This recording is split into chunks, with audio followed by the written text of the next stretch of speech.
please share on social media, let people know where you are. Go to Semoli, but tell them that you are here for the workshop.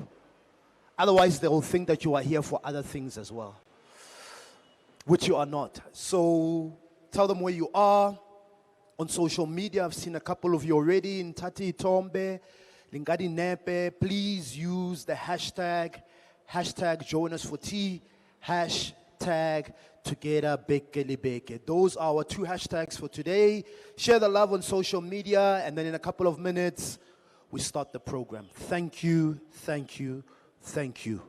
Siyabonga, siyabonga kakhulu.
right.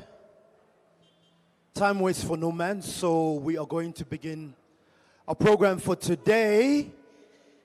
By show of hands, who of you are here for the first time at a tea workshop? Okay, if you're not here for the first time, let me see your hand. Okay. Yeah, it's good to see all of you who are here for the second time.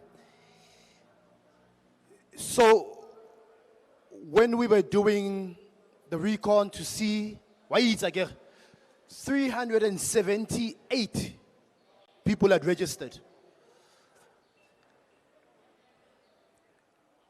So, as time goes, I know that there will be more and more people that are coming through. Let's go. You are here, but we have to respect you. We have to respect you, and we have to respect your time. So, please, can everyone please stand?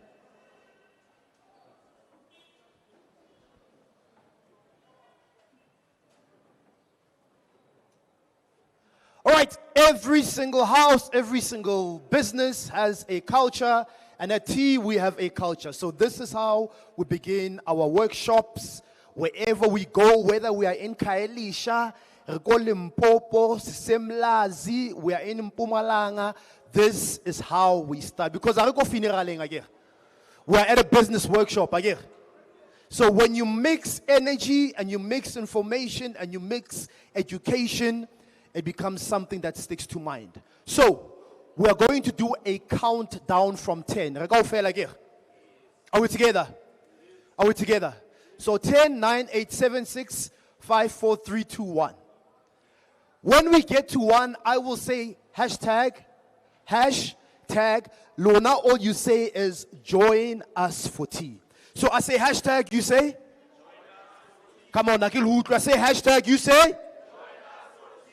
All right. And then the second hashtag, hashtag, you say, together, beke, libeke. Oopsie. All right. Don't worry about them. We'll fix that. The team will fix that. So the first hashtag is Orange Farm. Man, you know, we were intentional about coming to Orange Farm. That December. Because we were supposed to go to some other township, but when we come to Orange Farm, we know there's love, there's energy. So the first hashtag is join us for tea. The second hashtag is together, beke, libeke. So I need both your hands up. Put your hands up, up, up, up, up, up, up, up, up. Matsohoko udimu. All right? So we're going to count together on my lead, ne? On my lead. Are we together? Yes. But we must do it fast. 10, 6, 2. Come on. Orange Farm, are we ready? Orange Farm, Wood, are we ready? I'm getting a lot of energy on my right. Come on, lefty. Or maybe, come on, hot man. Yeah. All right. So from the right-hand side, 10, 9. Let me try feet. I put Huetala. Huirala. This is the Kasi Business Workshop. The E in entrepreneurship is for energy. I'll check sometimes your products aren't moving because you don't have the energy. People feed off your energy. Are we together? Okay, hands. Okay, you don't have to do your knees like, because some of you, the insurance are here or or traveling. All right, Orange Farm, let's go. And in 10, 9, 8, 7, 6, 5, 4, 3, 2, 1. Hashtag. Hashtag.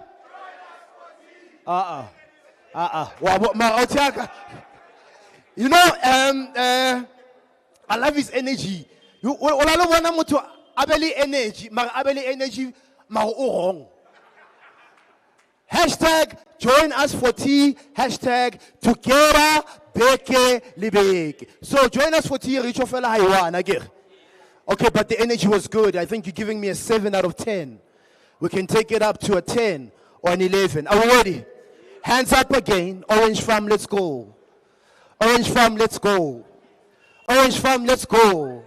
Orange Farm, let's go. Are we ready? Are we ready? And in 10, 9, 8, 7, 6, 5, 4, 3, 2, 1. Hashtag. Hashtag together.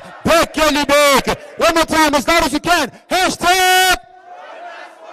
Hashtag together Bekelibeke. Hashtag join us for tea. Hashtag together Bekelibeke. Orange Farm is Shapeling Matsoho. Give yourselves a round of applause. Give yourselves a round of applause. Let's keep clapping. Let's keep clapping. Let's keep clapping. Let's keep clapping. Orange Farm Akilutmi. Let's keep clapping. Fantastic, fantastic, fantastic. I love it. The energy is good. It's going to be a great afternoon, great morning, maybe great evening. Are we together? Give the person on your left and on your right a high five and say to them, you made it. You made it. You made it. It wasn't easy, but you made it. It was raining, but you made it. At times you didn't have the money, but you made it. And that's what matters. Ishapeleng Mato, one more time, Orange Farm. Ishapeleng Mato, Orange Farm. Thank you so much. You are officially welcome to the Tikasi Business Workshop. You can have a seat.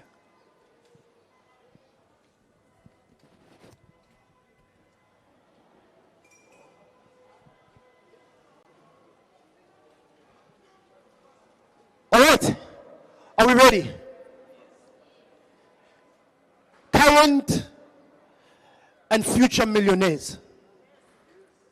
Current and future billionaires.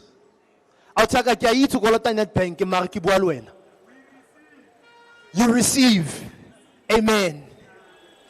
Current and future job creators. The backbone of the South African economy. I'm talking to every single one of you that is here today. Good morning. Goeiemorgen, Sanbonani, Dumelang, Absheni, Molweni. Welcome to the TEA, Township Entrepreneurs Alliance, Kasi Business Workshop. Right here, go Orange Farm. You woke up, you dressed up, you showed up, you are here. One more time, Ishapeleng Matoro. Ishapeleng Matoro, Orange Farm. A big welcome as well to our online audience. We are coming to you live from Orange Farm. We are in the basement, but Kokasi, go Orange Farm. You'll hear a lot of beep, beep, beep, beep, beep, beep. Look, we're in the township, man. It's buzzing. December, it's buzzing. Thank you so much for joining us. Online family, online audience, please tell us where you are tuning in from, who you are, what your business does. But the question for today, to you who are here, and to our online audience is this. What has been your biggest highlight in 2025?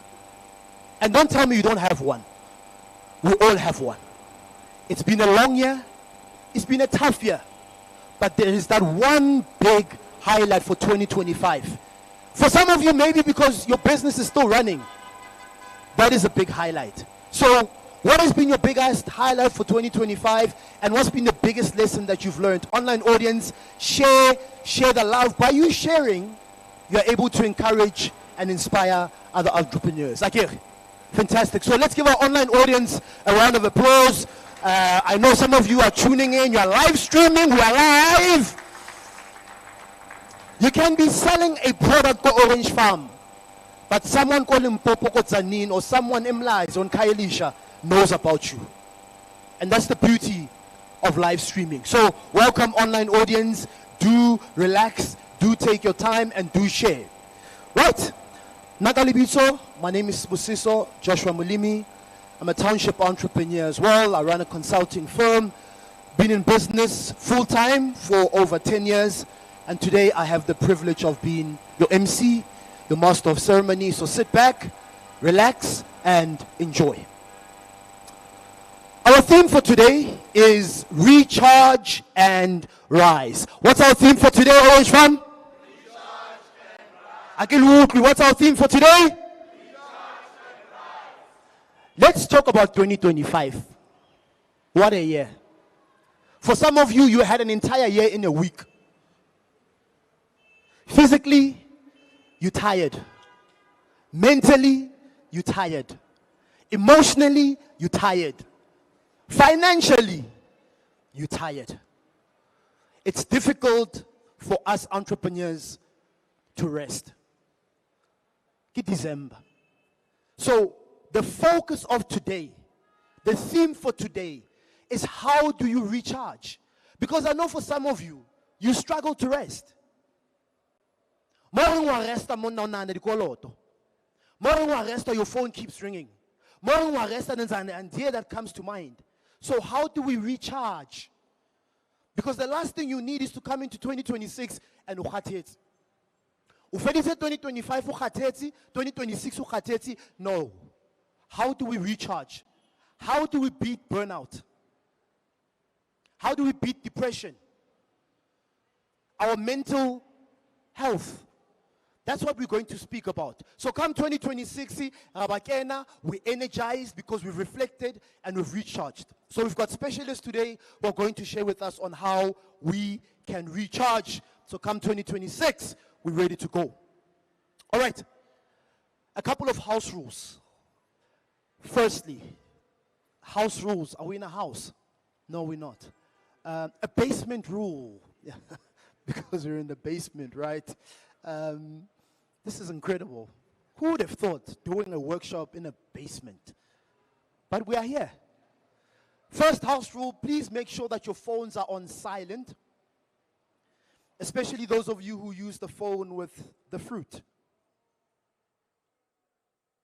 Only those who do will get my joke, or what was supposed to be a joke. Kialukopa, please make sure that your phones are on silent because we are live streaming. Secondly, this is a non-smoking area. The entire basement is a non-smoking area. So if you would love or like to smoke or need to smoke, please can you go outside or go to the top. That's the second house rule. Thirdly, social media. I told you once again, our two hashtags for today are hashtag join us for tea, hashtag together bekele beke. It's December. We've got a lot of prizes to give away. We're feeling a little bit Oprah-ish. Those are our house rules for today. Okay, so please can you watch the screen? There's going to be a video by the founder of Tea. 98% of you said this is your first time at a workshop. So what is Tea about? What are we trying to achieve? Who are we? For more information, please watch the screen and see this video from Bulelani Balabala. Thank you. Thank you so much for joining us for Tea. My name is Bulelani Balabala. I'm the founder of Tea. And over the past 9 years now, going into our 9th year of Township Entrepreneurs Alliance, we've been able to directly impact over 65,000 township entrepreneurs. And the beautiful relationship that we've been able to form with Nedbank over the past 12 months has led us to unpack and unearth some of the most amazing talents from different parts of the country. It has seen over 100 small businesses exhibiting their brands. It has seen over 2,700 young entrepreneurs or young individuals attending these business workshops across the country. When we started Tea, over 9 years ago, 2015, it was with the sole purpose of, being able to impact small businesses, being able to impact township entrepreneurs. But the two main drivers then was to help township entrepreneurs to share information and network. And that being inspired on the backdrop of, an advert I had seen some time back that said that, it shows Sandton sort of coming together from being a bush, and it sort of sees it escalating its growth from being a bush into being the richest square mile in Africa. And I think it hit me at that particular point that in actual fact, you don't need to go to a particular place in order for you to build your own square mile. In actual fact, you can build your own richest square mile wherever you are. And that's the sole premise of Tea. The townships that have been looked down upon, the townships that are undermined, the township individuals that are undermined could actually build their next level of wealth right where they are. And that is the sole ethos of Tea. So joining us today, I'm going to encourage you, if you're watching online, if you're physically here, at this particular workshop, the most important person in this room is the person next to you. Never undermine them. That's the person who's going to open up your network, because you must remember, we come into a township and we are going to leave. But the people that you then remain with are the people that you have here. And if you build a strong enough network, you might find, Wuti, there's someone here who supplies ice, there's someone here who's got a catering company, there's someone here who runs an events business, there's someone here who's got vans that are either in security or whatsoever, but they are lying idle. And you find that this is, if you're struggling with transport, maybe this is the person to talk to on the side. And that's how you build a formidable spiderweb economy. You know, we've often heard of other races or other cultural groups building their own spiderweb economies. This is our opportunity now to build our own spiderweb economy.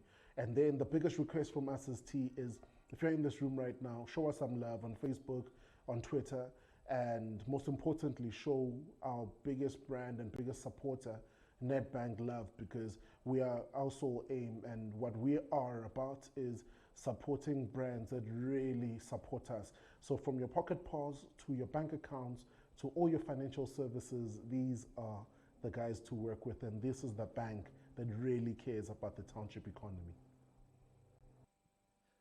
Thank you very much.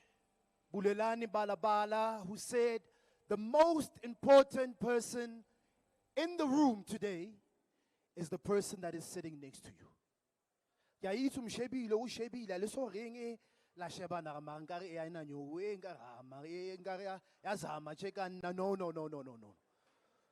The most important person in the room is the person that is sitting next to you.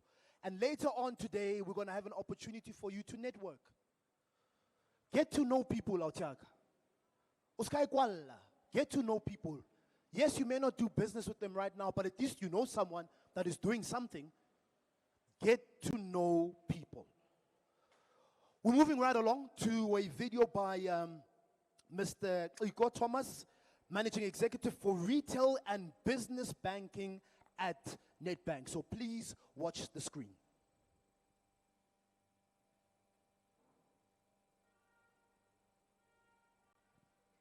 Hi, good afternoon. My name is Igor Thomas. I'm the Managing Executive of Retail and Business Banking at Nedbank. Why is it important for us to support small businesses, small and micro enterprises? Simple. They are the engine that drives economic growth. If you think about the situation we are in South Africa, where we haven't been able to generate GDP growth of more than 1.2% per annum over an extended period of time, a period that stretches more than 10 years now, where's the growth going to come from? The kind of growth that creates jobs, that generates economic activity, that drives tax collection. For us to invest in the things that the government needs to invest in, it's going to come from small businesses being born, being nurtured, being grown, being scaled, and hopefully they become big businesses that can operate at massive scale one day and even operate in international markets. So in many ways, our reason for supporting small business is our belief that the engine of economic growth is the nurturing and growth and partnering with businesses of this nature. Thank you very much, Mr. Igor Thomas, Managing Executive for Retail and Business Banking at the Nedbank, the bank that helps you see money differently. 2025 Global Finance Best Bank Awards, Best SME Bank. They've been with us on the journey from Mlazi to Kaelisha to Mpumalanga to Limpopo. They really do care about the township economy. Let's give Nedbank a round of applause. Come on, we can do better than that. Shout out to you, Nedbank. Thank you, thank you, thank you. All right, we're moving right along to the pitching clinic for the next couple of minutes. Please listen. A lot of us here have got great ideas and have got great businesses. But the challenge is when you have the opportunity to pitch your business, wapaisa, or walebala, or utuhile, or utugile. In your mind, it's clear, but when you have to present it, it's an issue. How many of us have been in a situation where we were given an opportunity to pitch our business and or walebala? Those of you who don't have your hands up, I'm going to call you to the front and then you'll see the hands go up. So, very briefly, we don't want to throw you into the deep end and not give you a life jacket to swim. There are 4 questions that your pitch must answer when you have an opportunity to pitch your business, whether online or physically. Please write these questions down. So you meet your potential investor, a potential client, and you have an opportunity now to pitch your business. The word pitch is to present, is to propose, is to tell someone about your business. You've lost money and left money on the table because when it was time to pitch, you couldn't pitch. Or you said what you were not supposed to say. So, number how I'll check in the first 10 seconds, we don't know what you do. Sometimes you only have 30 seconds. Another opportunity may never come again. Question number 1. What problem are you solving? What service are you providing?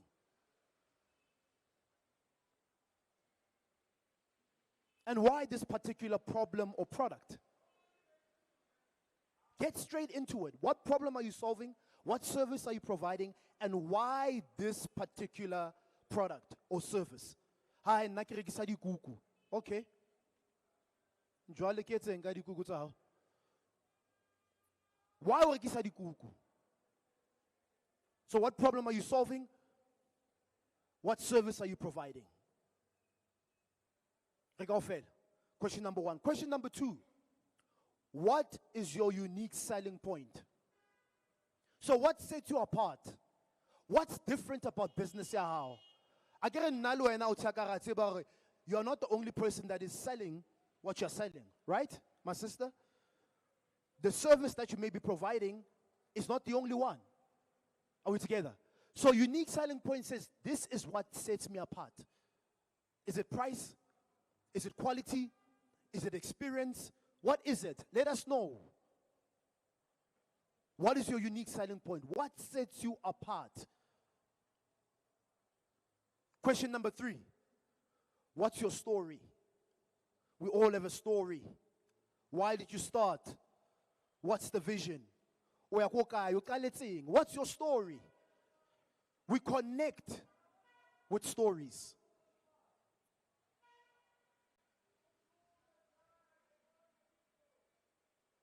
A local brand that has caught our attention, caught my heart, caught my attention is Batu. I connect with the Batu story. Not because I love sneakers, but it's the story. Your story is powerful. Share your story. It matters. Question number 4. What do you need? And when you ask that question, everyone is going to say, we need. Kiaiti. How much do you need? And what do you need that money for, man? I know what 50,000.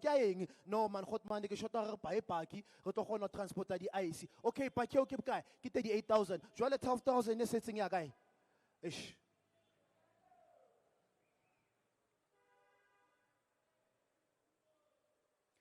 Are we together? So please be specific. Get to the point. Let me wrap up those questions. What problem are you solving? What is your unique selling point? Question number 2. Question number 3, what's your story? Question number 4, what do you need? Bonus question number 5, how do you make money? I want to know how you make money. We are in business to make money. What is your business model and how do you make money? Always keep those 5 questions at top of mind because the opportunity will come. Make sure that you're ready when it comes.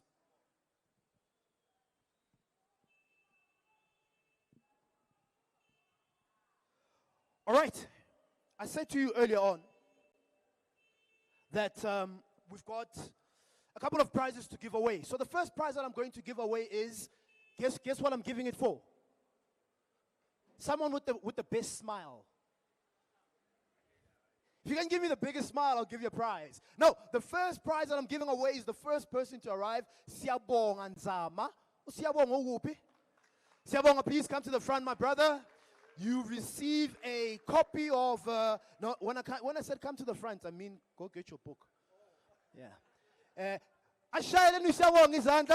He receives. You do know that the louder you clap, the higher the possibility of you getting a prize. So sometimes I will tell you, I'll take a cause, Matsoho, how? Ana energy, man. Shapelang Shabonga Matsoho. Siyabonga, the first person to arrive. All right? Just give me a second. We are heading over to the pitching clinic. This is the 41st edition of the Ultimate Kasi Pitching Challenge, taking place here in Orange Farm. So we've featured 235 finalists. We've produced 40 winners. And today, someone in the audience who is a finalist will be walking away with the grand prize of not 10, not 20, not 30, not 40, but a grand prize of 50,000 rand.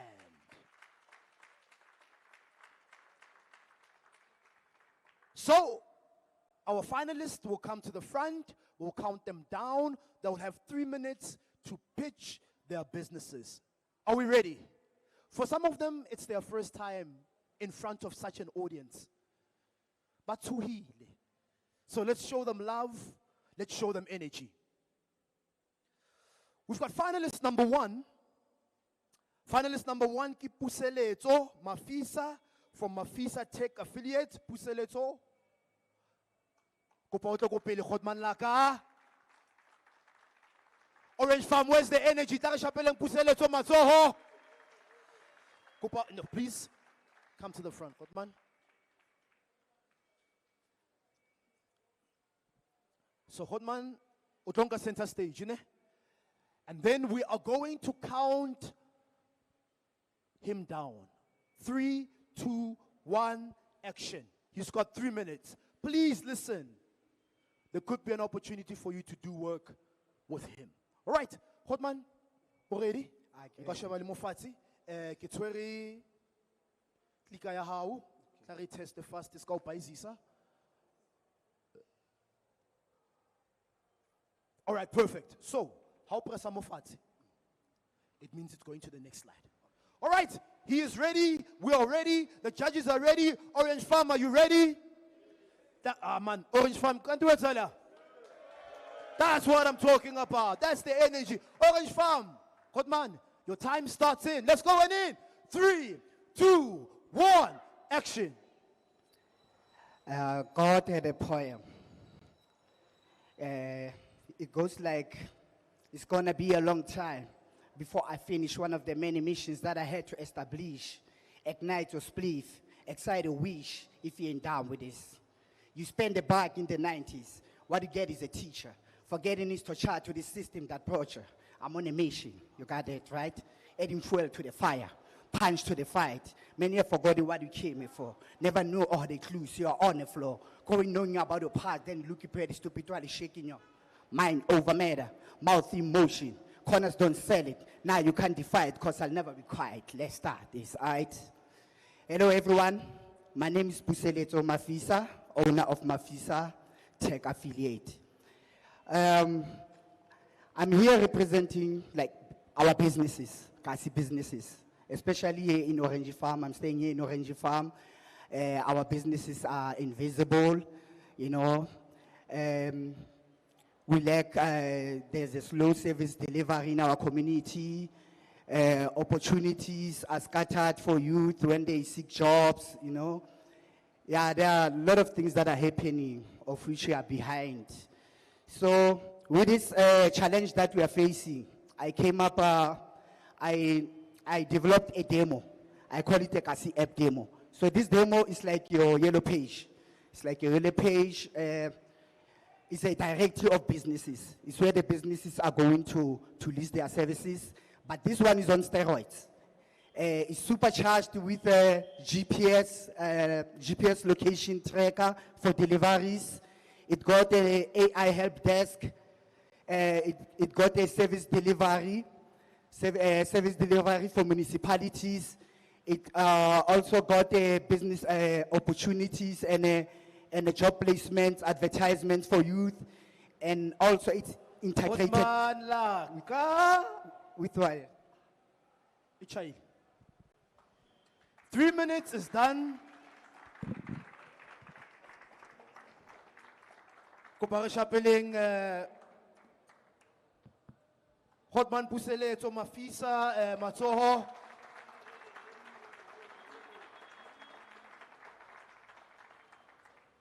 Time flies.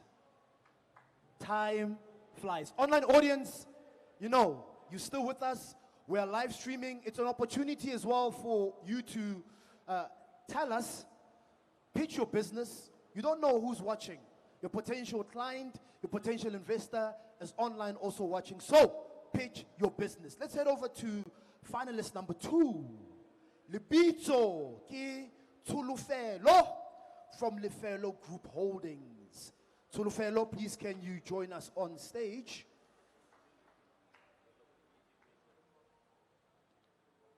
Tulufelo. Ayo. Oh, okay. Oh, one of our exhibitors. Tarim Chapeleng Masoho.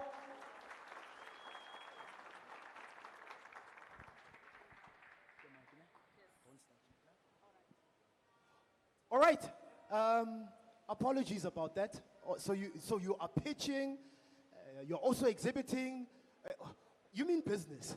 You mean serious business. I'm a shwam. All right, Tulu, your 3 minutes will begin very shortly. Here is your clicker. So, hopra samofats, ne?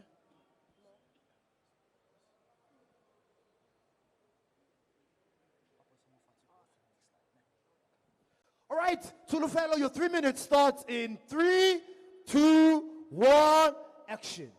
Greetings, my name is Tulufelo Monyani and I'm the co-founder of Amashwamshwam Puff Snacks. Amashwamshwam Puff Snacks is a Township snack brand. It was created to revive classic South Africans' favorite snacks into modern quality.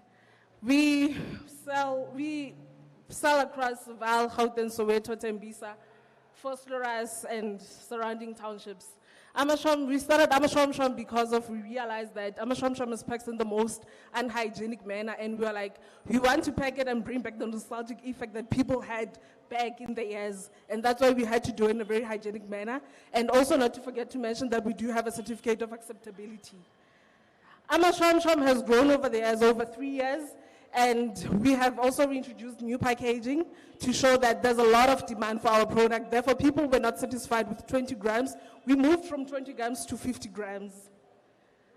We are requesting the 50,000 brands so that we can buy plates, so that we can introduce new flavors, because people, our traders, they also recommended that we add more flavors because there are good fair margins for us.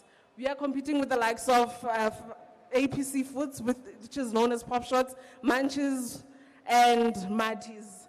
But what makes us different is that our pricing allows traders to earn a fair margins or a good margin. Thank you.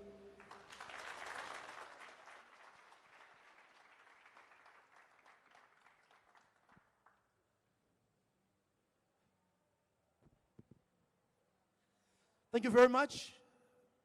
Tulufelo from Lefelo Group Holdings, straight from the stage to her stand. She means business. All right, let's move over to finalist number 3. Pitching finalist number 3, Kolani. Kolani from Fusion Shopper. Mr. X, please can you come to the front? Aram Chapeleng Matsoho.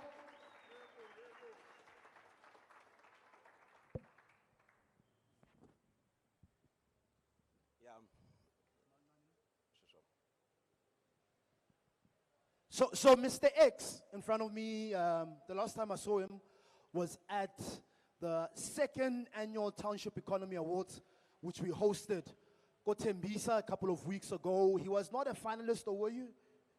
No, he wasn't a finalist, but he was there.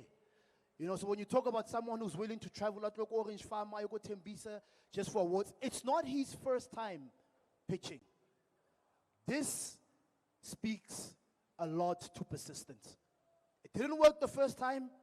Mr. X, over to you, my brother. Your 3 minutes starts in 3, 2, 1, action. Now I'll freestyle, guys. The world is in water crisis, and the question is, what are we doing about it? Now just imagine how much water is used by mechanics, engineers, and also fuel station to remove unwanted grease, cream, rust, and also your oil spillages. It's a lot, I tell you, but please don't hate them. Angithi I've got the solution. My name is Kolade Nomforte from Expo, which manufactures degreasing products that are trusted by mechanics, engineers, and also fuel station to remove your grease, your cream, your rust, and also your oil spillages instantly, so saving you time and water, and that is our unique selling point. We save you time and water. We manufacture products such as your degreaser, hanky soap, and bio-degreaser, and our best seller is a degreaser, where we are currently selling between 3,000 to 5,000 liters on a monthly basis, making a turnover of 69 to 90,000 on a monthly basis. So where can you get these amazing products? Well, Macro, Leroy Merlin, Amazon, Take a Lot, just to list a few. Alternatively, simply Google Expo. We deliver nationwide. And I am the founder, leading a team of 5 youth individuals.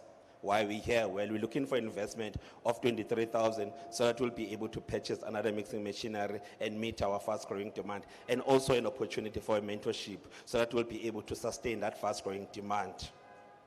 Partner with a company that cares about tomorrow while it's making things happen.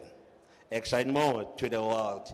We're saving water, one workshop at a time. Asibongeni bafethu namanje nakusasa. Yeah, Mr. X.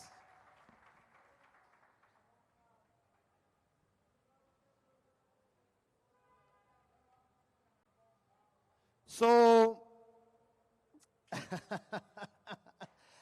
Mr. X, saving you time and saving you water. We're talking about recharging and rising. And one of the masterclasses today will be by an incredible lady who runs a wellness center. But is there anybody who runs a business that, what's the English word? I would say that canics. Auto body. Or workshop. Who's got a workshop here? Or who knows someone who's got a workshop? Come on, I think we all know someone who's got a workshop. Okay.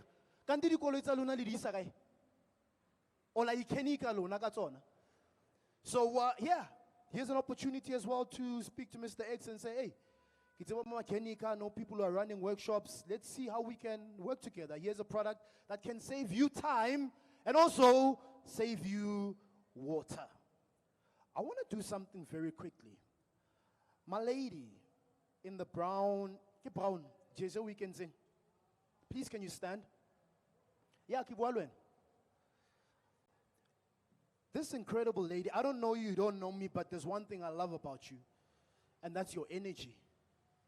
When we were doing the countdown, she had a hand up. She was going 3, 2, 1, as if she's a finalist. So for that, and for that energy, we're going to give you a copy of the best-selling book, Get Things Done. Mushapeleng Matsoho. I told you.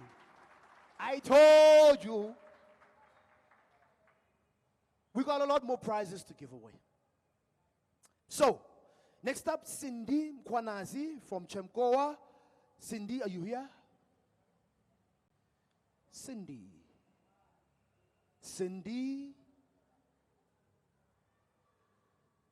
Is there anybody that is representing Cindy? Anybody that would love to represent? All right, I don't want to move without getting the confirmation. So Cindy's not here. Can we move?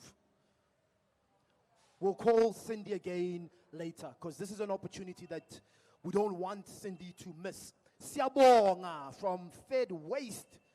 The first person to arrive, pitching finalist number 4, Siyabonga, Orange Farm, asimshayela nizandla.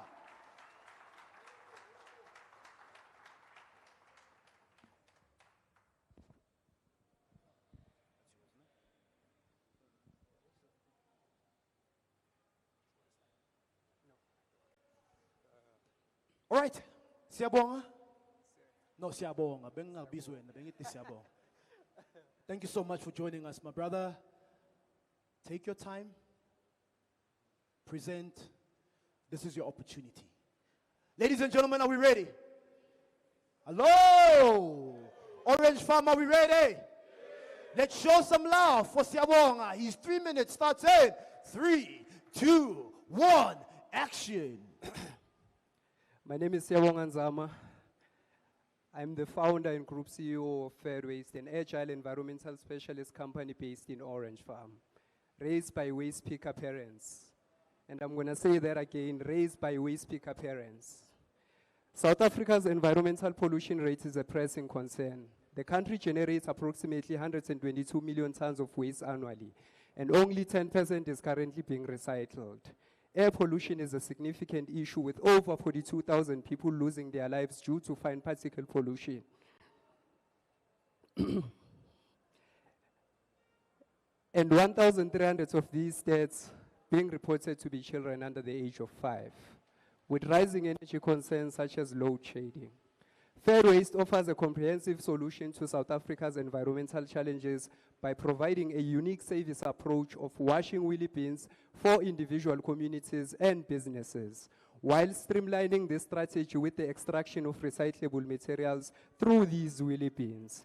Our innovative approach not only promotes a cleaner and healthier environment, but also supports the waste to energy mandate set forth by the Department of Environmental Affairs.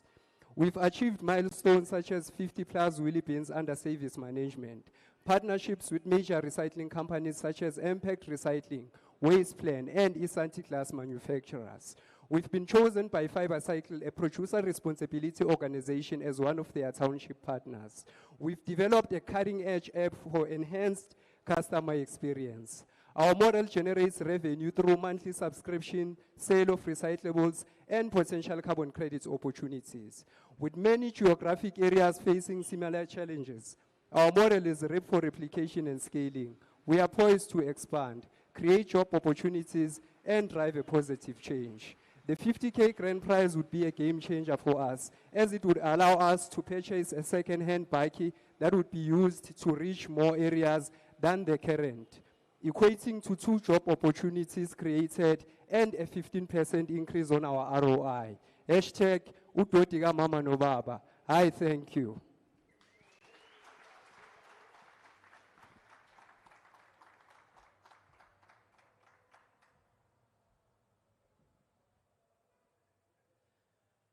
Earlier on, Siyabonga said that he was nervous. He didn't look nervous.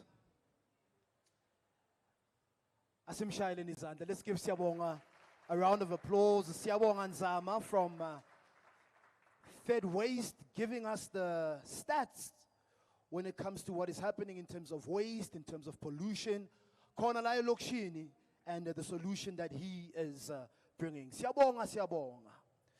Then we've got Tepo Vincent from Seychelles Facilitation and Training. Tepo, please can you come to the front, my brother? Taram Shapeleng Mazoho, Orange Farm.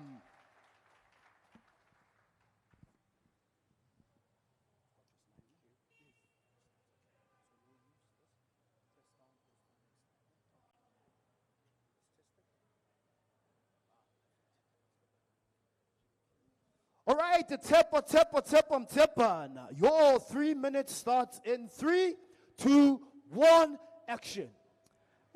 Good day, everyone. My name is Tepo Sichele from Sichele Facilitation and Training, a company that is based in Bopilong here in Val. That is the company there. And our company is in the township, servicing the township, because most of the time you'll find that when you want training companies, you have to go to other cities like Joburg, Pretoria, and so forth. So what we're trying to do is to bring facilitation and training into our communities. And our vision is to build progressive and ethical entities driven by capable individuals. Now, our mission is to empower individuals through education, personal development and ethical leadership programs, right? And our values are deep. Yes, they are deep.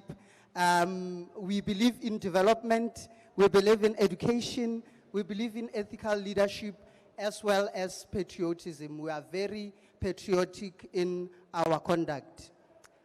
And this is basically a little bit of history about where the company is from. So we started in 2021, just after COVID. I started as the founder, and then later on I was joined by a team of facilitators and tutors that are across 5 provinces of South Africa, and they work virtually because they are freelance facilitators and tutors, right? I have an honors in education management and leadership. I have a postgraduate certificate in education and other 2 qualifications from the Vaal University of Technology. And I've also facilitated as a freelancer, as well as doing it on a voluntary basis. Moving right along, so these are our services. We provide training programs such as leadership, civic education, and administration, customized clients and facilitation training sessions, tertiary support services, academic advising, tutoring and mentoring, developing customized lesson plans for teachers, professional speech writing and proofreading editing services, as well as educational consulting. Our previous clients include Kiabetu Mila Foundation, Mordecai Ndlovu Foundation, Fridays of Worship, The Artifact, Blah Blah Brothers Production, Art Cage, and the rest, as you can see on the screen. These are all based in Sidibeng. What is our unique selling point? An education institution right at the heart of the township here in Sidibeng. Our work is not just about us leading a meeting. Thank you very much. Sir. Thank you, sir.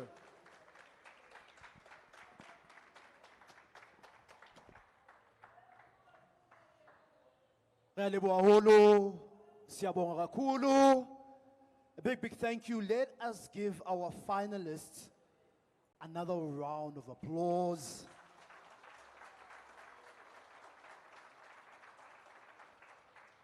One of them today will walk away with the grand prize of 50,000 Rand, our 41st pitch winner for the Ultimate Kasi Pitching Challenge. So, who do you think it is? Online audience, who do you think it is?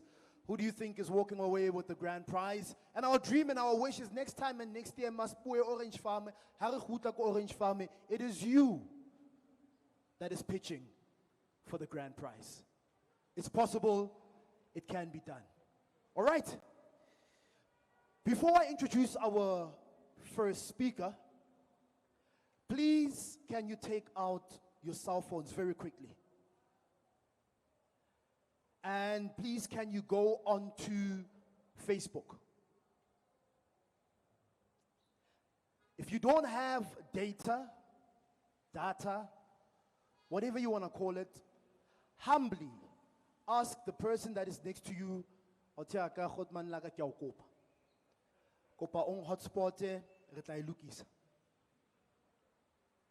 we can do a trade, right? So when you're on Facebook, you'll see the search tab at the top. Please type Township Entrepreneurs Alliance. Township Entrepreneurs Alliance.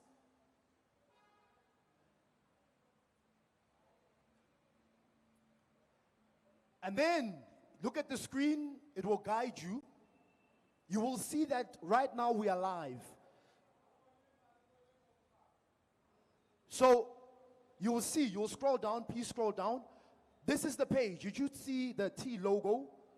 When you scroll down, you will see that, okay, this is a bit old, but you will see me. If you can see me and you can hear me, please put your hand up. Can you see me? Lampona. All right, so for those of you who can see me, what we ask and humbly ask, Siancela Ralukopa, please can you share this session on your social media, on your page. So you will see there is like, there is comment, there is share. Please, can you share this session, this live session? Let your friends know, let your followers know, so we can reach more township entrepreneurs. Even later on, if we are going to more frequently and you've got time, please do share the session, because the beauty of it as well, really, is that it stays on your timeline. So come Monday, come Tuesday, you've got a couple of hours, you don't have to go far. You go onto your Facebook page, you will see that it's live, and you can re-watch the entire session. So please do share the good news, the business good news. Hashtag join us for tea, hashtag together, Beke, speaking about recharging and rising. So come 2026, we are ready, we are strong, and we are good to go. Let me introduce Mr. Charles Mpofu, Senior Manager, Financial Education. Mr. Charles is with us. He's from the bank that helps you see money differently, the Green Bank, Net Bank. Who is Mr. Charles? For those of you who don't know, Mr. Charles Mpofu is a seasoned financial professional with over 20 years experience. That is 2 decades of experience, of knowledge, of insight in the banking sector, and a strong foundation in short-term insurance. He holds an advanced certificate in management practice from the Henley Business School and has completed the Finance for Non-Financial Managers program at the Wits Business School. So 20 years of experience, a lot of investing. He's with us in the building. He loves township entrepreneurs. Mr. Charles, it's good to see you. Looking green. Please, can you come on stage and inspire and empower our township entrepreneurs? Orange Farm, Karim Shapeleng Matsoho.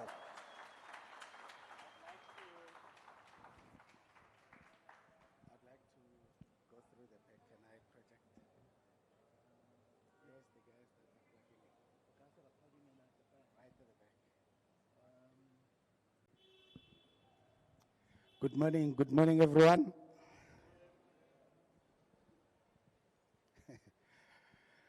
You look so relaxed, like business people.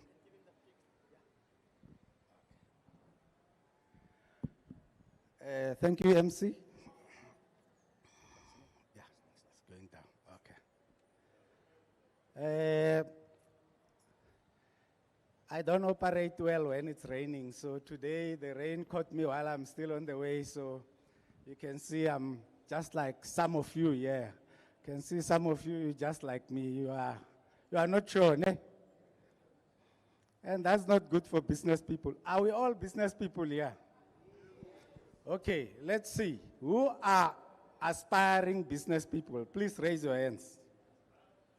Aspiring, those who still want to be business people, raise your hands. Thank you very much. It takes a lot of courage to tell the truth in a crowd like this. Okay, now let's see. Who are people who have just started business, who are running startups? Raise your hands. Wow. We've got the majority of people who are interested in growing their business. Very interesting. I like that. And lastly, who are people who've been in business for some time? Please raise your hand. Our mentors.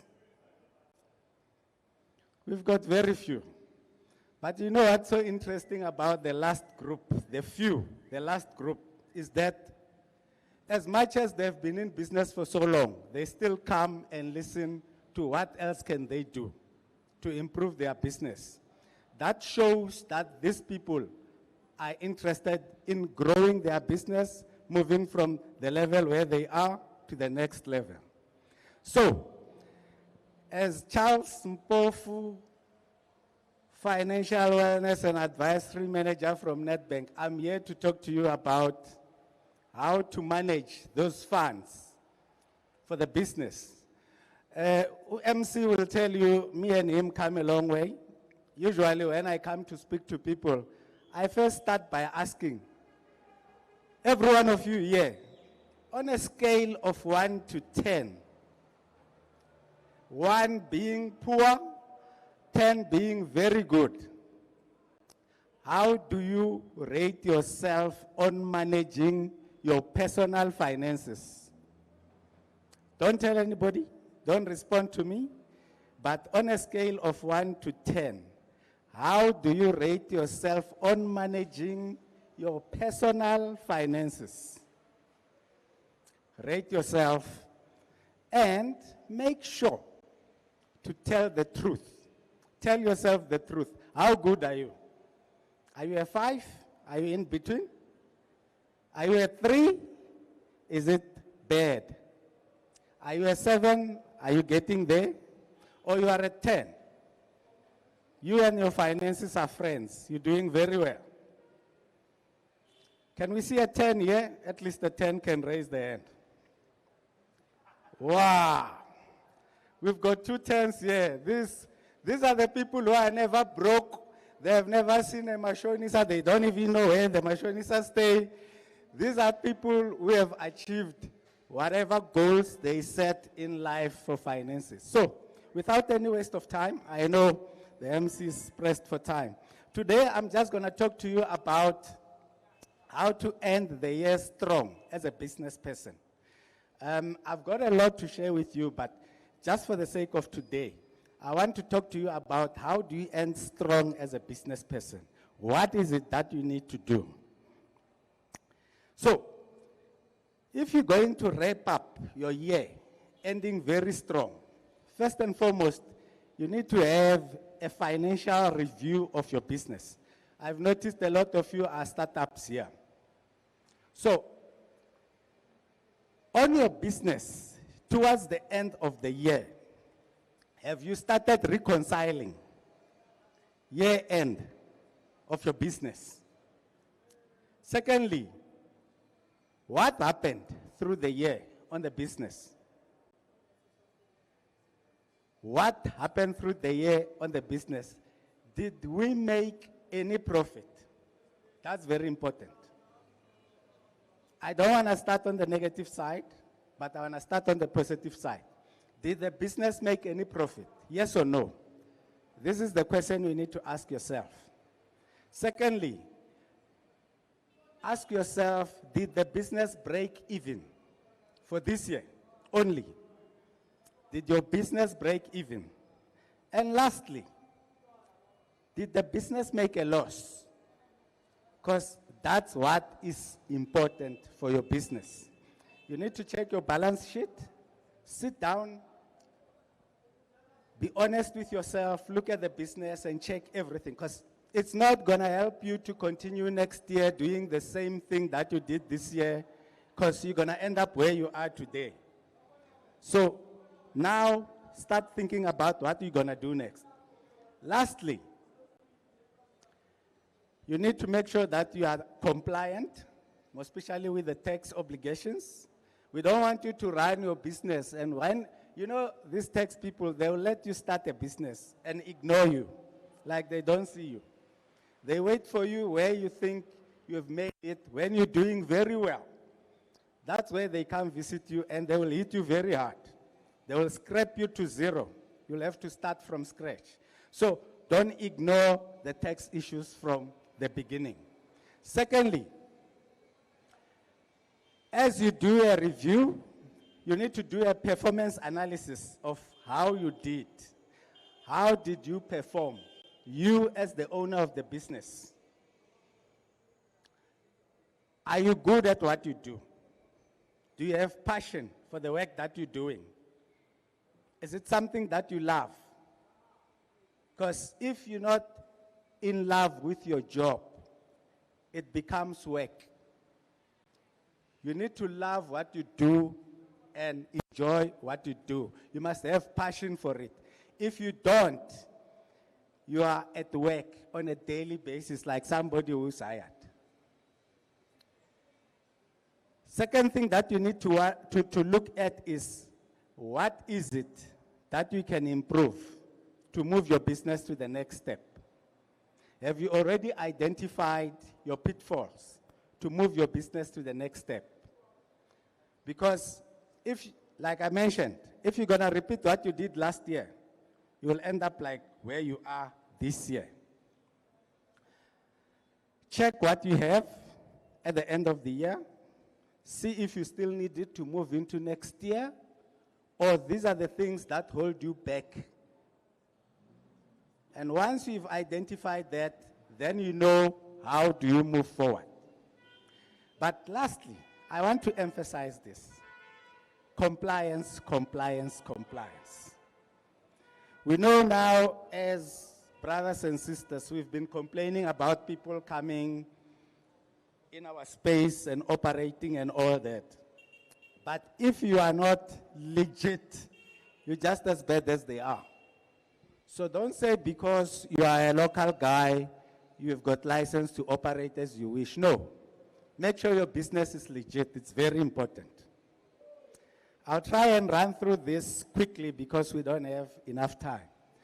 But next, I want you guys to start thinking about next year. Next year, you need to know what is it that you're aiming to do. You need to have some goals. What goals do you have? Have you already? You cannot wait for next year to start planning for next year. You do a review now for the year that passed, and you start putting goals for next year now. And your goals should be able to talk to you. You should be able to break your goals to anybody who asks you about the business. I'll give you an example of the people who are standing here and pitching. You'll see the results will tell. If you know your business, you know where your business comes from, you know what your business is all about, you know what are the pain points, you know what you want to solve for, and where you want to see your business in the next year, 3 years, 5 years. That determines your goals. Second thing, you need to have a budget forecast. How much money did you make this year? How much money did you spend to run the business this year? How much profit did you make this year? How much money do you need to run your business next year to grow it? If you don't have an idea of what I'm talking about, you're wasting your time in business. Marketing and strategy. How are you marketing your product now? I liked some of the guys who are standing here, the way they were positioning their product. What the product can do. You know? How do you stand out of all the other people? Why should people buy your product? Because you're not the only one. There are a lot of people doing the same thing. And even if you are the only one, as soon as your business starts lifting off, somebody's going to copy you. When they say, oh, Charles is selling degreaser, this thing is working, people are buying. If you're making money, I also want money. I'll join you. But how do you make sure you've got a very good strategy to stand out? You guys, I can see the majority of you here are young, so I think digital is something that you play with on a daily basis. How do you bring in a digital element in your business? You cannot operate business like people of our age. Door to door, very good, but digital, even better. So make sure that your business moves with the trends of time. Know where to find your market. How do you reach to your market? Flyers, radio, and all that, it's all good, but digital, it's even better. Lastly, on how you're doing your business, what skill do you need? Are you sure what you're doing, the skill that you have is enough for your business? If not, what are you going to do about it? You need to upskill yourself.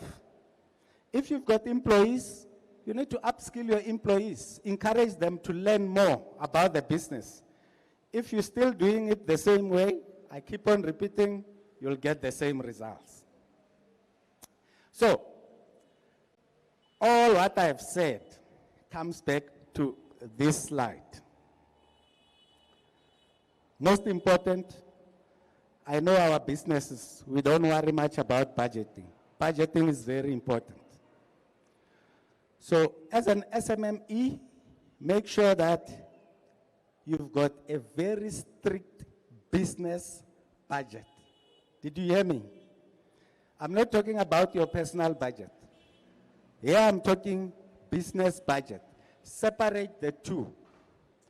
If you talk to my colleagues at the back, they will explain to you that you need to have a personal account where you worry about your own stuff, and you need to have a business account where you worry about the business things. If you start mixing the two, you're messing up the business. Your business won't grow. When you approach the banks for any assistance, you will struggle if you're mixing the two. So make sure that your budgeting is clear, okay? Have a very defined mission and vision. Guys, you need to understand that you cannot be running a spaza shop today and for the next 5 years. You need to move into a U-Save, you need to move into a Pick and Pay, you need to grow it. If you're running a hair salon, you need to make sure that it grows into a franchise. If you're selling a degreaser, you can't sell it here in Orange Farm only. The brand must grow. So you need to make sure that you've got a clear strategy that will take you forward, okay? All this, make sure that you've got clear action items. What are you gonna do? One step at a time. And don't set yourself up to fail. Don't write things that you know you cannot do. If you don't know how to do it, that's where the upskilling come in and you learn how to do these things. So, what is this session today all about? Today's session is to help you do an introspection, an assessment of what you are doing, what you call business. You say you are in business. When you sit and think on your own, how much of a business person do you think you are? Are you sure you can go around telling people you are a business person? Do you have that pride? And if you are a business person and you've got the pride, can you show the people the business that you're talking about? Or are you selling a lip service? There is a difference. Business that you are pushing, that people can see that this guy started here, today is here. But if you're selling a lip service, you keep talking and nothing happens. So you need to set yourself practical steps that you need to follow as an SMME. You must have key focus areas and say by when I want to do this and that and that. So from January, say by March I want to see myself here. And if you're not there, ask yourself why. Because if by March you're not there, it means you won't meet the June target as well. So you need to analyze everything and make sure that your steps are followed the way you planned them. Lastly, this is a summary of everything that I prepared for you guys to come and share with you. Make sure this is not everything, but it's just the basics. How do I set up my business for the year to say, this is what I'm going to do throughout the year? You need to have your year-end review every year.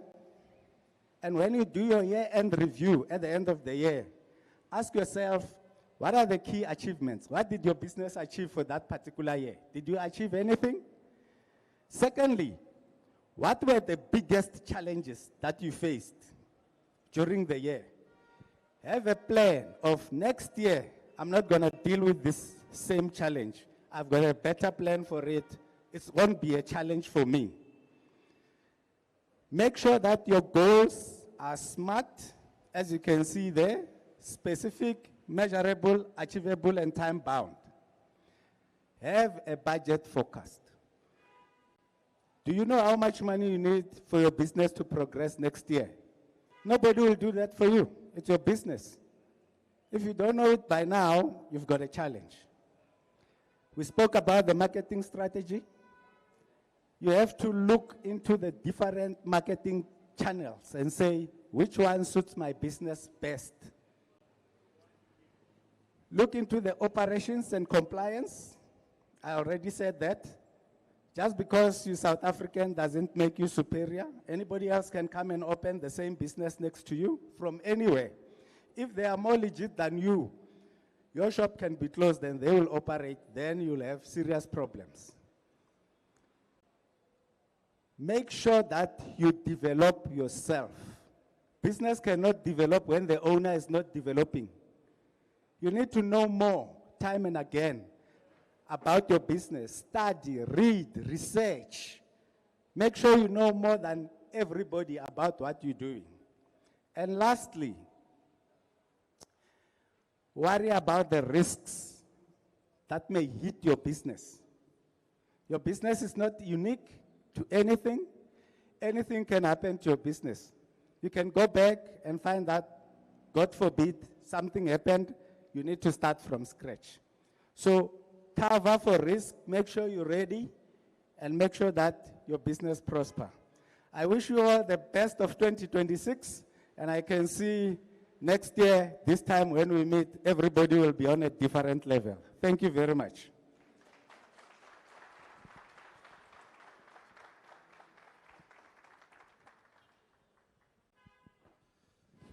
Thank you very much, Mr. Charles Mpofu. Mr. Charles, you know the drill. You're part of the family. You know the drill. SK, please can you look straight at the gentleman with the camera and the beard? Online audience, are you still there? I know that you're still with us. We've got a couple of people from Limpopo as well who are tuning in. Thank you so much for the love. What did you take away from that presentation? You know, you are so busy running the business. I can feel it in my spirit. I'm not a prophet. But I can just feel it in my spirit that there are some of you who are here who have sent out invoices, but you haven't collected the money for them. Have you ever been in that situation where someone reminds you that, Echo, I have to pay you? But because you're so busy doing other things that you don't have time. So it's important for you to go back to look, because nami ngiyangabheka ngabona ukuthi ngathi la service fee akhona ngathi too much. Yo, every rand matters. Every single rand matters. So thank you so much for challenging us, Mr. Charles, to really reflect on our finances, to look at where we can grow, to set those goals which are smart, which are specific, are measurable, are achievable, are realistic, and are time-bound. We really, really appreciate it. So you did see that he got a gift. Every single gift, you know, people want to ask, what's inside the gift? Like, everything that's inside this gift, on behalf of T, is products that we've purchased from the exhibitors who are here. So every exhibitor that is here, we've been intentional about making sure that we purchase their products to give to our speakers. A big, big thank you to our exhibitors and to Nedbank. Thank you very much, Mr. Charles. Much, much appreciated. Thank you, sir. Thank you. All right, so can I see by show of hands, those of you who've once gone to a shop, as it December, the 16th is just around the corner, or you go to markets, or you go anywhere, who of you, let me rather ask this question, I think it's more direct, who of you today still carry a lot of cash with you when you go and buy something, a product or a service? You carry cash. Okay, sometimes you don't have the cash to carry, but sorry, that was a bit personal. So we are living in an era today, you and I, you know, where we hardly carry cash. Again, when you want to go and buy a product, you're not having cash with you. Your money is in your account, you've got your phone with you, but you're disappointed when you want to buy something from someone and they tell you we only take cash. You lose, they lose. How much money have you lost this year because now you only take cash? In this time and era, unga nyugu fela khot mandi. Ke tshwere card, ke tseng he. So you've lost the sale. You've lost money. 2026, you cannot be leaving money on the table. So Nedbank have come up with a solution for you to this issue that you have. Yeah, ma khot manaki sure a safety, but sometimes about to get December kya skemiwa, muta wa tepa, aikeni, wetsalang. Nedbank have got this incredible Nedbank Android POS.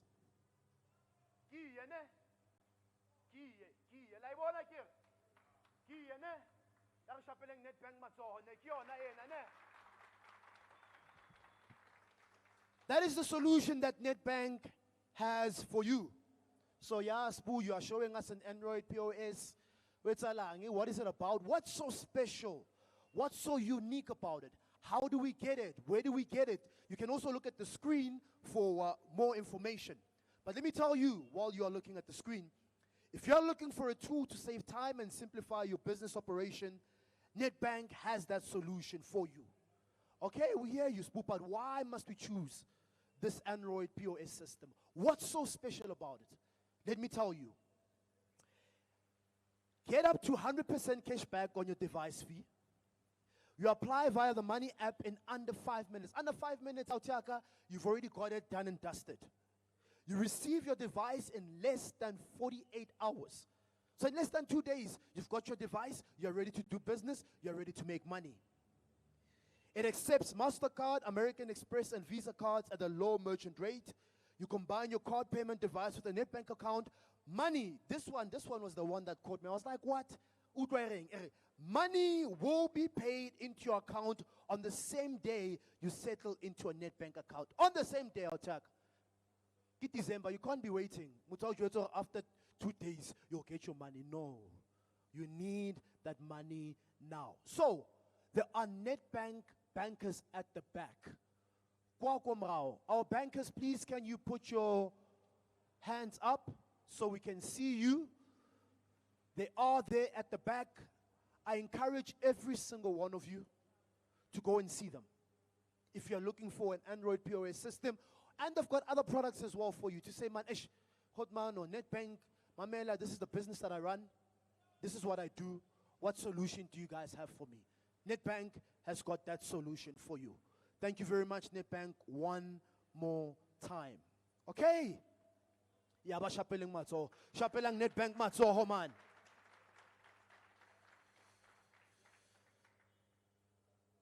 Homotso Patlane, where are you? Oh, Homotso is here. Homotso is showing us some love on social media.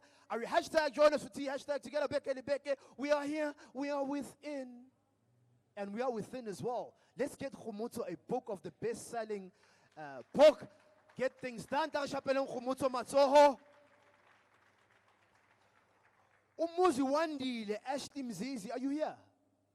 Umuzi ati Silangendaba. Come join us for tea. There's Muzi as well. Let's get Muzi a book. The Get Things Done book.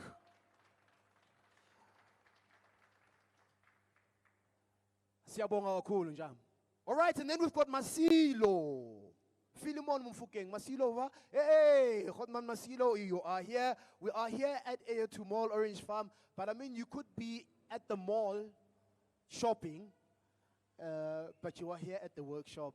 Hotman Raleboaholo, thank you so much for showing the love.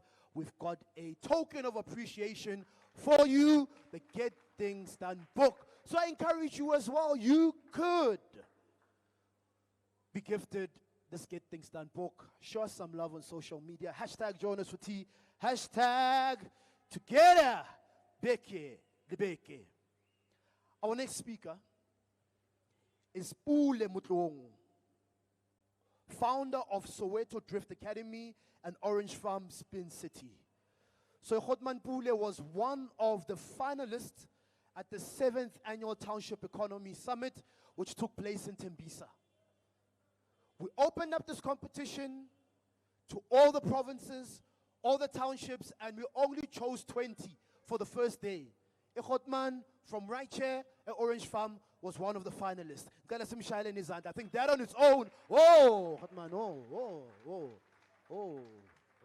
bengisabatshela nje ngi-finalist. Wo, uHotman lasho ukuthi emara le ntwana ngishaya ngesikhathi mina ngipele ngiyodrifta phela. Mina ngize stage fast ngikhulume then ngivaye. Prominent South African community figure. For those of you who don't know who Pule is, I think it's important that I read briefly what his bio is. An activist known for his work in the car spinning industry, an entrepreneur and community development initiatives in Orange Farm and Soweto. He's the founder of several organization companies, Soweto Drift Academy, Orange Farm, Spin City, and Gussie Road Safety, focused on car spinning, tourism, youth development, film production, and road safety-related initiatives. I think it's important that we get an insight and context onto but there is a business behind it. There are jobs that are created. There's youth development. There's safety, etc. So let's hear it from the man himself. I asked him earlier on, you know, maybe later on. But I'm looking forward to this. Hotman, please can you come on to stage? Ashayla no Hotman letizanda Pule Mutlo, founder of Soweto Drift Academy and Orange Farm Spin City. I think when one of our own and one from our community comes on stage, we give them flowers while they are still with us, man. Godman one more time. Godman, good to see you. Over to you. Sanbonan. Yazi uSibudu uyathanda ukungenza ngathi ngimdala nokuyokhroya. You know, Spuda is the older one. Yeah, but thanks very much, Spuda, for that introduction. I think there is no need for me to introduce myself, because Usbuda sekakwenzile lokho. You know, for me, I think it is just to share with you guys a little bit about the journey army to be where I am today. You know, and believe you me, I'm not even closer to where I wish I can be. Oprah Charles, when he was talking here, I remember him asking who are the startups, those that had already started, and those that have been in it for some time. And I think there were about 2 or 3 that were in it for some time, but we are here. You know, the reason for that is that in business, you can never say you have arrived. It will never happen because times change, the environment change. So now as a person that is in business, you need to be able to be flexible and be in a position to can know when to recharge so that you can rise again and then offer the services that will make you to become sustainable in your businesses or in the services and the products that you offer. Nkhulele Orange Farm. I arrived here in Orange Farm 1994. We were the only escorter camp that side of Golden Highway when I arrived here. It was 304 and then Amasho House ngase Bachine. 305, 309, 303, all of those, they come after us. We were the first to arrive there. And in Keleze Temuheng Primary School, when it was still at La Extension 2 Epudumo, Sifundela Bebasningisile. And then later on, it was then moved to 304, Safundela Emma Containeni for some time until Gwakwi School. And then from there, I went to Volanindlela Secondary School, Extension 2. That is where I did my matric. And you know what is the funny thing about that one, Yase Volanindlela? We were the first matriculants in the history of Volanindlela to actually get more than 90% pass rate in matric. We were the first and the only class of matric. I can't tell which year was that. But yeah, we were the first and only. You know, sometimes even when I'm away and then back to Ekas Lang Pumakona and then I see things that have been said about the Orange Farm on the news and on the social media and so on. It hurts me, trust you me, because I know the real community that is in Orange Farm back then. You know, things that are happening now, they are really not what represent us or what we did then, you know. And you know why is that? Because things change. Things change, environment change, both in your personal life and in business. So in business, because this is what I'm here about, not more about my personal life, but business. I started Soweto Drift a Soweto, hence the name Soweto Drift Academy. I was staying in Soweto, because after matric, I left Ngayoshala Soweto for about 15 years. That is where the spark or the passion for car spinning came. And that is where Soweto Drift Academy was born in 2007. That is when it was born through a film. It was a film concept inspired by Tokyo Drift. Personally, academically, I'm a filmmaker. I went to school and did filming. That is how I got to get involved into car spinning, because in 2007, when I was still at school, I was so fascinated and inspired by what the guys are doing. And then I said, I will make a film about that story. That is where Soweto Drift came from. And then fast forward, 2010, in the peak of FIFA World Cup, the first ever car spinning, a legal one, that was organized in South Africa. Yes, Begupi, Besemaponya Mall. You see where there's Virgin Active? That is the place where we host our first event, Yoguspina E-Moto, government looking at us, because the objective was to do what? To transform car spinning into a sport so that we can be able to participate in the mainstream motorsport as Abotaki from Ekas. Because Abotaki, they are not represented as they should in motorsport. We were only known for spinning cars. Back to Abomashe World, Industria, all these places that I can mention. Some of you guys don't know them, but that is the underground where car spinning came from. Let's fast forward. Then Soweto Drift was formed. I'm coming at the point of recharging and rising again. Through all this time, while I was in Soweto, I made my mark. A lot of you guys that know me from Soweto. You don't know me from Orange Farm. That is why there was even a perception that Ngomuntu was a Soweto. You know, when I was telling people that Minang Pume Orange Farm, they never believed that. But when I Minang in Orange Farm. And then COVID hit us. COVID was shy, 2019, 2020. Mina, that is where the recharge part of my business as Soweto Drift take a 10. So I thank COVID to some extent, not for taking our loved ones and making our life miserable, but it did something that era, you know. Things were not working out properly as they should as Soweto for me as a business. To a point, Yoguti, 2020, during COVID, I lost my mom. It was not from COVID, by the way. It was from a natural cause, but it happened during that time. And then, fortunately, I also got to bury her. She was not buried like, you know how people were buried during COVID. Ne? So that is why I'm grateful at least in Konilugulbega, late. And then I came back at Orange Farm during that time because being in Spain and so on. And then I saw a land, you remember the land is Kumbuzo, ne? And then there was land grabs. Each of phase 1 and phase 2, there were land grabs there. And then I saw an opportunity to go and talk to the school because I thought in my mind, if this land is here and vacant, not being used, they will come and because apparently is space by that side of each.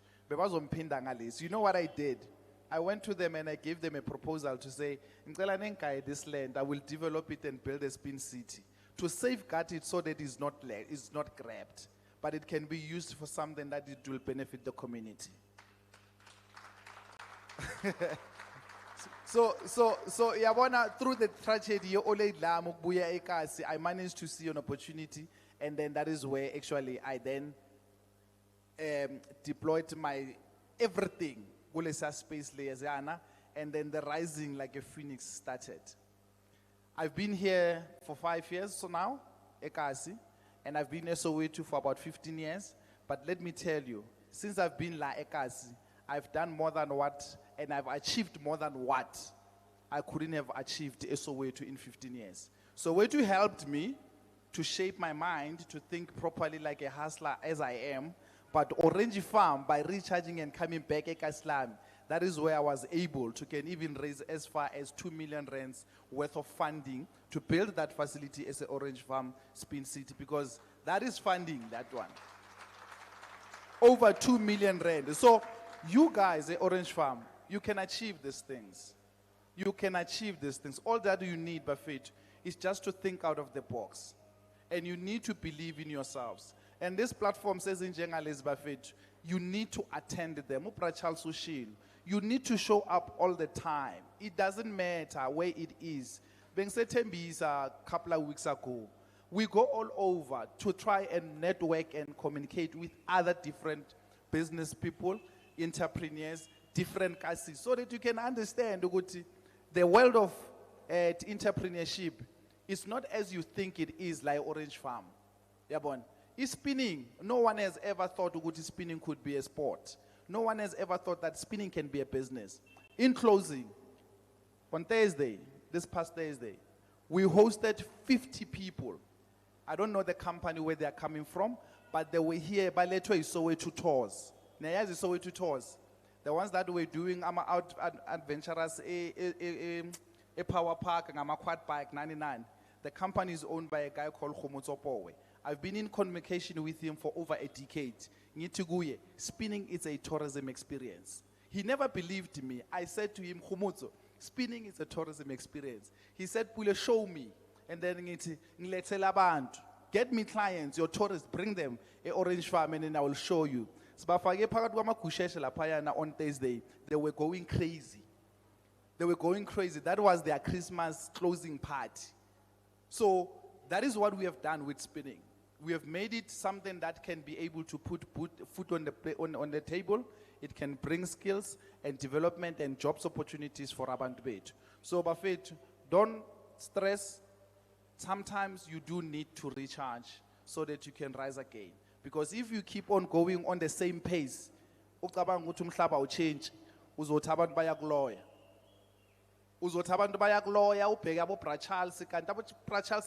Next. They're just being versatile and flexible and looking where they can get new opportunities. We as lawyer.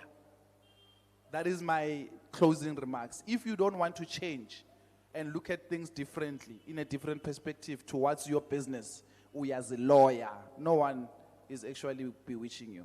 Ngiyabonga Buffett.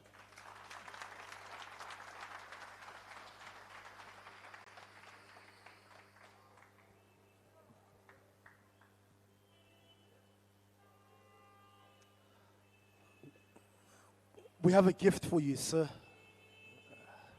Man pegile, oh man pegile. Uba nomdala la.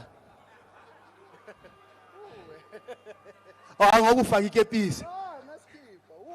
I'm a hot.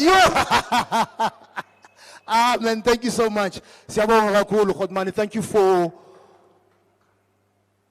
Let's get a picture firstly, sorry. Please look straight into branded. The guy will direct you. I think one thing I take away from the Khotmani, from his presentation, is around perspective. So perspective is a big word, but when you break it down, it really just means having a different view.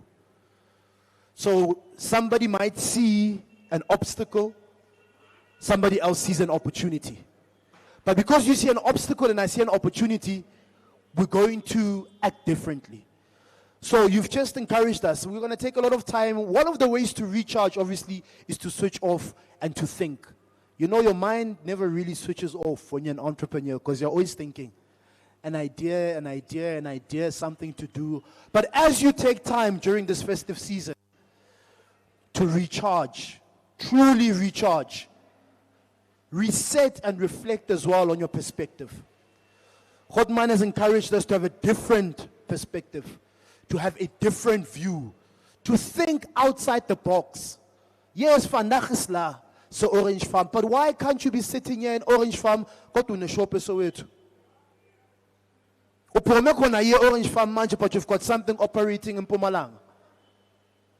Or you've got a branch somewhere else. So as you recharge, reflect so that you can refine and reset. And then come 2026, we're good to go. Sisonke, are we together? Online audience, you're still with us. I read a comment. We are also live streaming on YouTube. Not only on Facebook, but on YouTube. We are moving. So your story is being heard all over the country, all over the world. Mr. Sita, family member of T, he runs an incredible company that produces and sells paint. He says, can't wait to see the 2026 calendar. Relax, Mr. Sita. Recharge. You'll see the calendar. It will come out soon. Kataza says, Township Entrepreneurs Alliance, we are watching from the taxi. Wow. So what's a taxi? And they are watching this session on recharging and rising. We appreciate it. We've got Mashapa from Limpopo. Seshego, we're coming next year. You know, we never go through the year without going to Limpopo. There's just something about Limpopo, right? And for those of you who are here before I introduce our next speaker, who would love to recharge, one of the places to go is Limpopo. Especially if you are single and you would love to get married. Anybody here from Limpopo? Asika manyalo go Limpopo. You just gate crash, and then we tell them sadi, and then life goes on, and then you recharge. So, thank you so much. We really, really appreciate it. I said to you, it's difficult to disconnect as an entrepreneur when you've got so many things that you need to do. So we have brought in a specialist, someone who works with entrepreneurs, but someone who's an entrepreneur herself. You come and tell us about health, but you don't look the part. She was the winner at the first annual Township Economy Awards that we had in Tembisa for the health and wellness category, national. So she knows what she's talking about. So who is she? This is a masterclass on recharge and rise, beating burnout for sustainable success. Kukuletu Masondo. She's just opened another. Okay, I'm just excited because like her growth excites me. Bagase Tembisa, and now she's opened up another one in Kilani Mall. She'll tell you more about it. Incredible. So Ukuku is a wellness entrepreneur, public health advocate, founder of the Blend Wellness Group, a multi-division organization operating at the intersection of medical aesthetics, community wellness, and skills development. The Blend Wellness has expanded into several high-impact entities, a med spa, a mobile wellness van delivery across multiple townships, educating 300 aspiring therapists, and more. So when it comes to recharging as an entrepreneur, she's a specialist. She knows what you need to do to recharge and rise. Gugu, thank you so much for joining us. Please, can you come onto stage? Let's put our hands together for the one and only Kukule Tumasonda, founder of the Blend Wellness Group.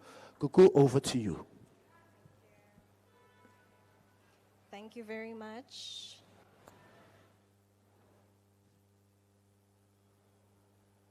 Hi, everyone. I'm not sure if the person handling the presentations, did you receive my presentation on email?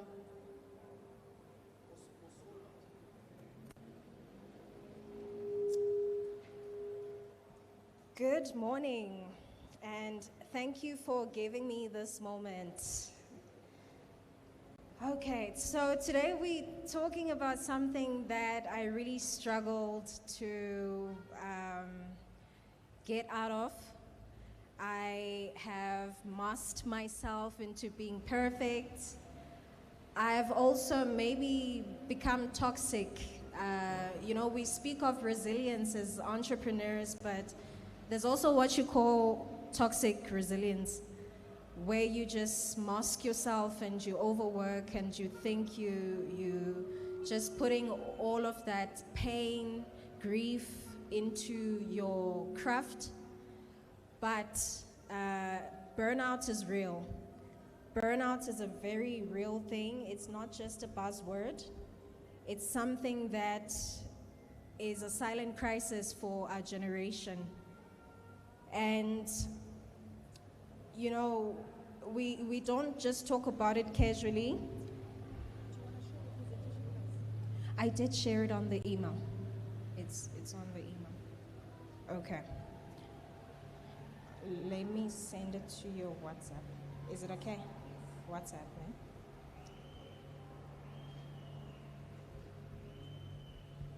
I'm also from around here, by the way. I went to a Masbambane college, and I see my teachers here, Mr. Tepiso and Ms. Homoto.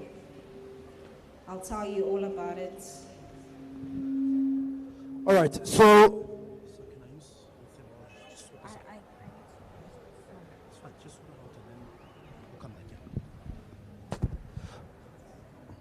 you can have a seat. All right, we're sorting this out. Our machines also need to recharge. They've been to so many townships. They're tired now. We're sending PowerPoints and they can't get the PowerPoints up. But yeah, man, what a year! 41 townships. With Nedbank, 41. 41.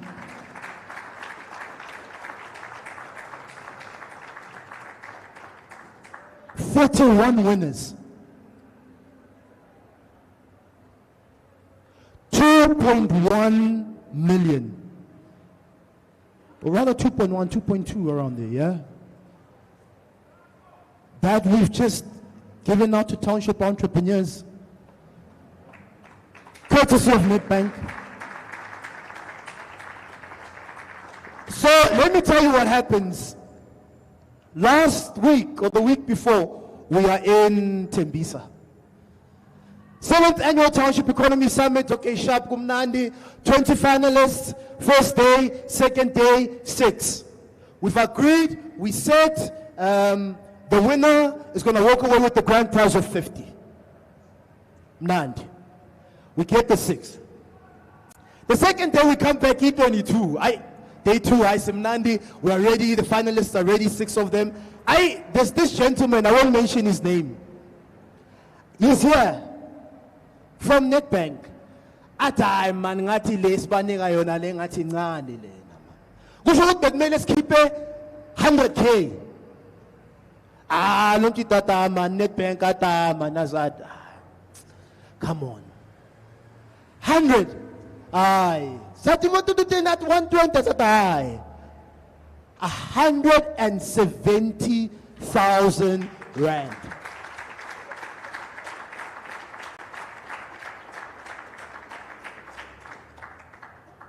Yeah, I saw a comment from someone. I don't believe in these workshops anymore. You guys, you just come in the township. We need money. We need cash injection. So we are very intentional about that. So over the last 4 years, I'm just giving you context of the work that we've done. Actually, this year is our 10th year. As T, we're celebrating our 10-year anniversary, and we're nothing without you. 4 years with Nedbank in that 10 years. Over 36,000 entrepreneurs coming to these workshops, being impacted, being inspired, being empowered, and more to go. We are nothing without you. So financially, we've been very intentional about that.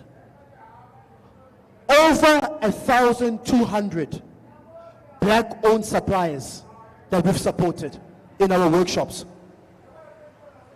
From the chairs, to the mic, to the food, to the lighting, branding. So as I'm sharing these stats with you, I'm saying think on how you can plug in.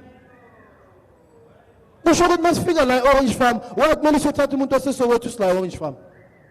Yet you are supplying that. This is what it's about. It's about creating a platform so that we can create more and more jobs and be intentional about good. Must figure on Orange Farm.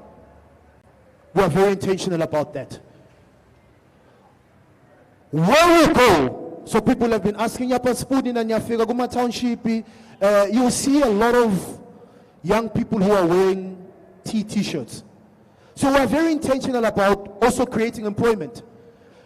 The ushers who are here, who are assisting, over 3,200 of them, we've given them jobs. To say, don't come and volunteer. Bese city, if I go CV, spana, not to spana, sukainu. It's about creating jobs. Besides putting it on your CV. Yeah, but we're coming, come and volunteer. No. Young people are in need of jobs. So that when we come to next year to Orange Farm, now here's what the send span. Next year, season 4 with Nedbank, the bank that helps you see money differently. So, we're doing season 4 anymore. We're doing season 4. So it's important in 2026 that you join us. If you're watching online, so important. WhatsApp channel consistently, because the thing is, and this is my last point, Kuku's ready, she's fired, I think the presentation is ready, is that, we come. Someone said, we come. Stinas figile vandaag, so Shaispan, beses Yavaya. Next month we go to another township, and then people, but where is that constant support? So you can take us on a journey with us. Because it's a journey, right? Sort of once off, yeah, you can do it, and then you're like, yo, where do I go? And so it's important that you follow us on our social media platforms. We've got our WhatsApp channel as well. Subscribe, please, on the WhatsApp channel. The beautiful thing about this is that we're live streaming. So we did something, we said, let's try this live stream. Let's see what we can do, right? Let's go live streaming. And when we sat back to recharge and to reflect last year, we looked at, so we want to do some research. Where are we reaching? Who are we reaching? And how are we reaching them? Because that's important data for us, right? To know. So it's a global audience that we have. A massive audience that we have, a global audience. Mr. Charles, when you are speaking now, right here in Orange Farm, there is a global audience. There's someone in the US, there's someone in Russia, in other countries as well, African countries, Botswana, Zambia, Uganda, Kenya, Australia. That's a global audience. These are people who are watching and people we've got it to see, to prove. So the work that we are doing in a township in a corner with Nedbank is not just something small, it is global work. Let's make use of this platform. Koku, you ready? Over to you. I said, wait, you know what I want us to do? Koku, I want you to go back to your seat. Because you feel like askis. Yeah, konala. Because that I've been doing this for more than 10 years now. You know, shy spirit, man. Something happens and then you are. So we want to show some love, we want to show some energy to Ukuku before she comes onto stage. Restage, again. Ladies and gentlemen, are we ready? Anginis, Orange Farm. Ladies and gentlemen, are we ready? Again, are we ready? She's a specialist, a wellness specialist, award-winning entrepreneur. Not only does she speak about wellness, she eats and breathes and lives wellness. Ladies and gentlemen, let's put our hands together for the one and only Kukuatu Masombo!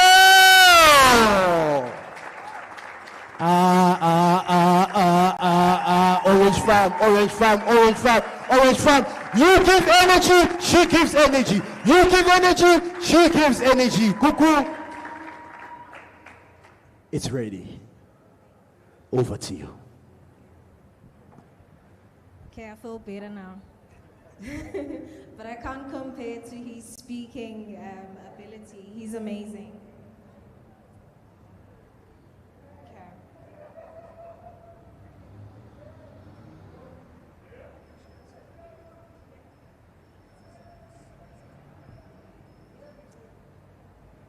All right, my name is Gugu.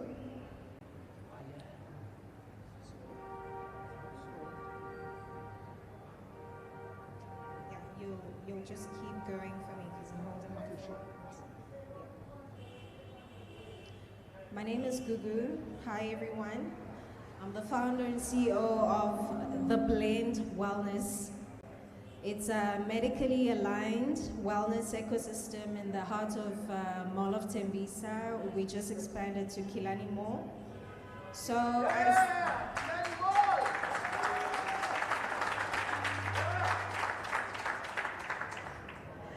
I stand here not as someone who's, perfect or have it all figured out, but I've walked through the pressure, the burnout, the grief, the rebuilding, reinvesting, reinventing, and all of that. So my entrepreneurial journey didn't start in a boardroom in a fancy place, but it started with just a grind. And the grind was, okay, let me take it back to matric.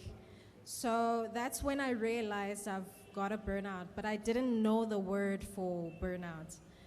So I went to Lai Masbambane College, and I was a top student, an overachiever, someone who loved poetry, music, and arts, and everything creative.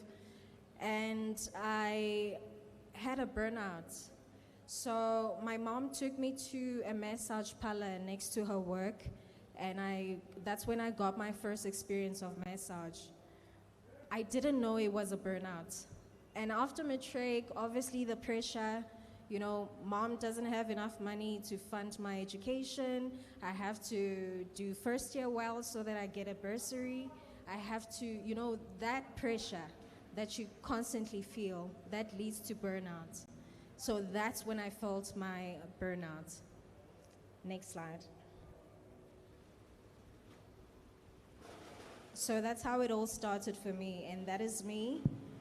So I'm also a master mentor at the Graça Machel Trust Women Creating Wealth program, which is a movement across Africa, so many entrepreneurs there. And what I do is mentor entrepreneurs. I also have mentors, so I'm not perfect, like I said. So before we can talk about recharging and rising, what are we rising from? What is it that we're rising from? Let's define what we're rising from. So burnout is not being tired, busy, or maybe solve it with a weekend away or a date or whatever. Burnout is, according to the World Health Organization in 2019, they declared it as an occupational syndrome. And burnout involves emotional exhaustion, depersonalization, and reduced accomplishment. So post-COVID-19, maybe 2020, there's a new pattern of burnout. It forever changes, this burnout, the whole anxiety, the stress and stuff. So people who don't switch off, we always on our phones. Every time we wake up, we always on our phones. We get the pressure online, and we now don't work on being accomplished entrepreneurs, but we work on just having this public image that shows that at least we're progressing, even though we know we're not. That leads to burnout. So next slide. What burnout really is, I have just described it. So post-COVID and human experience of burnout as well. So those are the emotional things that you feel. You lack motivation, you get mental fatigue, you lack creativity. Everything is just still when we talk about burnout. Next slide. These are the 3 things burnout affects. It affects your body, your mind, and your behavior. So you will start getting fatigued, have immune weaknesses, headaches, constant headaches, and your mind, you'll keep forgetting stuff. You are low on motivation, and you are undecisive. You withdraw a lot. You overwork, that's me, or underwork. So like I said before the slide went on, I have been putting on a mask for the longest time. We'll get there. Next slide. Let's be honest, okay? We're building businesses in the hardest places. The township, there's lack of infrastructure, lack of so many things. There's no funding and all of that. And we're in that digital era where there's just too much pressure. So if you are not posting progress on the internet, you feel like you left behind. If you take a break, the world has moved on without you. So we're comparing ourselves. It's just a lot of toxicity. And we expected to lead, we expected to grow, we expected to turn this puzzle shop into Pick and Pay, but it's really hard. So it's not classic, it's a real burnout. And in this 21st century, the young founders, the young entrepreneurs are the ones that are experiencing this symptom. Next slide. Let's talk about the hustle culture. We always say money never sleeps. Things like pray, push until something happens. All of those hashtag no sleep, those hashtags where you just motivate yourself not to sleep because you're grinding, forever grinding. Hustle culture teaches us that rest is for the weak. Yet, rest is the very thing that protects our creativity, our clarity, and our health. Hustle culture produces intensity, not sustainability. It produces results, but destroys the person who produced them. We cannot build long-term success on short-term self-destruction. So you can grind, yes, but you need to rest. Give yourself some time to rest. And I'm proud to actually be standing here in front of you talking about this because I learned the hard way. I really learned the hard way about taking breaks, delegating, and giving other people the responsibilities, not doing everything by yourself. And me, I would just focus on my healing. And, you know, when you focus on yourself, that's when you just become the best version. And even the business rewards you. So you won't be wasting any time when you do that. So don't stop pretending like everything is fine. Speak to someone, okay? I really know how difficult this is. So when I started Goo Caravan, I'm just diverting a bit, I converted an old caravan into a spa van, Corner Lai Orange Farm, eh? And I based my van at my grandma's yard, not far from Palm Springs Mall. So I would go to different malls, strip malls here in the Val, Lana, Espukengi, Evalmoli, and just beg to at least have a space and put my caravan there. That's when the burnout starts, but we just shifted a bit because, I mean, we're trying to hustle, right? We're trying to, you know, make something of ourselves. So in that caravan, that's when I got my first location from it, which was in Walkerville. I used to actually sleep at the same spa where I was doing treatments. Second location, then I based my spa in Blue Hills, Midrand, because now I received traction. More clients from Joburg were coming all the way here in Walkerville, and it's far for them. So I also win pitches a lot. I pitch a lot. It's the first time in a long time since I've stood in front of people in a mic. I'm always working, always in my sneakers, doing treatments and running around like a headless chicken. But I do pitch. I pitch a lot. I've won a lot of pitches, and I've monetary and non-monetary.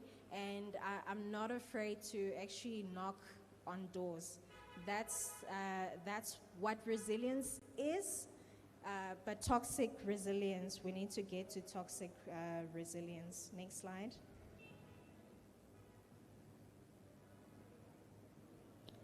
Getting to toxic resilience.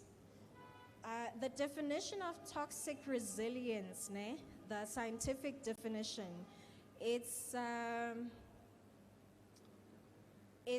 being able to handle the difficulty, the stress, being able to maintain a positive attitude whilst you're getting that overload of stress. So let me give you an example. We're in the township, we know how difficult it is. We see during this period, matriculants are happy because they finish writing. In January, we read on newspapers that a matriculant received 7 or 8 distinctions, but that matriculant was in Alex and there was no electricity and he was using a candle. We've read those kind of, yeah. So that is resilience. But imagine if that matriculant was also taking care of his or her younger siblings. Mom has passed away, and now he or she has to be the one to look after the house, look after. Now he or she is a deputy parent, a hero, doing all of those things. That's when it becomes toxic. So when we put toxic on resilience, it's now an over excessive, excessive pressure, excessive stress that you cannot handle anymore. So you're not able to come back from that. That's when it becomes toxic.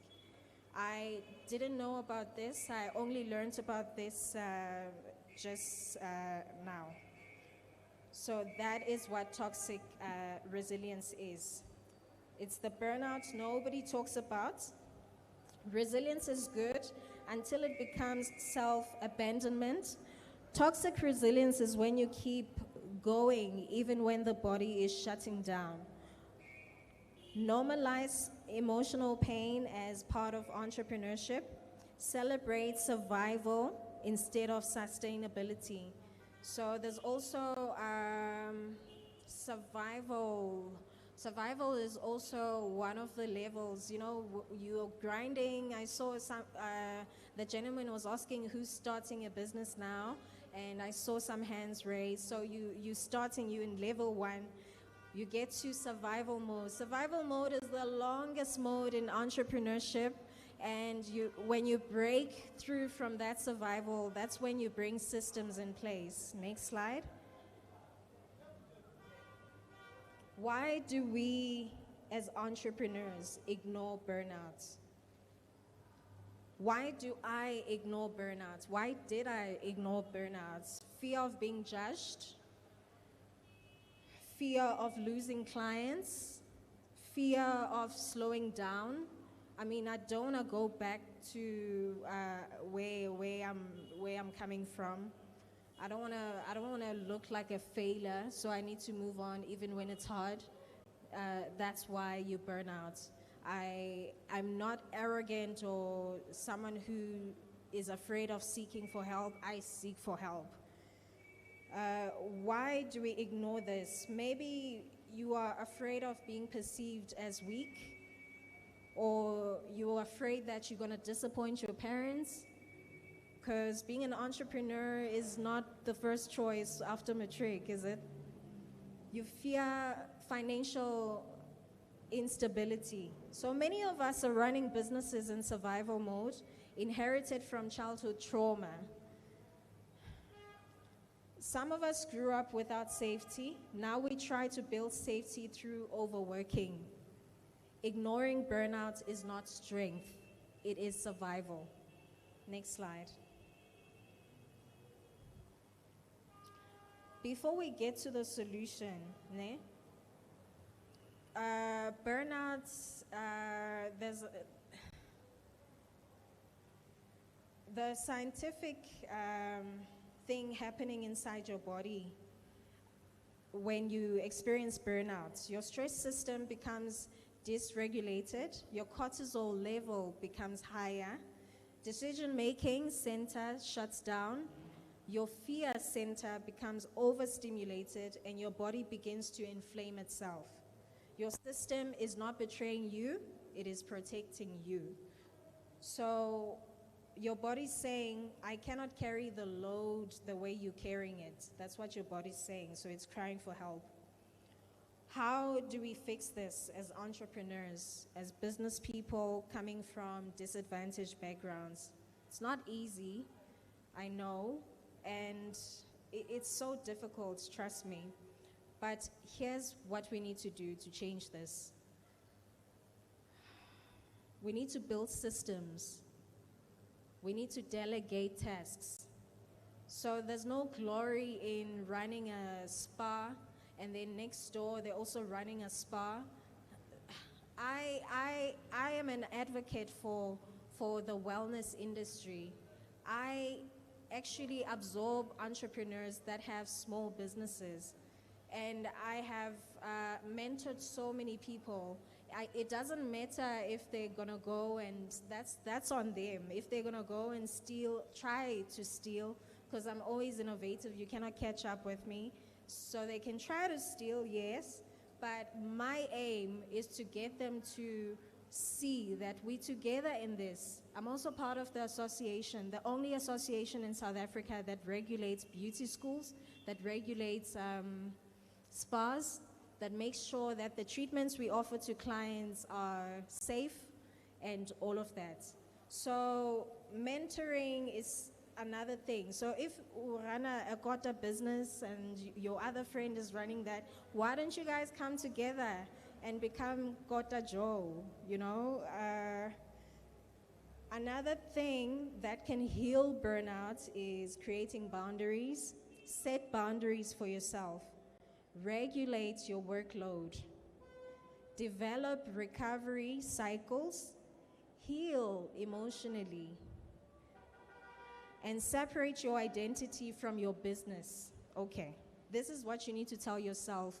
You are not your business. You are not your business. Success is not built by grinding harder, it's built by lasting longer. We all want to be successful, but we're losing this part. It's not about how hard you grind, it's about how long you stay in the game. Next slide. This is the part I don't like to talk about, my personal story. Why? Because I fear that I'll be judged, okay?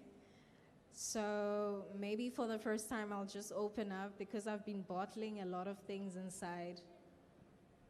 All right, I did biomedicine after matric, and I couldn't finish because of fees. I later left biomedicine and studied aviation. Got my license, didn't get a job. From aviation, on the side, I registered my businesses in 2017. So I don't know how, but it looks like I knew that I was gonna be, I don't know how it happened, because I remember I was at Ray's, or maybe it was that time when my mom took me to that spa, because my life changed when I got that massage. Okay, so aviation, didn't get a job. Then I went to the Department of what is it? Department of, I forgot the department, but they were offering bursaries, and I begged for a bursary, telling them and showing them my results and just telling them that I've tried, and I mean, you know, things are not coming through for me. So I got a bursary. Actually, I don't want to put Mr. Tepiso on the spotlight, but Mr. Tepiso has been my teacher at Masbambane College, and he still mentors me even today. Mr. Tepiso, I think Mr. Bulalani needs to meet Mr. Tepiso because he has changed many lives in this community. Nobody can say they don't know Mr. Tepiso Patlani. He's very inspiring. I think I got my entrepreneurial spirit from him when I was still studying. So he knew my journey, and Mrs. Patlani. He knew my journey and all of that. And he said, how about you try and look for this? That's when I went to the head office, the department. And I went there through him. And he's here today. So what I'm saying is, if you're struggling and you went to matric, I see a lot of young people. Don't be afraid to knock on doors. Don't be afraid to share your story. Don't be afraid to just go out there and do it. Not everything is on social media. Social media is all cute and nice, but trust me, it's not real. Sometimes it's not real. I'm real. I'm real. You can follow me and check. I'm real. Okay. So yeah, I then did somatology for 3 years and got introduced to the field. And 2019, I got my caravan, a mobile spa van, converted, then did your mobile treatments. And from there on, I told myself, I'm gonna make this work. I remember during lunch, I would go to next door my school, there was Mr. Ellis. Mr. Ellis, he's the founder of LSET, you know, your DSTV dishes. And I would beg him to listen to me, listen to my story and my business plan, which didn't make sense by then.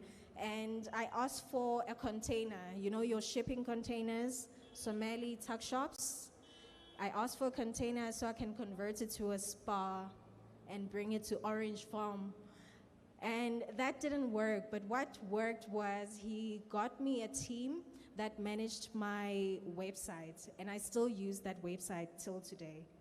So don't be afraid to knock on doors.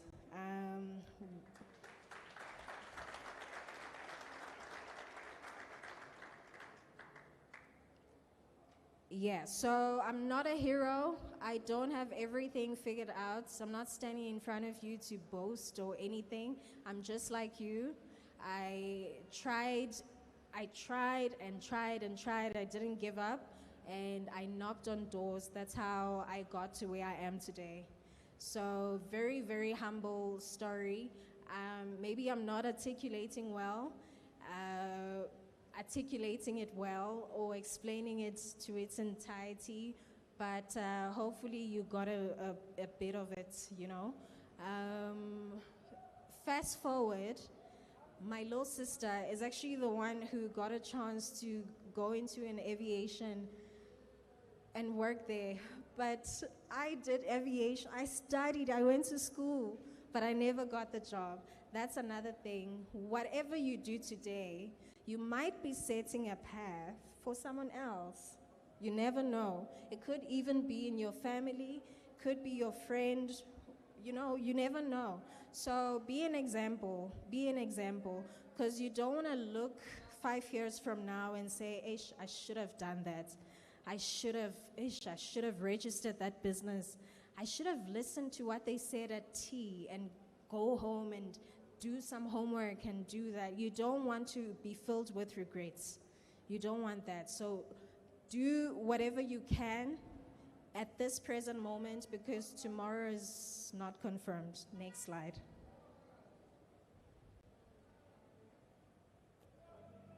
What can we do today? You can restore your energy. by who has lack of sleep? Who doesn't sleep? Who sleeps for only 4 hours? Okay, is it because of TikTok? Or is it because of business, you overthinking and wondering how you're gonna, make money? So there's a sleep app that you can download. You can switch off your phone. Don't put your phone under the pillow and sleep. No, don't do that. Don't do what you call. Okay, it's gonna be hectic, but you can just take yourself out of social media for 14 days and see what's gonna happen. Yeah, do social media detox because TikTok is not always good. Have healthy food, hydrate. Did you drink water today? How many? Oh, good. Very good. Excellent. Somatic therapy. When last did you go for a massage? Do you know? Oh, another thing is, I didn't go to the Santon of places to do my business. I didn't go to a fancy place to do my, there's a lot of competition there, but besides competition, maybe I would have made it, but I saw a gap in the township. I love explaining massage to an old lady who's above the age of 60 and telling her about geriatric, about diabetes or high blood pressure or arthritis, and then she comes back to me and says, yazi mntanami, ngifuna ukuyenza le massage, ngifuna ukuzwa ukuthi amathambo azoluleka or I like educating people, telling them the importance of massage, and then they decide that, you know what, this is very important. You can't always have grandpa for your headaches, eh? Grandpa's not good. You can't always have grandpa for your headaches. If you've got strain on your back, how do you heal it? Panado. How does Panado go to that knot on your back? You need physical professional touch. You need sports therapy. You need massage. You need somatic therapy. That is why I'm in this industry. You need to move. Do you exercise? Do you run? Do you run here in Orange Farm? You should run. You need to balance your nervous system. Restore your work. Have focused working hours. There's no glory in overworking yourself and there's nothing you did. Have you ever tried to maybe, I'm losing my chain of thoughts. Have you ever tried to focus so hard, but then at the end of the day, you wonder, what did I do? What is it that I did actually? I didn't do much. And then you look at the book and the pages are still blank. It's because you did not plan properly. Real boundaries, have boundaries, delegate one task, rest guilt-free. Choose consistency, but I'm not saying sleep for like 10 hours and stuff, because I know there's some people that sleep long hours, like my little sister. Okay, restore your identity. You are not your business, okay? You are a human being first. So what's the point of overworking and overdoing it, and then after that you just become ill, you know? Yeah, there's no glory in that. Next slide. I think that is the end. You cannot pour into your business from an empty vessel. You need to recharge, realign, rise sustainably. Thank you very much.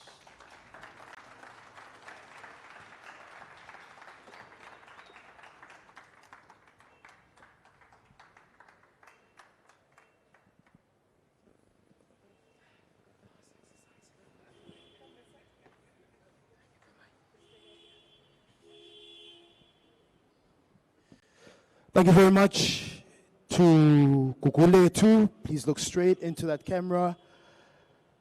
Encouraging us to, I wrote a couple of notes which I want to take out. around recharging, building systems, and delegating tasks. Can I say by a show of hands, who of you exercise? Okay, I must be more direct with my question, because some of you exercise in some of the most funniest ways. But we won't go there. Who of you, by a show of hands, you exercise?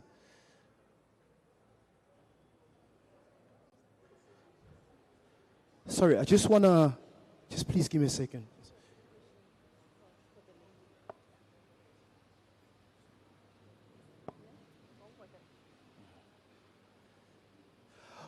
All right, so have you ever been at a place physically but mentally you were not there? You know, burnout hits you in some way that you are somewhere but you don't know how you got there. Because when you're burning out now, you're operating on autopilot. You are driving to go to a meeting but you're not in the meeting because you're at the factory. When you're at the factory, you're not at the factory because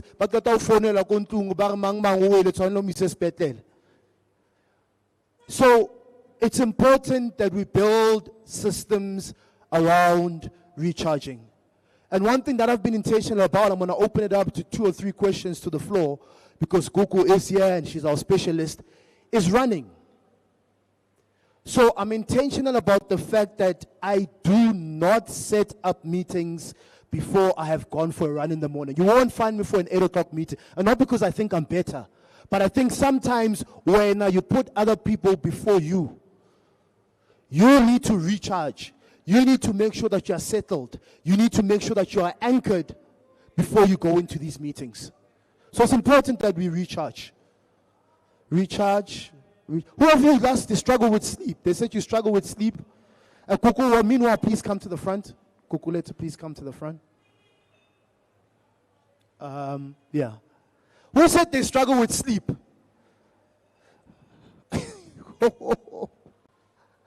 It's real serious, eh? Do you struggle with sleep because you owe people money? Right? With regards to Coco, I'm going to open it up for two questions to the floor, but I'll start with the first question. Sleep. Apparently, scientifically, we were told that you must sleep 8 hours. How true is that? And let's talk, is it quantity of sleep? Is it quality of sleep? From your research, from your experience, from working with clients, what is it and what's your advice around particularly sleep? Is it the pillow that you use? Good question. Can you hear me? Those are good questions. So please don't use sleeping pills to try to, get some sleep. Don't depend on them. It's not good. Sleeping pills are not good in long term. And 8 hours is max. So 5 to 8 hours. And for entrepreneurs, I sleep 5 hours. I'm being honest. I sleep 5 hours, and it's not mostly about, well, quality and quantity, they matter, because you cannot sleep poorly for 8 hours. It doesn't make sense. But is it about the pillow? Of course, your pillow needs to be clean. Use essential oils.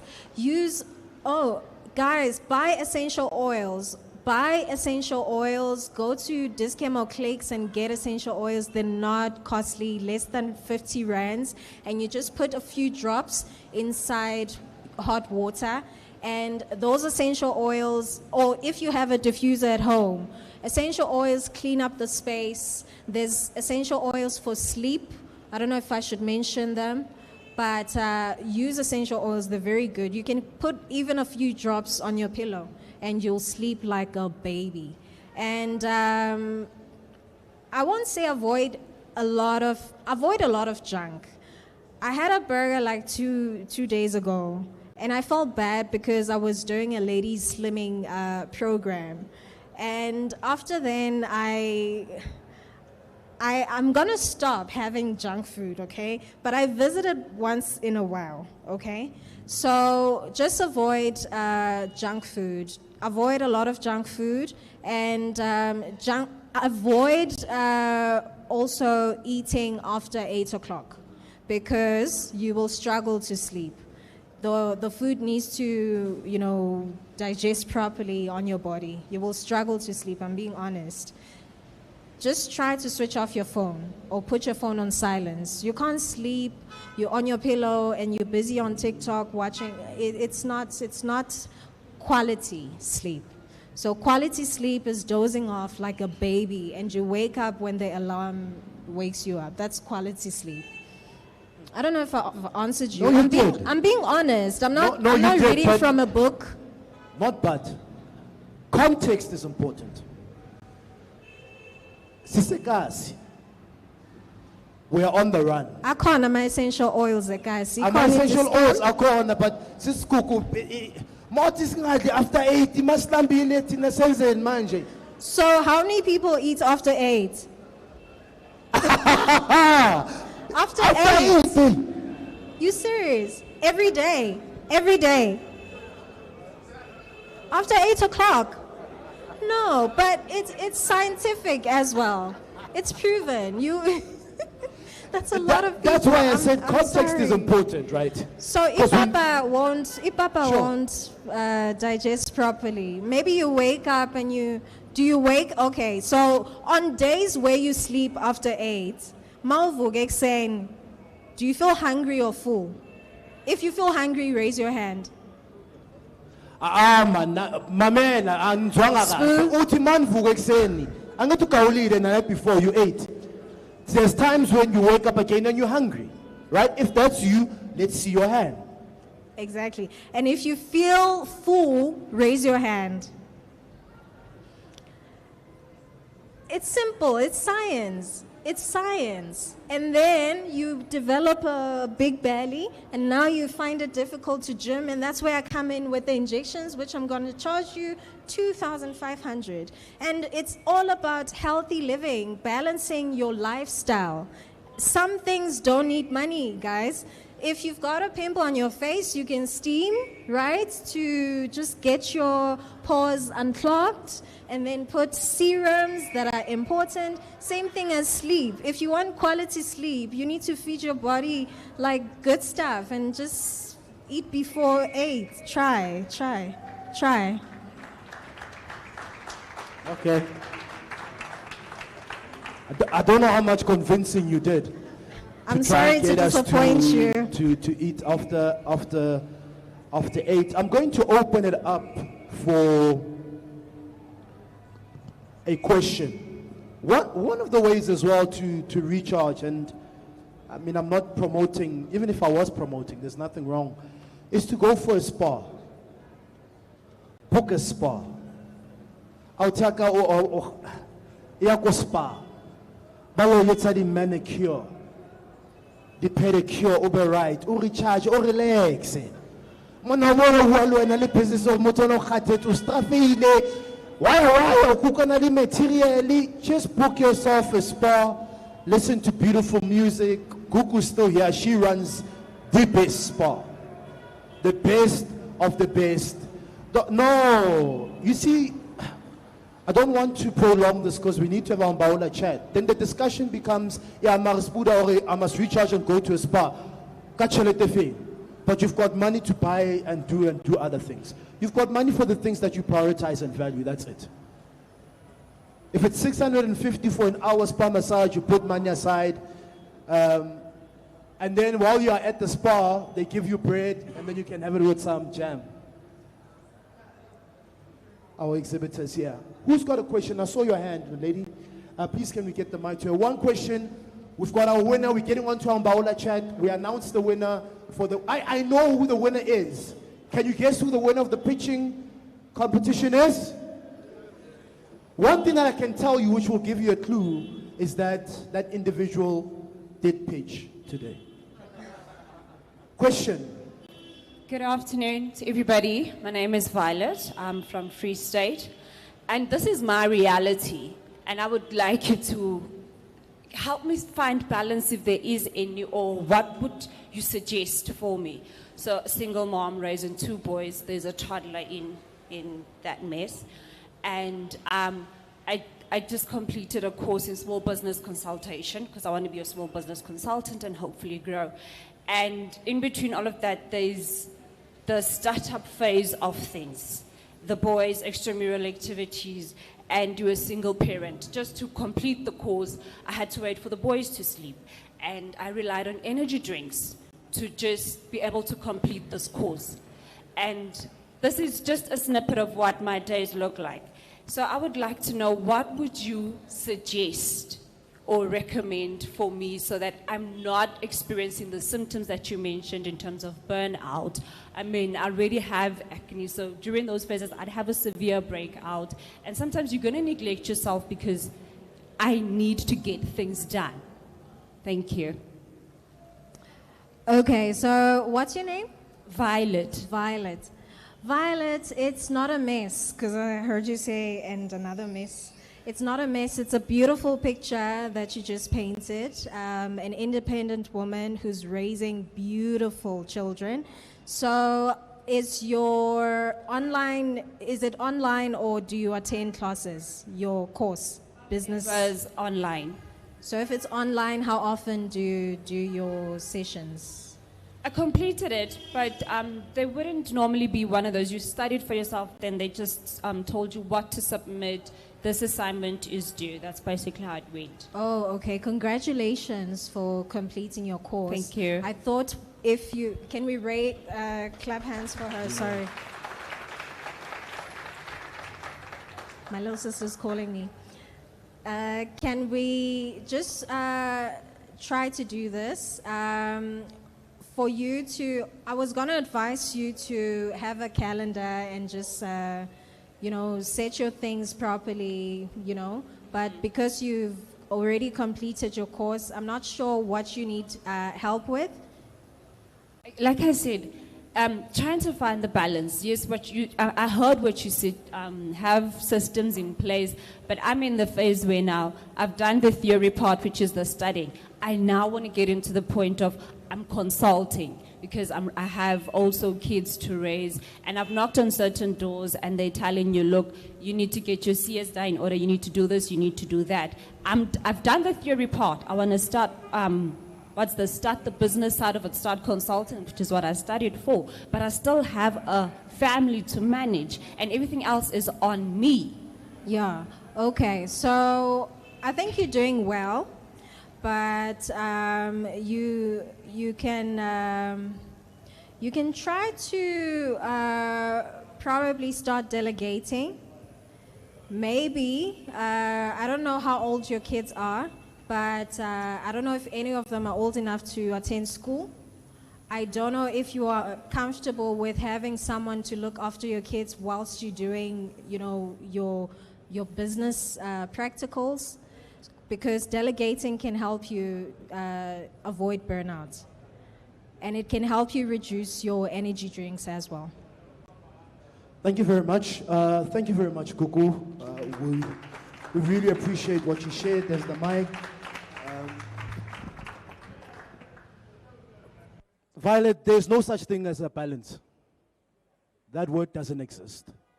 And I share this because I know of people who are in the same situation, who are with you, same situation that you are in, sorry. And all they've said to me is, what is the most important thing in the season that I'm in right now? Right? So not to say that your kids are not important to you, right? They are just as important, but to help them to understand what you're going through in terms of having to do the startup and the fact that you may not be there for them whenever they need you. Right? I think at times we don't really tell them that. And then you feel bad because you're a mother. Right? I don't have time for my kids. I can't go and fetch my kid after school. I can't do this. But have you explained to them the season that you're in and what's the biggest focus right now? And get them to see what the bigger picture is. Because all of the other things, they're very difficult to you can't just delegate and give your kids away. That also sometimes it comes with finances, etc. So respect and honor the season that you're in right now and the priority that is, and give off your best. That's it. That's it. Because that's all you can do. Someone's going to be happy, someone's not going to be happy. But honor you and peace as well. All right. Who came with somebody here? Who came with someone? Who came alone today? Oh. Who came alone today? I'm just pulling your leg. Who came alone? Okay. What did Bulelani say that I reiterated in the beginning? The most, yes. It wishes. The most important person in this room is the person that is Akilutu. The most important person in the room is the person that is sitting next to you. Even you, Mr. Charles. You're sitting next to no one. So, we are going to go into networking. The purpose of this session, ladies and gentlemen, kings and queens, is for us to get to know each other. You are living in the same township. Orange Farm. Let's get to know each other. If maybe you're an introvert, because I see some of you came, you're on your phone the whole time, you don't know what you're going to say, whatever, you could use those 4 questions. But more than anything else, so there's a thing that I learned very quickly around networking. I was listening to this millionaire who works with millionaires. And he says, so what do you do? He says, I do a lot of networking. He says, so what are 2 things that you do? He calls them the 2 C's. First, share a compliment. Secondly, find something in common that builds a conversation. Share a compliment. Find something in common that is going to help you build a conversation. Because you're looking at this person and you go, sure, man. And then there's silence. Because you don't know what you're going to say to each other. So part of this session, let's network, man. Don't leave here without meeting at least 5 new people. You don't have to do business with them. Just to get to know each other. Omang, what do you do? What do you love? Why do you want to get into business? Let us start to build networks and relationships right here. So, first row, you're going to stand up. We are not going to move the chairs. Kyalkopa, don't move the chairs, otherwise it's going to be a mess. So you will stand first row. Let's do this practically. First row, please stand. Second row, please stand. So first row, you will turn around and network with the second row. Second row, stay where you are. So you don't have to network with the person that you are facing. You can, So second row, first row, you'll stand. Network with the second row. Third row, you can stand. Ne? Third row and fourth row, please stand. Kopali eming. So third row, turn around and network with the fourth row. Fifth row and sixth row, kopali eming kamauntu. Fifth row, network with the sixth row.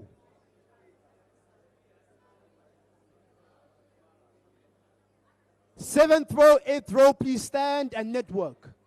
Please do not move the chairs.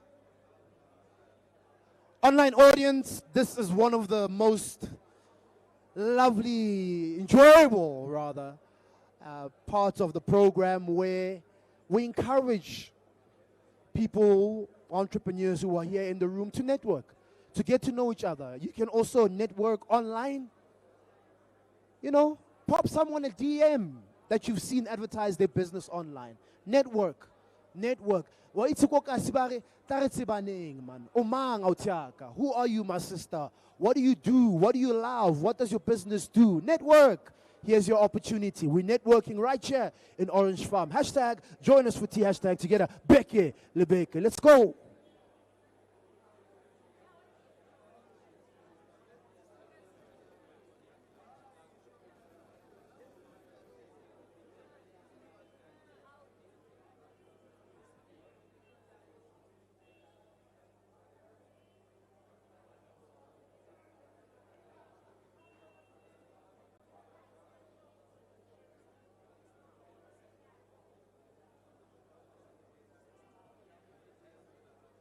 $14 minutes to go. Once you're done, move to the next person.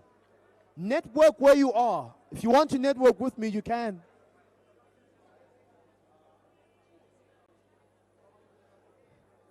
Please don't move the chairs. How far is out here?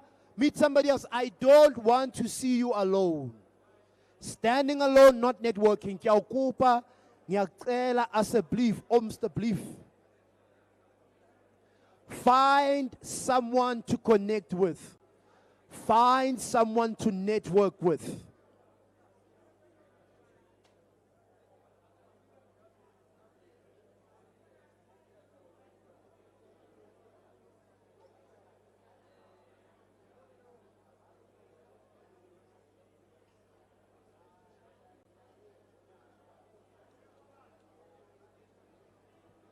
Do not move the chairs, but feel free to move around the room. You've seen someone. The Spirit says go. Therefore, go where the Spirit says. 2 minutes down, 13 minutes to go. Move around. Meet someone new.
A ke batle ho bona o sa bue le motho ausi wa ka. Bua le ausi mo pela hao. O tlileng le yena. Let's get to know each other. Orange Farm, 10 more minutes to go. 10 more minutes to go. Let's not move the chairs, but we can move around. Let's move around. Get to meet somebody new. At least 5 new people. I love what I'm seeing. Entrepreneurs are exchanging contact details. Hashtag join us for tea. Hashtag together beke libeke. Right here, go Orange Farm. In a basement, nochal.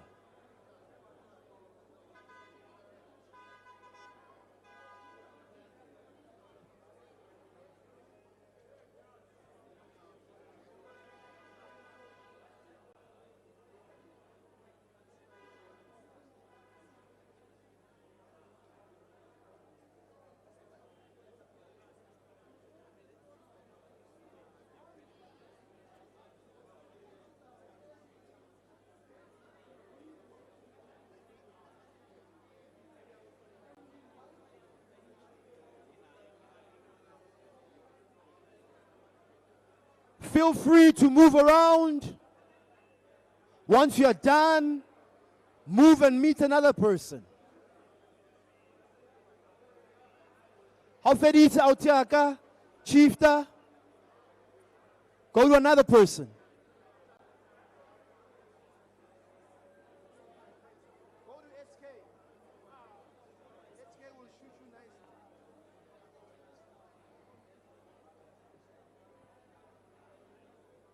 We have our pitching finalists in the front. They are here if you'd like to engage with them. Hashtag join us for tea, hashtag to get a Bekele Beke.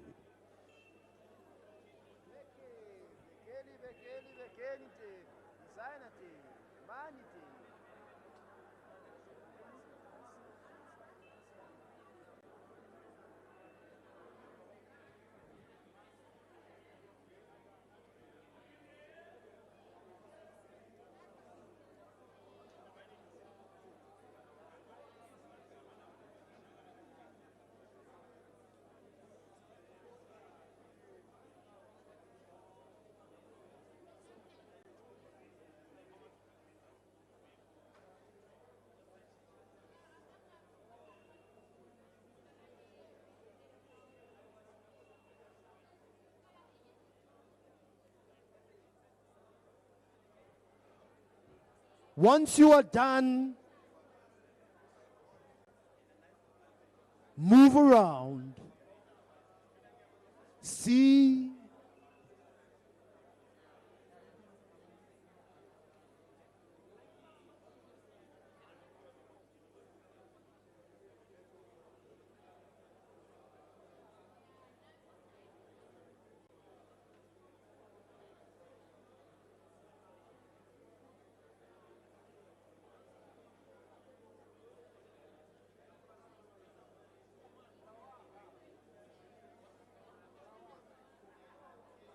few more minutes left, a few more minutes left.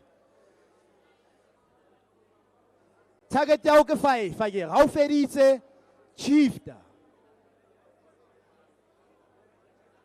Ya ko motho o mongwe. Let's connect. Let's get to know each other.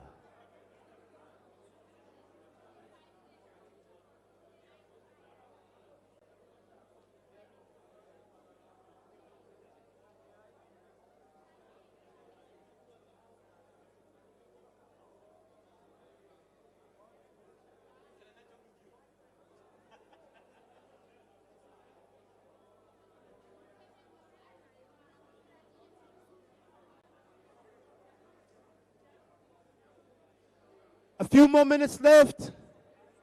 3 more minutes left. 3 more minutes left.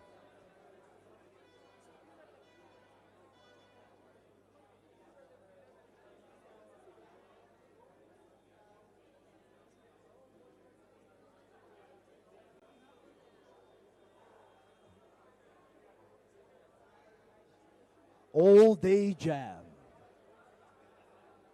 All day jam.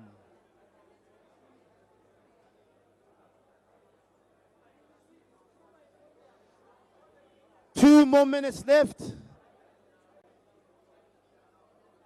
Hashtag join for tea. Hashtag to get a Beke.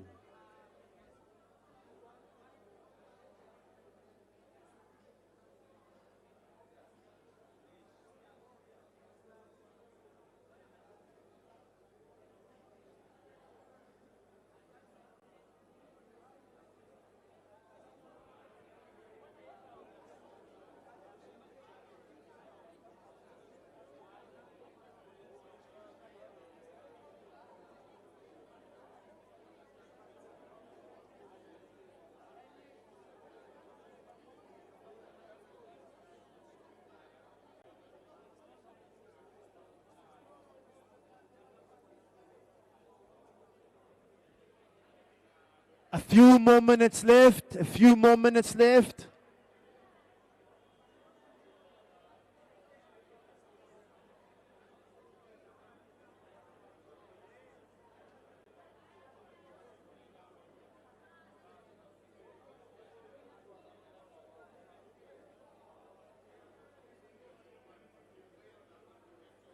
1 more minute to go. 60 seconds to go. 60 seconds to go.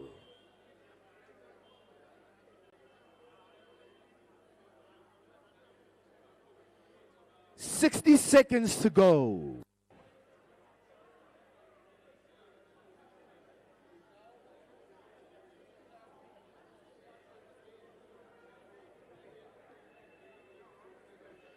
Thirty seconds to go.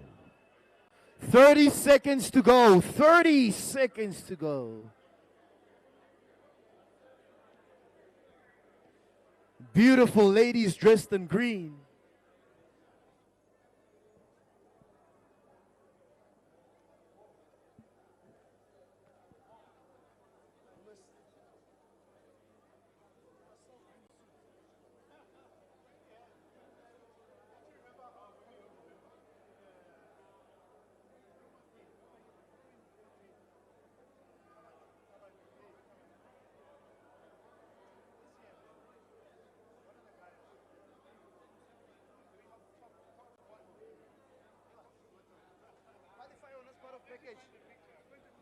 All right, thank you, ladies and gentlemen. Thank you, thank you, thank you. Hade makgon mana ka tla disturb man ke bona gore ho tense da. Na ke kopa go duleng mo fatshe. Please can we take our seats? Just as the conversation was flowing, there comes this guy with the mic. Hey, Mare, oh, hey. You still have an opportunity to. It sounds like you were working on a serious deal. Because di fatlo tsa lona man ana motho smiling di mane wa picture akizu baisang, but you've got a skill, my brother. You're an attention grabber. Thank you, thank you, thank you. Okay, I have a couple of questions. By a show of hands, who of you met a minimum of 5 new people?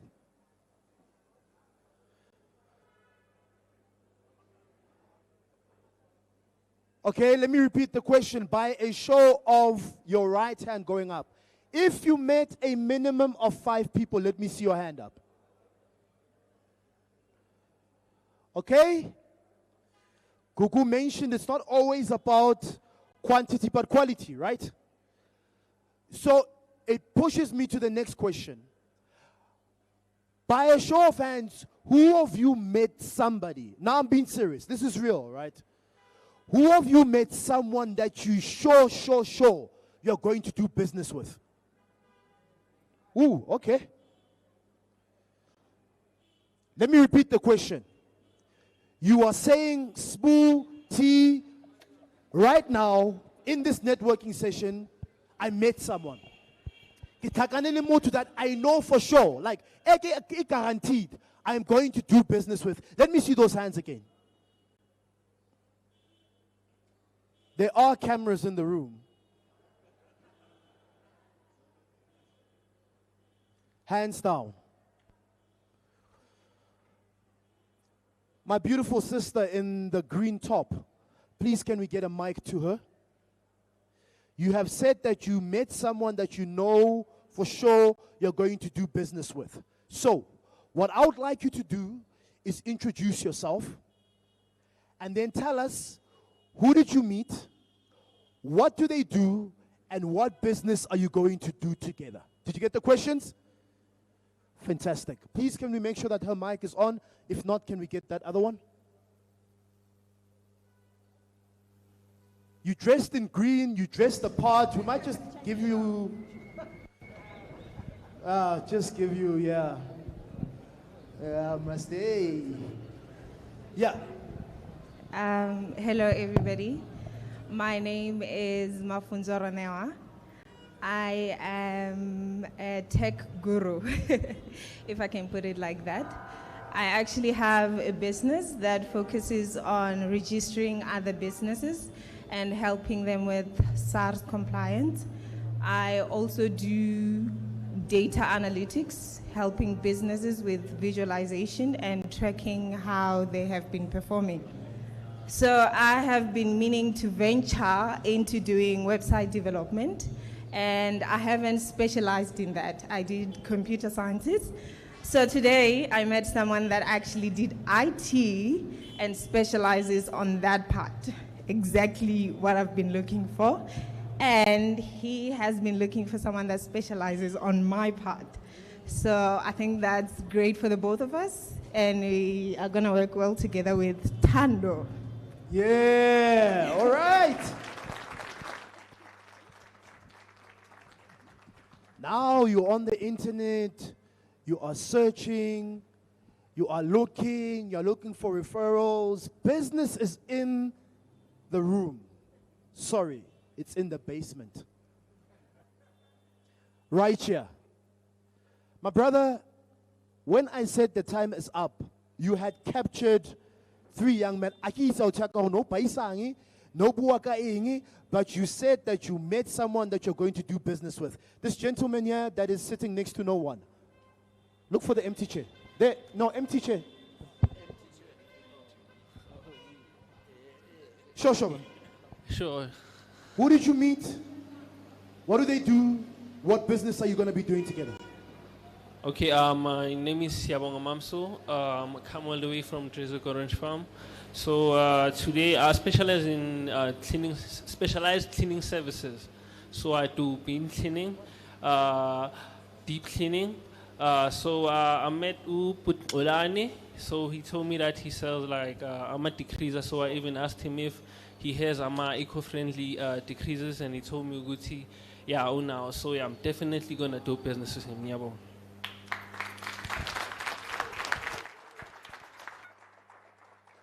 And I do encourage you that when you do business, please let us know. Tag us on social media, not because we want to be seen as, but other entrepreneurs to say, but if they can do business, surely we can do business together, right? Because one of the ways we've grown confidence is by seeing people that we've met do what we want to do. Are we together? So, we are going to move on to the, let me see the hands again of those who said they met someone. Kodman, please can we get the mic? Do I need to stand? Okay. Thanks. My name is Kolan Lamani. I do supermarkets. And I'm sure some of you know one of my supermarkets was burnt down by foreign nationals a couple of months ago because the competition was too much for them. I actually met someone that I did business with, but I wasn't aware. Today I met the owner of that business, and it's this lady here, because I've been buying her products and selling them from my store. And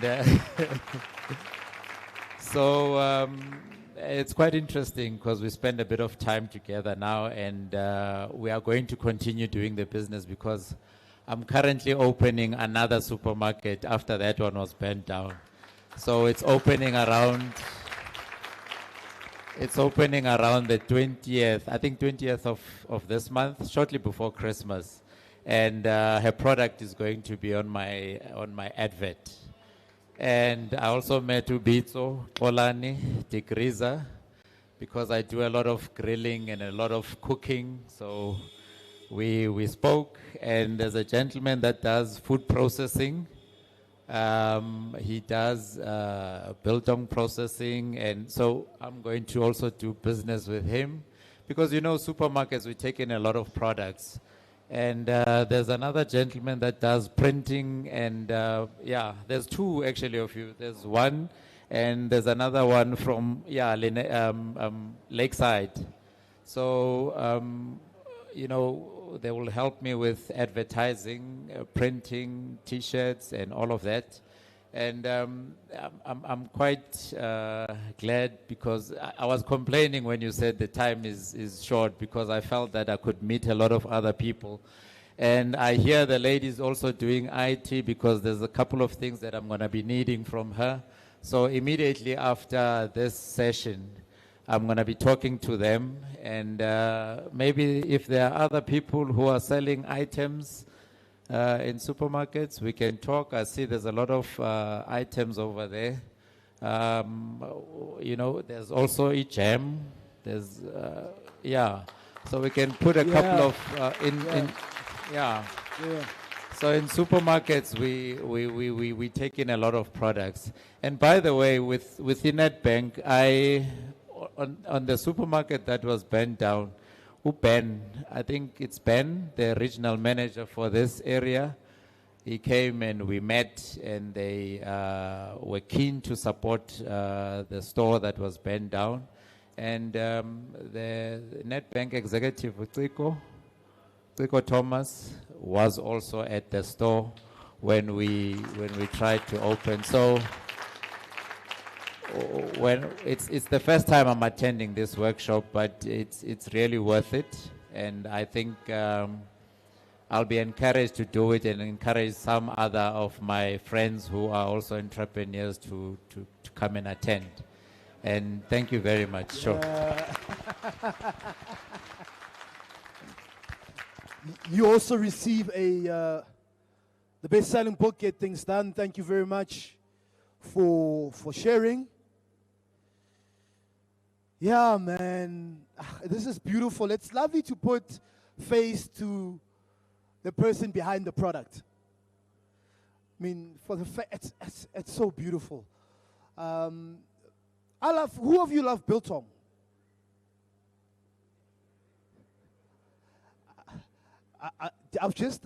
What I've just done is I'm going to give you the mic because I'm listening as Rodman is speaking about the fact that we've got someone who I don't know if manufactures the right word, but you manufacture and you sell biltong. And so many of us here love biltong. As we recharge during this festive season with your preferred glass of beverage, have some biltong, you know. Have some biltong, my brother. I'm going to give you the mic for you to tell us, who did you meet? Who is it that you're going to do business with? And before you do that, to our exhibitors, please get ready. We are going to give you a couple of seconds to tell us who you are and what you do, because people are exhibiting with you, but I think it's lovely for the global audience as well to know what is it that you do. Mr. Biltong, no, not Mr. Biltong, Khudman, please, it's yours. Sanbunan Ninjani, Sapili Kamalam Minangosipo, Wagankosi, business agro processing, from agriculture, from Stalin Komini, Mfuyeni, processor beef biltong, Nitala from the scratch. Ngi dehydrate and then ngi package bese ngiyayithengisa, and then kuma vegetables ngiqalile ukwenza iacha yami, and then kuma fresh fruits, and then ngiya dehydrate nakhona ngenze ama dry products. So ngihlangane noBhutqolane dala ngiloku ngimfenza ngimfuna ukuthi hey lo bhuti ngathi ngathola ithuba lokuthi ngikhulume naye, because into engiyenza mangiceda ukwenza ibiltong yami ngiyakhulumisana nomnikazi westoro ukuthi ngiyifake eshelfini, and then bangithengisele yona, and then kube ne profit esisherayo lapho. And then ngahlangana futhi noBhut Pule weSoweto Drift, nayo sekangi-inviteile ukuthi kune event ezoba khona nge-16, and then ngizoba ingcenye yayo lapho ngizobe ngishowcase khona ibiltong yami. Ibiltong yami imnandi ngendlela esimangaliso. I'm telling you, uyayazi uSibuda. He knows it. So since ngiloku ngipusha from Weight Go 2022 bengiyiphathi ye-tea, and then from ku-tea ngiye ngafunda izinto eziningi ezangilida ukuthi ngiphinde futhi ngiqhubekela phambili, ngathola imali engangisiza ukuqhubeka ngebusiness. So lento abayisho ukuthi kumele sihlale siza njalo because ibusiness iyachinja ngaso sonke isikhathi. So kubalekile bafethu, let's keep on working hard, let's push. Ngiyabonga nami kakhulu. Ningakhohlwa ibiltong isika biltong, bawungena ku YouTube Uthi sika biltong and then uzobona ama products engiwenzayo lapha and then uqala uorder. Ngiyabonga. Siyabonga kakhulu. If you don't believe in your product, it's very rare that people will believe in it. Bathi biltong emangalisayo, the best.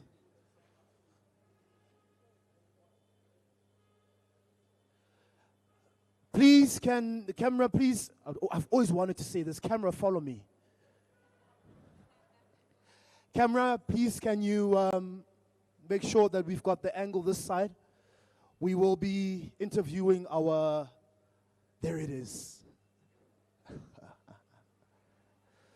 So what's going to happen right now is we're going to give our exhibitors an opportunity for them to tell us who they are, what they do, the award-winning entrepreneurs and exhibitors in the room. And then afterwards, we've got Mbawula Chat with the Ultimate Kasi Pitching Challenge winner at the 7th Annual Township Economy Summit. You walked away with how much?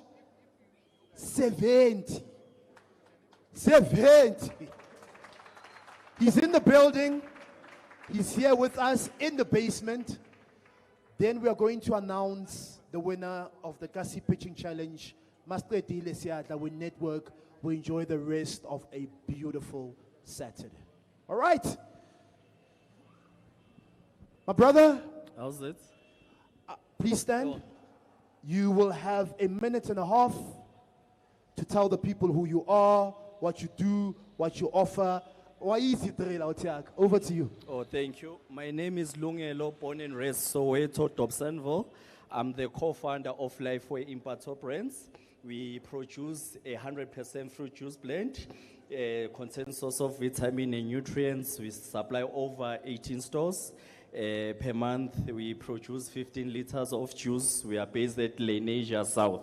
So half a liter costs 20 rand. We also do have 1.5 liter. You can follow us on social media. We are Lokshin Fruits Beverages. Thank you. Thank you, my brother. The best.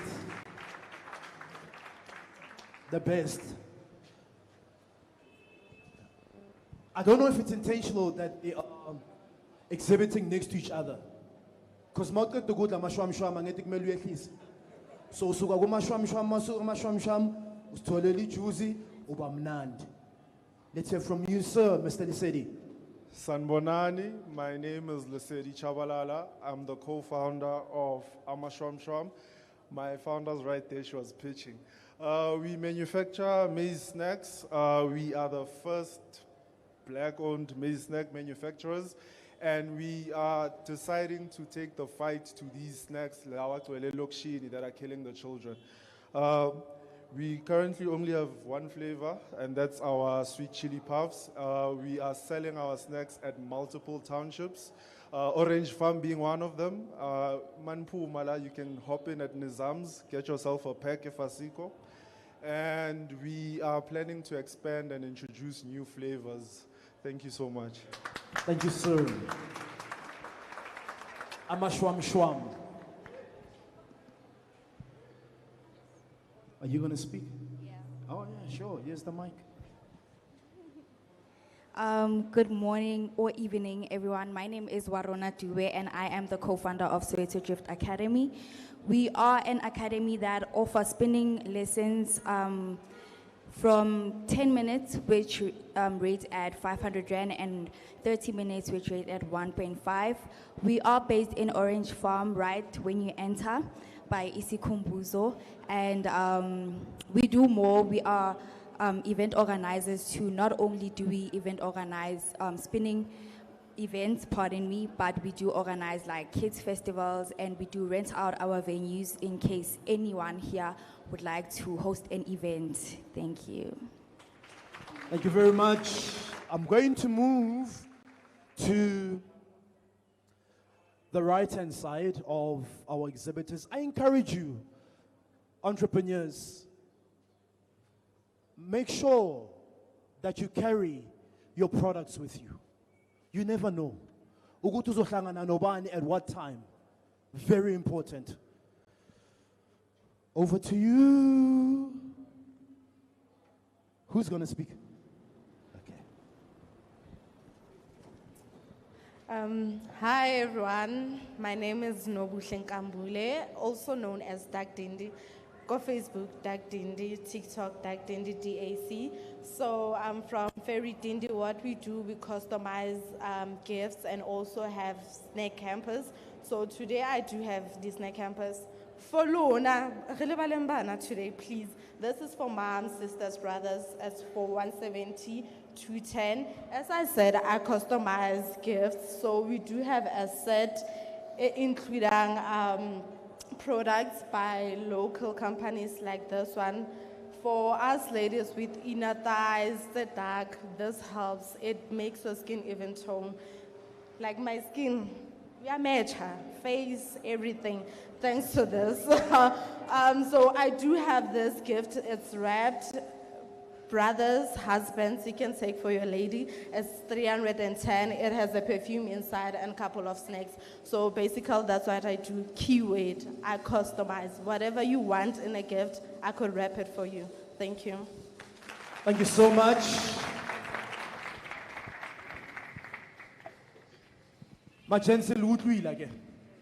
Can I see by show of hands, guys, who's going to get something for their lady or for their sisters? Bafethu. Snackinyana. Why when out like a plastic eta willing to decide the gift? That Tendi is still here. Please make sure that you see them. Don't leave without seeing Dark Tendi. Let me see the hands again. Those of you who said you're going to buy. 1, 2, 3, 4. Okay. Please write them down so you can go and see them.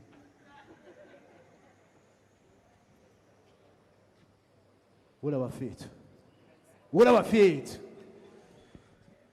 You got the mic already? Afternoon, everyone. My name is Khonze. I am known as Khonze Pantsolala Jam.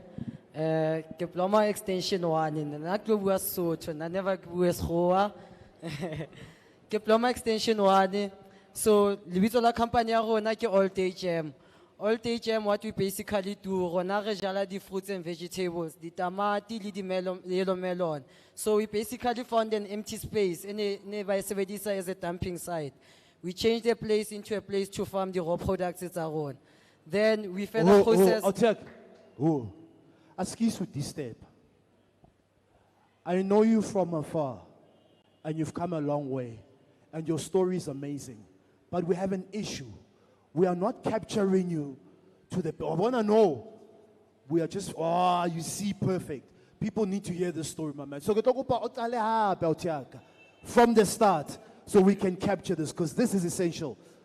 The camera is there. Oh, that one. That one there. Askis out sure. Okay, nakin na Khonze Slautse, known as Khonze Pantsolala Jam. Ke hodiswa ke nkgono wa ka le ntatemoholo le batswadi ba ka. Ntatemoholo wa ka na dula re nka le di-cousins tsa ka ra gardeneng re lo jala. So that place e ne ke bua ka yona gore it was used as a dumping site. Ra e change le ntatemoholo to farm the raw products. But then nna ke ska le mpona le no ke le Pantsola ke apere le dikis le All Star. So since ke ithathela o jive, but then when I fitla grade 11, I got to be part of the Step Up to Startup competition. Then that's why I was inspired to be an entrepreneurship. But then, hakata school, okay, entrepreneurship, but then Bopantsola nka sipsi morao because of ke cultural rank investile tšhelete ngata yona ke jive ke travel ka yona wa bo. But then ke tlo di combine to change even the narrative ya Mapantsola mo locationeng.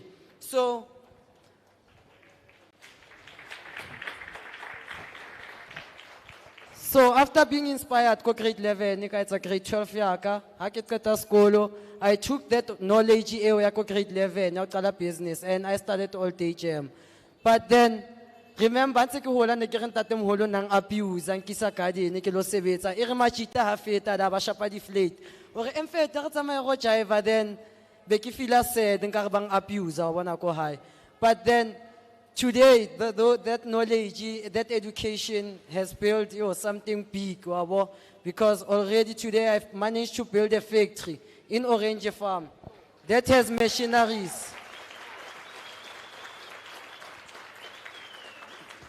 We have a factory that has a full production line, and remember, then we taking them go factory arona, more townshipping. We produce these gems, we store them in a cold room. There's a processing machines to package it. Then we sell it go macro online. We sell it go sweet and something stores. We work with corporates like Proudly SA. They buy from us. We work with Prime Star. We also work with food bev sitters. And today the business has employed 8 people. We've got farmers, we've got processors as well. Last year, 3 of us went to school to study food and beverage packaging with food bev sitter. I graduated this year.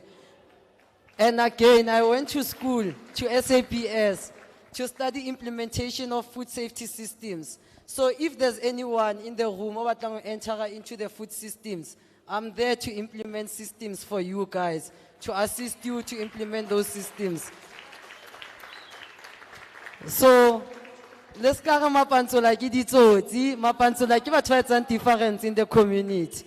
And we would really, really appreciate your support, not just us, but everybody that's in this room. Re kopa le ba support so that they can encourage or they want like baka fitla somewhere. And we also want resellers. If you want to be a reseller, you can contact us, then price it in stock price for the resellers. And we're gonna push you and promote you to make sure you get sales as well. Thank you. Thank you, sir. Khonse. Now, it's one thing to hear about a product, especially if it's food. It's another thing to taste it. So I'm going to taste it. All right?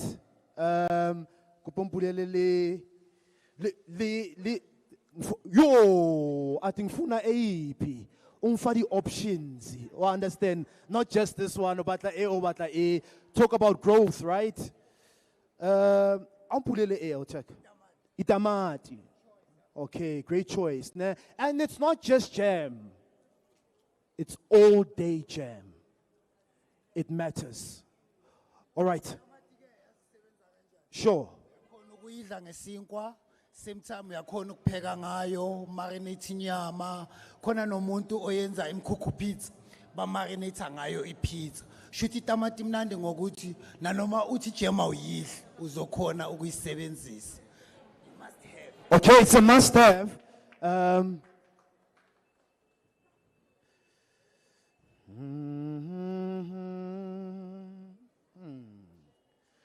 So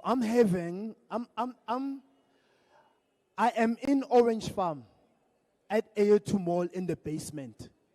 And I'm having jam, all day jam, made by a township entrepreneur in Orange Farm. My goodness. Woo!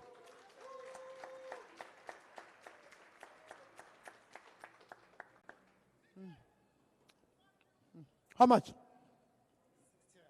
60. Okay, give me 4 of these. I'll buy 4 of these.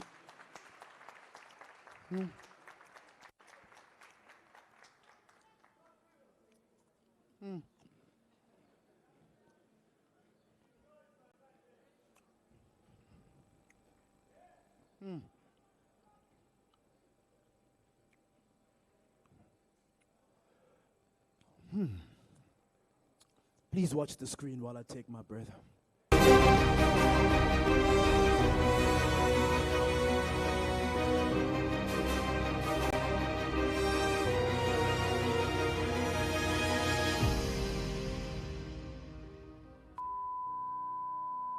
Five, 4, 3, 2, 1. Hashtag join us for tea. Hashtag together. Big and big. Retail comprises about 80% small businesses. So it means that as a SETA, we work very tirelessly to make sure that we cater for small businesses. My role today is to provide you with clear, practical insights on what the judge will be looking for. Show the results of what you've achieved, because you are not starting from scratch. Tell us where you are going so that we can buy into that. What do you need the 50K for? And I hear that it's going up.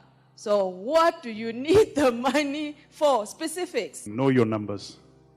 Your numbers is not about money. Your packaging, everything that has to do with numbers, you need to know them. We are giving away a grand prize of 170,000 Rand. Your 5 minutes started. 3, 2, 1. Action. My name is Lindela Masalela from Mpumalanga, the place of the rising sun. My name is Teotiani and I'm a founder of a company called Opening Group. My name is Taposi Tosa, all the way from Sidekick Tracker. My name is Patrick Toki. I'm the co-founder of Life Impact Brands. My name is Zinandindava, a founder and the director of Queen's Greens. All that we need as Soweto Drift Academy. So we're bringing onto stage a panel of experts in manufacturing their products. Koonala Ekasi. So we are fortunate enough to produce a product that doesn't have an expiry date. I wouldn't advise anyone to try and scale up too big, too fast. Take it bit by bit, step by step. Allow for organic growth. This panel discussion is on spaza shops. Find your why, and your why will then be your compass. Start with what you have. And the most important thing is about getting started. Everything you need to make your business a success, you have it. You have your idea, and you just need your grit, and you're good to go. We need to match our speeches with our actions so that young people can see that, you know what, time for talk is over. Ladies and gentlemen, the winner of the Kasi Ultimate Pitching Challenge is Patrick Toki, Life for Impact Brands. I don't work alone. It's a team effort. That's my business partner. Everything we do together, glory to the Almighty God. We are not plugging you, but it's you plugging us. We are growing together. You know, because there's so many things that we learn from all the individual people in this room, because all of us are peers in this journey. Thank you so much to all the stakeholders that have participated.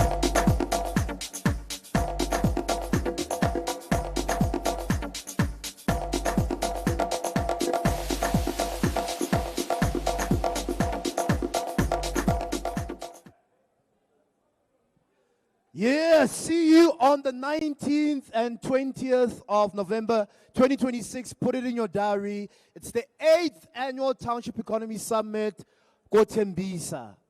Be there, an incredible opportunity. Right. Let me introduce the winner, the ultimate Kasi Pitching Challenge winner at the Township Economy Summit, Gauteng. It's not much just, hi, my name is Patrick, and no. Hi, my name is Patrick, and I'm an award-winning entrepreneur. That sounds better, and that's exactly what you are, my brother. Patrick Toki, co-founder of Lifeway Impact Brands. He heads up the sales and marketing, involved in executing, planning and execution, forefront of brand building, brand positioning, brand activation, marketing, sales.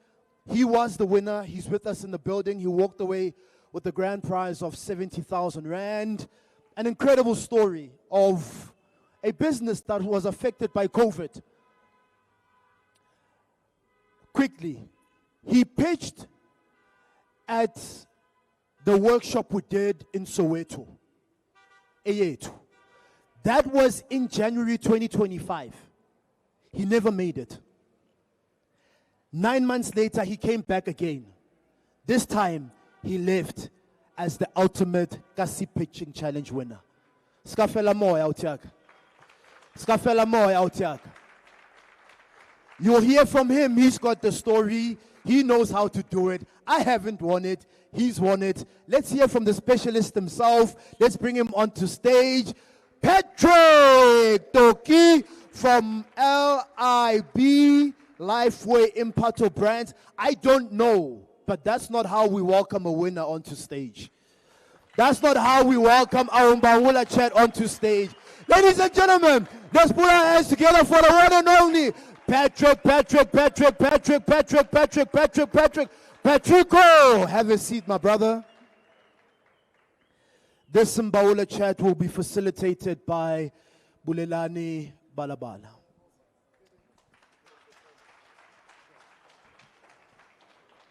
Sure. I hope Nikren. All about fair too. No, man, I'm particularly happy and excited. I think to be out here at Orange Farm. I think the last time we were in Orange Farm was 2022, in actual fact. So I think we're very excited to be out here. But I think most importantly, give yourself a big round of applause. I'll tell you why. Because despite the weather, despite Mbawula, despite whatever, you showed up. And I think most importantly, you're showing up for you. Which is why what I always say is, beyond this moment, the person who's next to you, know them. You know them to do business with them, and also know them to talk about them. So that when you hear someone saying, hey, what could we potentially do as a company as a year-end function? You know who to refer. You know, we've got a function happening, beverages, you know who to refer. You know, who can come in and supply degreasers for our factory or for our garages, you know who to call. So that's why, so that we're intentional about working with each other. And I think that then becomes the bedrock of this relationship. But I think for me, for this Mbawula Chat today, I've got the distinct and great pleasure of chatting to an entrepreneur whose journey I've watched from a mile away. But I think the closer and closer we've got, I think it's been such an inspirational journey. Because I think for me, it's not necessarily just, and I think that's why I'm very curious about the journey. Because when you look at the product is excellent. The product is well labeled. The branding is well curated. And in most cases, when you talk to business owners about those kind of things, like, no, I'll do it later. But for someone who's done it now and not later, there's something to be said about that. But as if we don't know you, the video didn't play, some of the people didn't go to the exhibition stand and experience the product, maybe tell us who you are, what you guys do, and what you're about.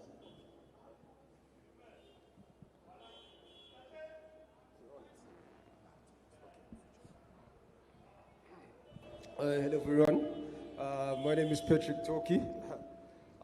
Firstly, I would like to say thank you to the visionary, Oprah Bulelani. If it wasn't for Tia, and thank you to Tia as a whole, there would be no win. Thank you to NetBank as well. We are here because of them. As I am Patrick, the grand prize winner Toki. I was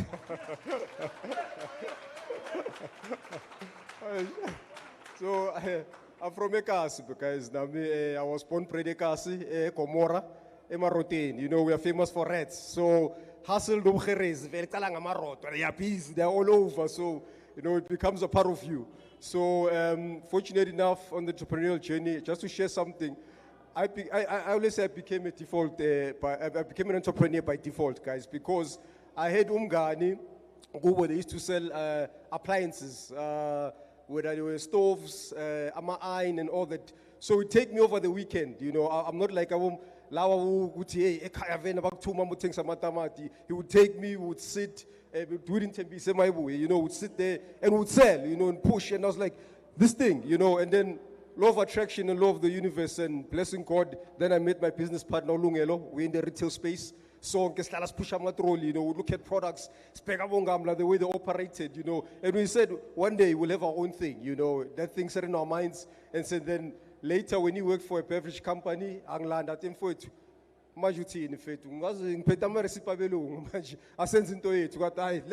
go for it, over 10 years, you know. So Loction Fruits was born, Life for Impato Brands, that's the entity, the holder of Loction Fruits. We started Kabulungele in the kitchen, and we've worked our way. We've worked our way to where we are today, but we are nowhere, we are still going.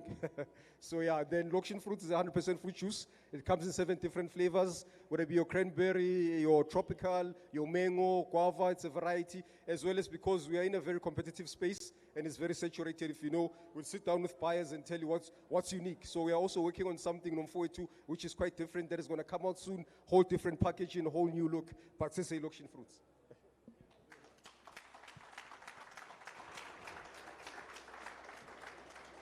And I mean, and I think, guys, the flow is going to be very similar. It's an engaged flow. So I'm going to ask about, I've already asked my first. I'm going to ask about maybe 4 more, 5 more questions. Then we're going to open it up to the floor so that it's an interactive session. Then we're going to hand back over to Smoo. And I think it's important that you understand the flow so that it's not a talk shop. This is what we try and avoid as much of as possible. But I mean, I think for me, just maybe let's take a couple of steps. Let's take a couple of steps back, right? What was the journey like going now, finally making the decision? And I think maybe let me not ask that question. I think because I've got a few questions, I want to shoot sharp. Going into business, most importantly, with a partner, sometimes is tempestuous. You know, it's unstable because of the people that we've gone into business with. And I think sometimes we experience it even when it's not formal business partnership. Sometimes we experience it when it's just a collaboration. There's levels of distrust or people don't show up the way that they need to show up. What went into finding each other? And also, how have you managed the dynamics of different views, different visions as you grow Lifeway Mpato brand? Yeah, you know, a partnership is something that's just quite it's sensitive. You know, most many people they come together, then they lose sight. You know, so I think what has joined me, Nolungelo, you know, as I said, firstly, it's the retail background. You know, I always say, Guti, if you learn from them, you'll never find them arguing on the floor or barasa with an employee. Whatever they have, they do it at the back. They're very professional. It's one thing I've learned to pick up, number one. And then secondly, entrepreneurship. Lungelo is an entrepreneur himself who was selling bags, and me coming together. I think number one, it gelled. And then we understand our different strengths, you know. But most importantly, what we said, the vision needs to be above us. If your vision is not above you, you're going to crumble, you know. But if you know, I like the Coke story. I don't know if it's true or not, but they say in the first year, they sold 10 units. Today, they produce over 12 billion liters of Coke, and this is worldwide. So if they could start in 18-something, in a year selling 10 units, so clearly there was a big plan. The vision was above them, you know, and not only them, you look at your Mark Zuckerberg, you look at your the great iPhone guy, Steve Jobs.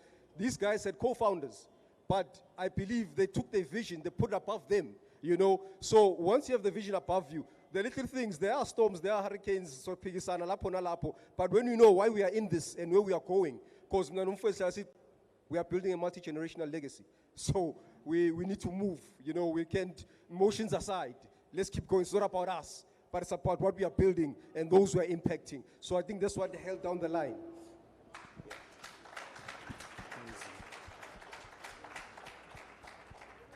I think the topic today, you know, we're talking about rising above challenges, burnout, frustrations, so that you can recharge. Maybe just to, I don't know if it's something that easily comes to mind, right? But when you sort of look at the journey, what was, either it was a transitional moment or a part of the business that was a bit difficult? Is it the retail side? Was it the manufacturing side? Or what was that challenge that stands out till today where you look at it with your business partner and think, yo, I don't know how we got over that one, that you are comfortable with sharing publicly? Yeah, there's so many challenges. But number one, I'm sure all of us in the room, we are thankful that NetBank is here. Finances, finances will do the doing, you know. They say, hey, we've sold, hey, you know, so now stock was not adding up, sticker, you know. But overall, for where we are holistically, you know, in the food space, it's compliance, guys. Khonze, I love what he spoke of at the back. You really have to comply in our space. I kid you not, you will not go into an independent spa without a basic COA. You need to get your COA, you need to get your certification. You know, Hans, the blessers of NetBank, we are working on our food safety currently. So we are quite grateful and thankful. Will give us access into making sure that we can go into your spas, you can go into all your mainstream retailers. But our biggest challenge at that time, so finances was number one, transportation, but the biggest hurdle was compliance. So as like Lungelo has also gone to SEBS, you know, through agriculture, you know, it's very important, guys, to have stakeholders, you know, TIA, NetBank, government, you know, you gotta knock. You know, I think my sister spoke of knocking. You gotta knock because these people are there to help us, you know, because we are also tested for a shelf life. with SEBS. I think for testing one product like 30,000, we can't do it ourselves at a startup, you know. So the biggest hurdle was compliance. We are working towards that. We also halal certified. As I said, SEBS tested for shelf life. So I think that was our biggest challenge, compliance, but we're also working on it so we can be able to one day say, look, we are national, election fruits, we toil in every corner. Round of applause, ladies and gentlemen. And I think quite interestingly enough, I think in my, you know, when I talk about compliance, I talk about compliance in various other aspects, but never the industry-specific compliance that he's talking about. But however, I think earlier on this year, it was unpacked to me the costs of product testing, shelf life, so on and so forth, you know. And I think quite interestingly enough, I mean, I won't talk too much about the details, but there's some interesting things that we're going to be doing next year, industry-focused stuff. The same workshop setting, but industry-focused stuff, where we're going to be helping guys unpack value chains end to end. And I think the key stakeholder that you're talking about now, so that they unpack to the guys, how do you move the things end to end, you know, with NetBank, so that you understand, and also, who are some of the professors that you can work with in getting those tested at a ridiculously cheaper rate that are recognized by the SABS. But I think for me, I want to now move on to the other parts of that. Now we've spoken a bit about the challenge, or some of those challenges, and there are many. But how have you, because a big part of moving the product that you're moving, and I think one consistent thing I've seen, Loction fruit everywhere. Loction fruits at this event, Loction fruits exhibiting there, Loction fruits exhibiting there. And the big component of that is you're not just exhibiting, but you're there to also then sell. But the back end of selling is rejection. Sometimes you send a proposal and they say no. You talk to a buyer and they uza nani, and then they reject you last mile. Sometimes you then need to sell large bags and consignment. How have you navigated that rejection? Because I don't know, does it get normal the more you grow? And how have you moved around that? You know, I always say something. I was sharing it with Lunga the other time. You know, there's always that saying, what is this? You must dream big. I say, your dreams must be on drugs. You know, your dreams really must be on drugs. I kid you not. If your dreams are not on drugs, then you won't have a problem. Rejection is quite painful, you know. But if, you know, I told Lunga other time, my man, we need to get to a level in a month. We are selling through distribution 20 million units. There's a company overseas that does a beverage. They're moving those figures.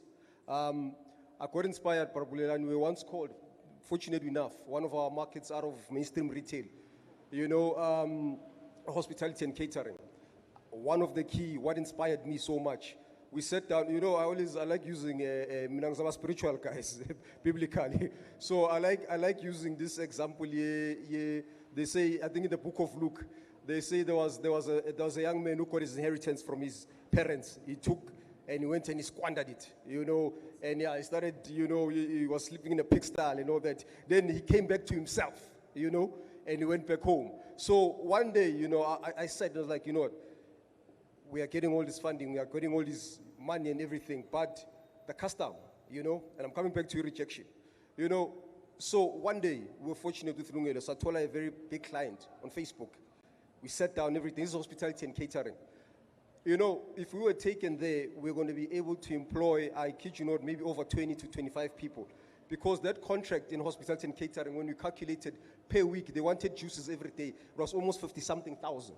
You times that by 4 weeks, we are able to manage our costs, lower them, employ more. So all I'm saying to you, when you can go into a room like that and God puts you there and says, my child, look what's coming. So, I'll reject you. Dust it off. You go back into the game. You go fight. We are here to fight. You understand?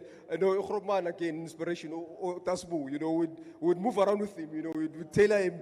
Fire in 2021. You always find us my events like Expo, you know. And that was quite inspiring. You know, selling more fire, Stratin, and all that. You know, that's when we also learn about how importance of compliance. You know, and look, in Fire, they went through the wholesaler before coming into your mainstream retail. So rejection for me. I always say, when you fail well. but fail for the lessons, fail for the mistakes. So, that rejection, it's only opening bigger doors.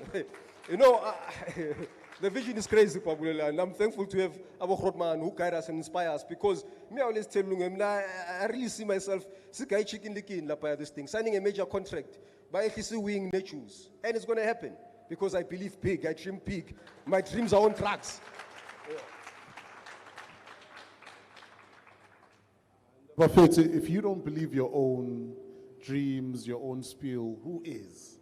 And I think that's what I'm also getting, and I'm also, because you see, and I think that's the thing that that I want to share, that you might not know about sitting here with inspirational entrepreneurs. And also, when we interact, is that we learn so much from each other, as peers, which is why the biggest thing that I take away, as I'm about to ask my last two, then we open it up to the floor.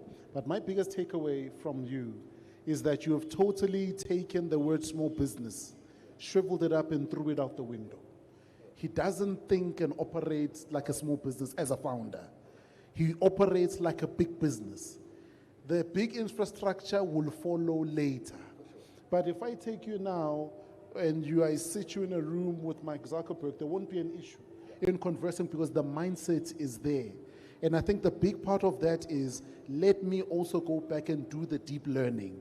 Maybe this December, January, so that I get my mindset right, so that who have always wanted to, I'm able to then understand that it's the mindset. And then the other thing that I learned from you, that I love so much, bro, and I never ever thought of it that way, is that those two clients who might have rejected, how you learned from them trained you so that you are able to attract the guys that you then were able to attract through Facebook. So in most cases, we think that we are working hard enough to attract brand X, Y, and Z. But you are working hard enough so that those brands are also then attracted to you. Man, let's give them a big round of applause, man. Sure. My second last before we open it up to the floor. What has kept you going? What has kept you guys going? Through the ups, the downs, what has kept you going? Is it a ritual? Is it a saying? Is it reading? Is it walking? Is it praying? Also keeping in line, I think on my side, with the theme today about rising and recharging and moving away from burnout. What has kept you guys and what keeps you guys moving as founders, not necessarily the business, just as founders? Okay, I just want to go back to that previous, coming back to the drug story. I have out in Kulana, Strati. The guys who smoke, those guys, it's just good to mean drugs are drugs. But if those guys really, if they were formalized, I have this guy, we live on the same block. He's one of my key inspires. That guy inspires me. Every day, he will sell me something. He's always selling me a charger cable. They are not working. He'll sell me 3. It's raining, it's hot. So we as entrepreneurs, if we can cry over rain and we have such a guy, it's just good. It's unfortunate he's going for a fix, But if it was not for that, I'm telling you, those guys, if Power from a call center, you put them there, they would skyrocket sales. Those guys are on another charge, another level. So if we can look at such people, I believe Nati, guys, really we must go, So rejection, we put aside, we put on our boots, we keep going. So before you answer that one, you've touched on something that I want to ask. You sometimes meet entrepreneurs or business owners who say, I want to hire people to do it for me. What are your thoughts on that and the importance of being able to sell and harnessing that skill? For me, it's quite dangerous for getting someone to firstly, my side, to get someone to shy, you get someone to sell for you. You are the visionary, you are the core, master of your business plan, your business model. For every entrepreneur that starts, you need to have a sale. Then you're not an entrepreneur if you've never made a sale. Go do something else. So for me, you need to learn, because every client and every customer, you're founder. You get to learn with, okay, that went wrong. Let me better position my USP. Let me better do things like this. So for me, before you get, I'm a rep. you need to know your product. You know, Muzile Opera X, the way Pushanga Corner, no put and other guys, all of you, you know. But if you don't know your own stuff, then how can you be a visionary and you're expecting him to bring the sales if you are not leading by example? So I believe, for me as the visionary, you must lead first by example. You know, go there, get the 10 rejections, and then come back before it. So for me. Hey, ngaleso sikhathi bangithumela email to Desco, but we regret to inform you. Hey, but I think to the question I'd asked before, I rudely interjected. Just because there's a big thing that keeps coming out around selling from you that I love, that I wanted you to share, and you've done justice. But how have you guys navigated? I think maybe just to rewind you back to that initial question, as individuals who are human beings who are now founders, what keeps you guys moving? What keeps you guys going? Yeah, for sure. Yeah, I think that was the last question popping. I don't know, you know, other things maybe they're magical, you know. But I think for me and Lungelo, what keeps us going and elevated, especially coming from a casting, man. You know, we want to tell the story. I want to mention this. I mean, I think we're Alex. So I'll share with Lungelo. A block away at 10, 2014, I kid you not, a partner yaga Batu, Theo, he was my boy, Truza. I must send right in as Andrew. He was selling Batu, unbranded, in 2014. Now singing one of my class, number 63. I'm happy for him, you know. But you know that the holding together, the vision that they had, you know. So with me and Lungelo, I believe again it goes back to the vision, you know. I said we put the vision above us. You know, we also want to see our products because a part of Lifeway, let me just break down. I think they will answer in a nutshell. So ours is made up of a manufacturing site, LIP, not Loction Fruits. So it's manufacturing, we're a customer-centric organization, and very, very importantly, is the distribution center. So distribution, what am I talking about? We sat down, we said, look, we're not going to manufacture everything. But one day, when we have accessed markets, and I'm talking internationally and globally, in the FMCG, we want to have the old day jam. We want to procure from old day jam. We want to redistribute. We want to procure from a farmer, maize mill. We want to procure from other entrepreneurs, as long as there's quality control. And we can take it and fit it into the market. It's not a problem. I've seen a company doing the same thing. No, it takes Lucky Fruit. He's not even doing Lucky Fruit, but he's selling it, and it's profit. So if we can come together and be able to be at that level and procure from each other and redistribute and share the profits and wealth, I don't believe there's anything that's stopping us. So I think that's what also pushes us as a unit, and yeah. And then just on that model, then Loction Fruit would be one of the brands. It's one of the that brands will come from the manufacturing side. Yes, there's more that's still coming. Beautiful, my goodness. Sure, but guys, like I said, let's give him a big round of applause, then we'll open up for those questions.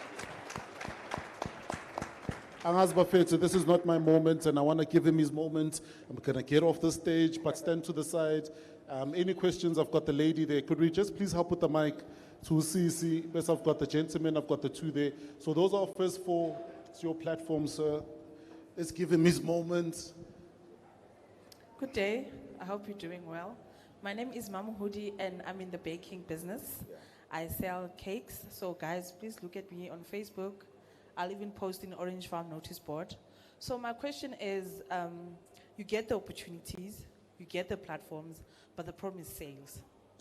You have equipment, you have ingredients, but the problem is that you are not able to make sales on everyday basis. So how could you advise in my term that how can I grow my sales margin in terms of generating on an everyday basis? Thank you. Hey, yeah.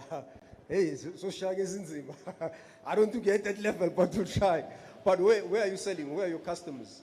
Okay, basically my customers are on social media. Okay. We do theme cakes, and then now we're venturing into scones, into selling like 5 liter, 10 liter. But normally we used to do your birthday cakes. But now I want to have an everyday income. Yeah. Instead of just waiting for a customer to say, okay, I need a cake, or this is what I need. Okay. Yes. My sister, I always believe in the old traditional way. You know, before we even had a sticker, we would stand opposite Nolungelo. It's petty cooler, door to door. We would knock. You know, we would sell. We would stand opposite to Opsinville Mall, you know, would sell, you know, would stand there, would sell to people. Before, you know, and that's why with everything, it attracts. Once you go out there, you know, we are Kokota, you know, your business, and you know what, going back to Okhorman probably already said, don't fear rejection. You know the value of a product, Yako, and the quality, and understanding your market. I'm sharing a funeral service. I am getting a sontwe. The niche market is there. I'm a customer call. As I'm saying, who are you selling to? You know, I'm a society. I am getting, you know, it's December. We've got I say have also agents. You know, who can knock and introduce the product, you know, na inte so sampler ni taste, you know. So as I'm saying, good who are your markets? Who are you penetrating? You know, who's the next target market? You need to be able to knock and go. Whether it's a funeral parlor, do you serve Amascons? You know, you need to be able to make sure, good, as I said, with where is this product needed? Because I mean, this is an everyday thing. Just besides the one customer wasn't, you know, you gotta. I always say bulk selling is very important, and I believe that's your industry in a way, you know. And again, very importantly, collaboration. You need to partner up. You know, find distributors, find out about them who specialize in MKK. You know, that is very, very important that we network and we find also distributors, because we can't always be everywhere. You know, we have to manufacture or manage, but you know, align. You know, find whether Facebook. You know, getting contacts. As actually problem. We are always everywhere. And as the market still up, and I love when we spoke of networking. You'll always find someone there. You know, so let me go push it for you. So very important. Network. Find distributors. You know, tap into other markets around you. Okay, and thank then you. Push your sales. Afternoon, how are you? How are you, my brother? Great presentation. Thanks. My question, I'm the director of Nkosi Holdings. Then we also have Vilonduzana Nkosi Books, where you sell second-hand books and new books. So my question to you, as Mr. Charles spoke earlier, is how do you deal with Vilonduzana, the financial review and reconciliations in terms of your business, that aspect of your business, and what do you do if things don't reconcile at the end of the year? And secondly, Usis Kuku spoke about mental health. So my question is, how do you unwind, especially after those long, tough days? Thank you very much. Okay, first was just repeat the first was about finances, ne? Yeah, financial review and reconciliation. Mr. Charles spoke about it earlier. Yes, thank you very much. Okay. Or just to add on to my sister again, it's fine, I'm going to answer you. Social media is very important. TikTok, you know, I mean, we almost landed one big contract from Facebook. So get abantwana, you know, you know, just sit there and create content. It's very important, guys. That content, I kid you not, it will bring you clients. You might look at it nothing, but I'm telling you, it will open doors. You know, you don't have to do it yourself, but be able to get people who are creative. You know, you can't always be strong, but there are people who, you know, are able to do that thing, visualize, and just be creative with it. So I think that my sister also adding to on about Amakek and just introducing with Lilians so, you know, and I think it will also be a good push for sales.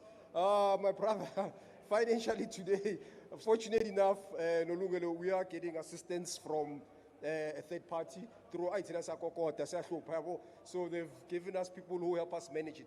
But before, what we would do, thankful as well for the systems which are here, where we're able to track like your I my things I can't tell you in a bank, you know. There's those machines, and those machines they give you reports, you know. You take those reports, man, you evaluate, man, you look at your inventory. You look at your inventory, you look at your sales per month, how much you've made, what you've used, you know, what is the loss. And for me then, from here, how do I turn this around, you know? What do I have to cut off? Because very importantly as entrepreneurs, we need to make sure we reduce our costs as much as we can. So reduce those costs wherever you can. Make sure good lasers are running and you are seeing a very healthy and a profitable, you know, financial. And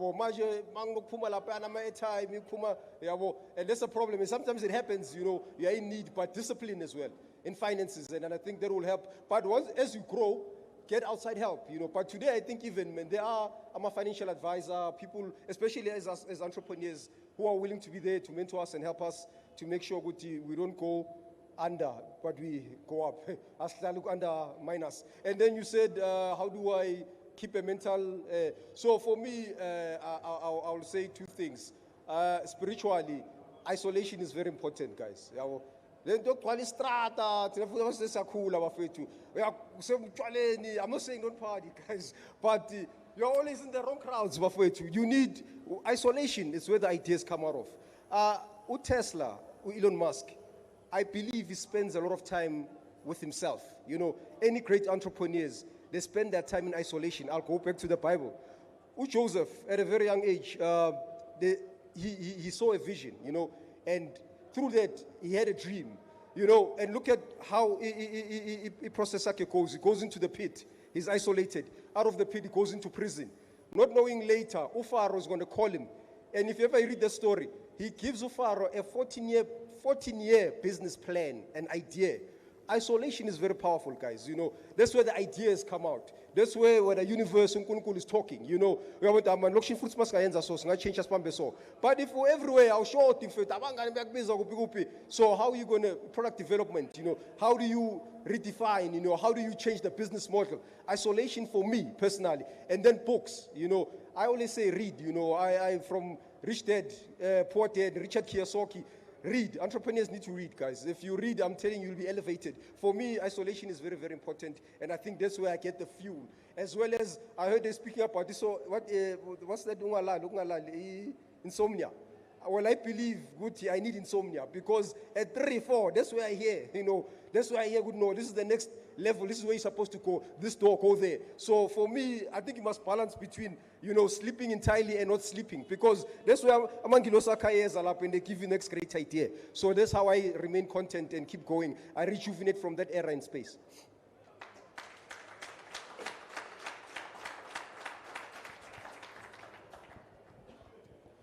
Dumela, my name is Galeboha Mota. I'm a grade 11 learner, goes Ganondwan Secondary School, and I'm into automotive industry, which means that I am a founder of Hydrospeed, which is a car brand that uses water to power a car instead of petrol.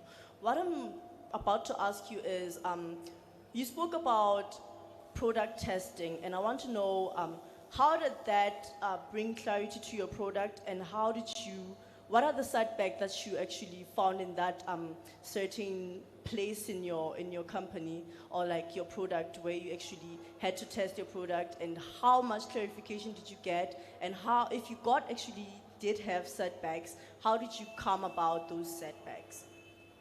It's okay with product testing. I'm not sure about your question, but I'll try to. So, you know, what I love about entrepreneurship, my sister, is there's no Rome was built on one day. That's a lie. You know, you learn, you fall each and every day. You know, so if you go you test your product, and it comes up with a rejection. So that means there's room for improvement. I mean, look now in the news, they're showing big companies, Kia, and I don't know that other car brand where they say there was a fault. I don't know with the airbags.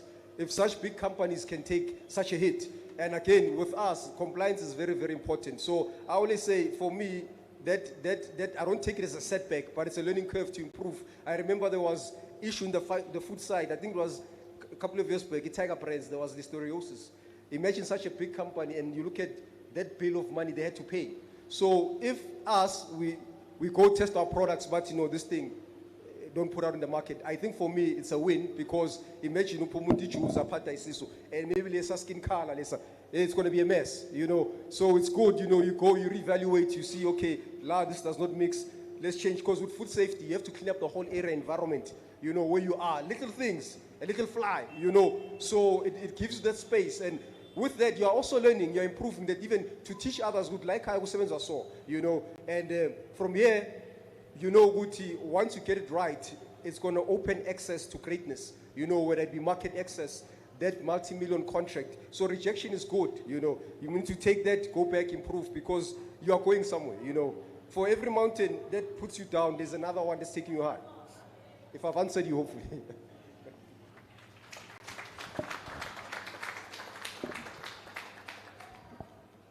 Greetings. My name is Kebeto Mota. I am the founder of African Green Solutions. So what African Green Solution does is that we use waste such as sewage, food waste to generate gas which can be used for cooking. We have seen that South Africa has an issue with waste, so why not turn that waste into valuable treasure? We're giving people a freedom to energy. So my question today is, many entrepreneurs struggle to start because they don't have capital, yet they also fear losing control by giving equity. From your experience, how could funders think about ownership versus growth, especially when entrepreneurship might be very tough? And the second question that I had, I think it's a question or maybe a statement, is that there's a book that I read, the name of the book is Start With Why. So a lot of entrepreneurs, we do have ego, like in terms of fear of failure and so forth. So personally, how do you deal with the ego, because it's an enemy? Or ego, not ego. Ego. Oh, okay, but can you just go back to the first question?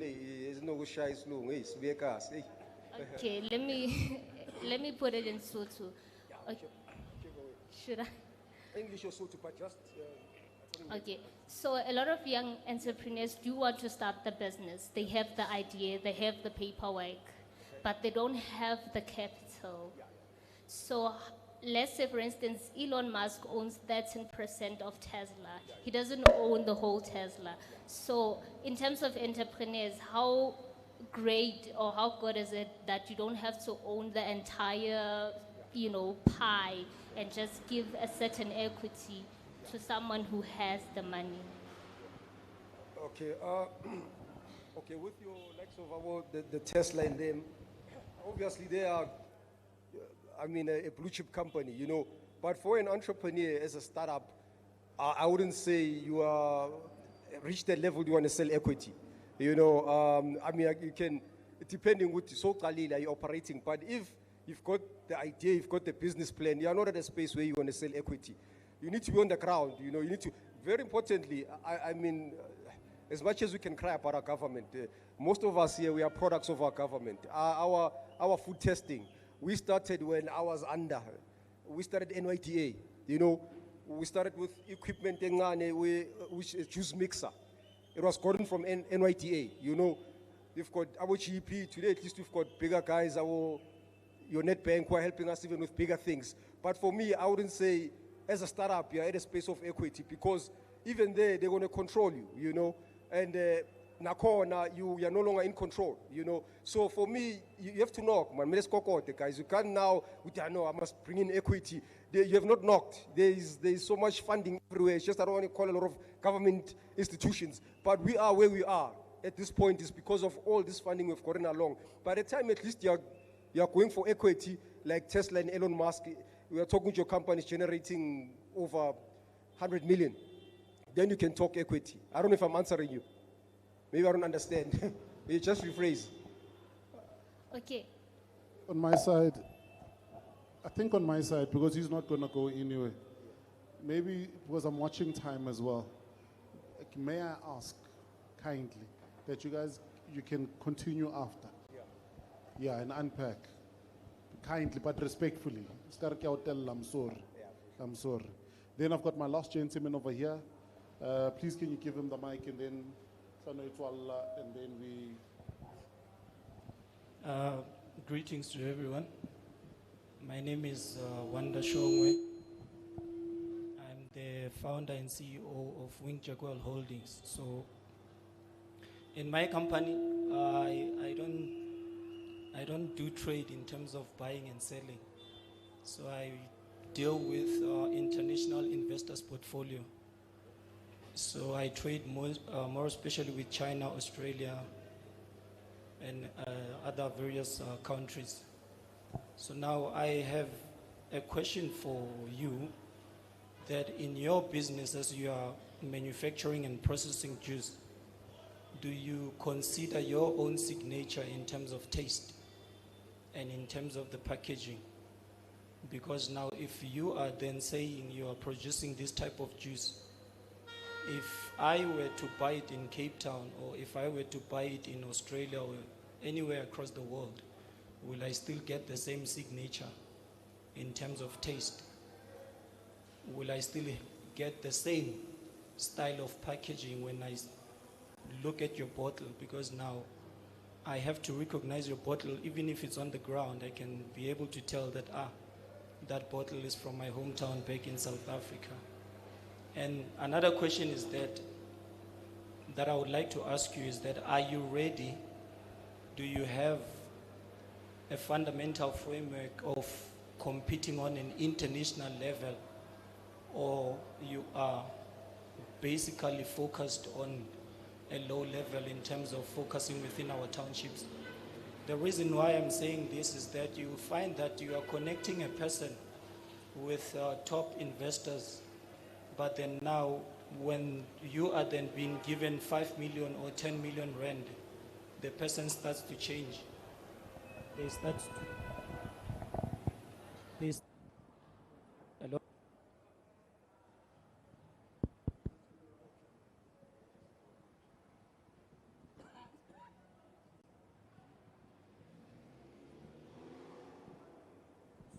Oh, sorry about that.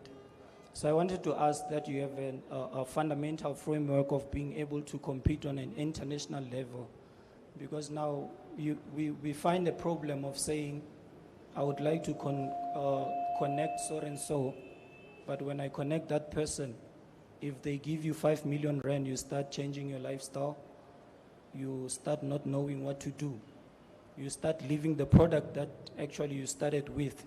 Now you want to venture into something else, that of which was not actually on the fundamental framework of the whole scope. So that's my question. Number one, is it taste? Do you have the signature in terms of taste? And the packaging, that of which we can be able to recognize, even when I'm blind, because I might not know. If I go blind, then they give me a juice, I must be able to recognize in terms of taste to say, I know this juice, it's being manufactured by so and so. No, thanks for the question, my brother. Before I come to you, my sister spoke about ego. My sister, I don't know, maybe people will tell me if such, but being in entrepreneurship is a koba. You know, I consider ourselves servants. It takes just to be here. So that's entrepreneurship, you know. So there's a book, that says the leader with no title. You know, we don't care about titles. How much is in your bank account when you are calling those nice names? You know, where are you? You know, level is your juice everywhere, you know. So for me, ego, I don't know, maybe you might be born with it somewhere, but where we are in our field, I say it's ego. You know, you gotta humble yourself. You're a servant, you're serving people and customers. So yeah, just to answer you on that. And then my brother, for us, with quality control and measures, in terms of packaging, I won't lie to you, we are in a very competitive space. Even if you look at big guys, they often change their, you know, to attract more, you know, and remain relevant. So there will be times where maybe we upgrade your packaging, the look, but the name will still be there. You know, if we sit down with designers, have that look, trends, everything is going this way, let's do this. So in terms of that, packaging will probably change. As I did say, earlier on, we are looking into releasing a whole different variant in a whole different packaging. So that will, but in terms of the signature, it's very, very important that quality control and make sure the same taste, you keep it. Till today, our mama be is in a southern fry, Basamoktoli KFC, nothing. You know, KFC is KFC. So you need that signature. So we'll refine it ourselves and make sure you know, it's smoother, it's better. But the signature is very important, but stick to what you know and have, if I've answered you. And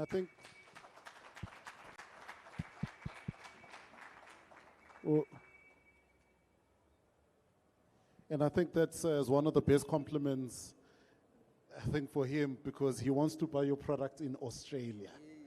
And that's a beautiful thing, right? So which is why, guys, it's, because we see the product there, because you told us that you see your product there, and also most importantly on that level. Which is why, guys, I think most importantly, and I love that he touched on the taste register. You know, go taste. Actually, do they buy or do they taste? Yeah. They can taste. Taste by buying. I love that. Yeah, Mara, taste by buying. How much is it? I think it's Is it 20 bucks, 30 bucks? 500 mil. 20 rands for Yeah, 500 20 bucks bafethu bafethu ningavhayi ningathestanga Supporting bafethu. issues yasekhaya. Ngiyanicela bafethu ningayi. And then the second person, if you don't have the 20 bucks, just take a picture, talk about them on the social media platforms. Because think about it, there's so many products and brands that we talk about, you don't even know the founder. And there's nothing wrong with that, by the way. Don't take it as slander. But here's the founder that we are all sitting in a room and we're meeting. Then the 5 people that you met, if they've got their products, take a picture of their product or even their logo. You know, talk about that individual because that's being intentional. I think in my view, about not to slander anyone else and whatsoever, because that's not my intention. My intention is for us to foster business in our own way. But I think for me, man, thank you so much for your time. But before I let you go, what is that? Is it a book? Is it a meme? Is it what?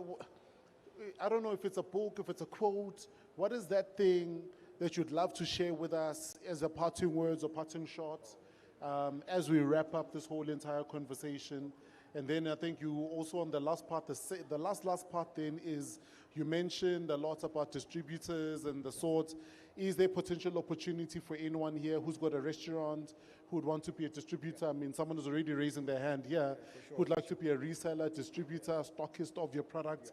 But maybe start me with the first and then also share with the second and then we close our hand over to Smooth. Okay. Parting shot. You know, I'll say this. I said it the last time I started the award. I said, someone said, your vision is your ability to see things other people do not see. So what you see, another person cannot see. So start, you know, doesn't matter. Aguna label, aguna sticker. God will meet you along the way. The most very important point is to make sure that you start. And someone said there is a difference between moving and progress. So I say that progress to move, you know, progress to execute, progress to plan, you know. So for you to see progress, you know, you don't just move and you don't know where you're moving, but move to make sure that you execute with a plan so you can make sure that you see progress and we'll all get to the business promised land, Bafwethu. And then the last, Thank you. Yeah. Then the last one was, I think in keeping with the tune of your talk today, was how do we become stockists, distributors, resellers of the product so that we then are able to be part of the movement? No, for sure, guys. You can come directly to us as you want to resell. We do have, like Okhonse said, we have a resellers price list. We can get in contact, share details. You can also find us through Lokshin Foods Beverages on Facebook, Instagram, TikTok, as well as our website, www.lipfoods.co.za. You can just get in contact or physical and then definitely see what we can work out. Ladies and gentlemen, that is our Mbawula Chat speaker for today. Before you leave the podium, sir, if you can give us your most beautiful, handsome smile. This gentleman is going to take a picture of you. Yeah. Ushapmo.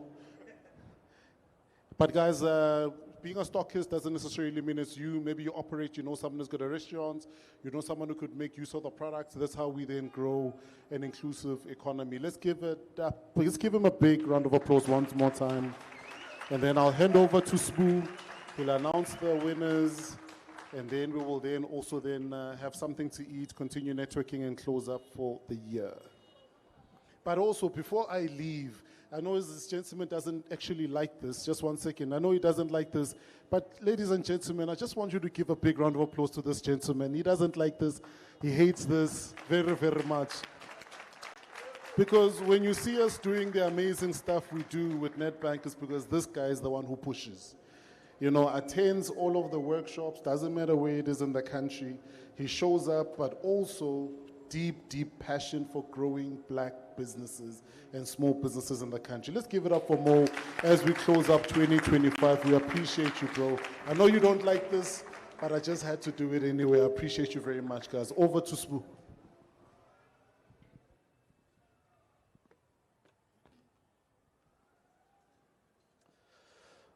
All right, we have come to that part of the program where we announce the winner. And usually people are nervous as though they were pitching, but they are nervous for the other finalists. So, Mo, please can you join me on stage? Motiberi, Head of Strategy, Insights and Consolidations for Personal and Private Banking at Nedbank. Please can we put our hands together for Mo as he comes onto stage.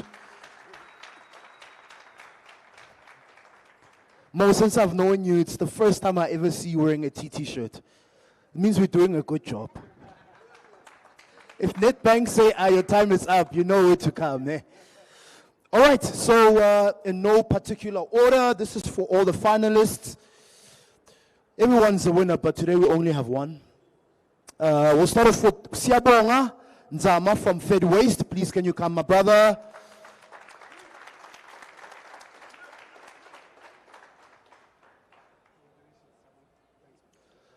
Congratulations to Usiabonga. Fantastic. All right, Pusaletso, Mafisa from Mafisa Tech affiliate. Hodman ko putlo ko pele luana.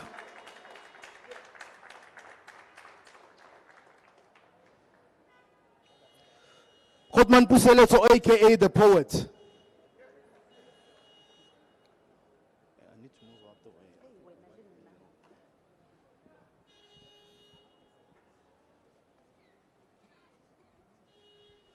Then we've got Tepo Vincent Sichele from Sichele Facilitation and Training.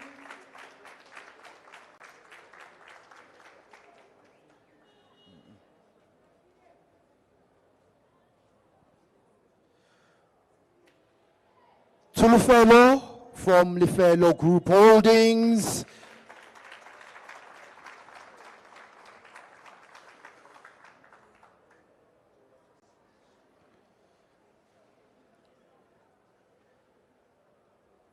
Shwam Shwam. All right, and then we've got Songasolvegi. Olani from Fusion Shopper Pty Ltd.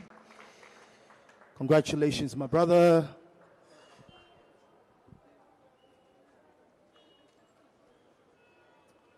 Let's give our finalists another round of applause. Kopa reba shapeleng matsoho. And to our finalists, your pictures will be uploaded on our social media platforms. I encourage you to watch them, see what you said, why you said it, how you said it, and on how you can improve. Because that's how you get better. Are we together? All right. All the judges and all the speakers, please can you join me on stage? Kuku, Letu, Mr. Patrick. Unfortunately, Mr. Charles had to go. Mr. Charles Mpofu from Nedbank, Hotman Pule from Soweto Drift Academy. All right, Mo, I'm gonna need you in the middle, right? So please can you switch with Kuku. And then Kuku, I'm gonna need you on this side. Hotman, please can you go the other side of Mo. All right. So, it's a special moment. Can we wait for this siren to stop?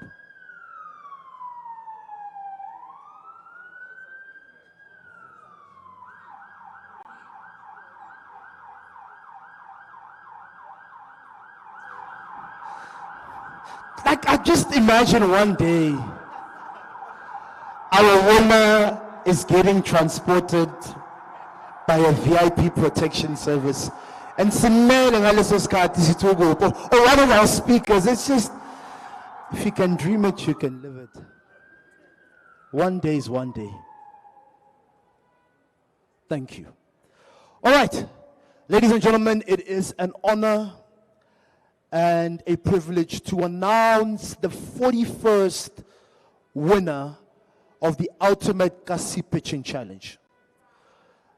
Let me announce once again that the winner will walk away with the grand prize of 50,000 Rand, which is cash and business support. Because as we always say, we don't want you to appear on that show.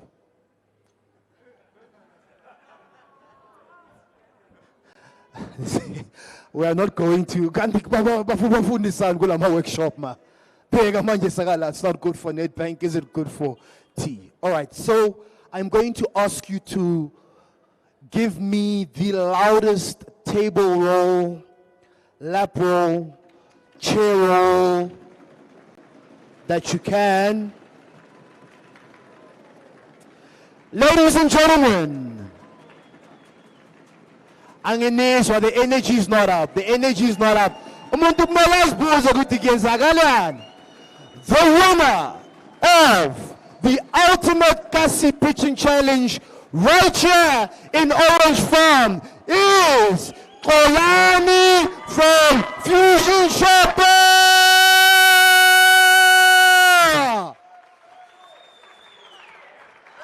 Come on, Orange Farm. Let's put our hands together for the winner.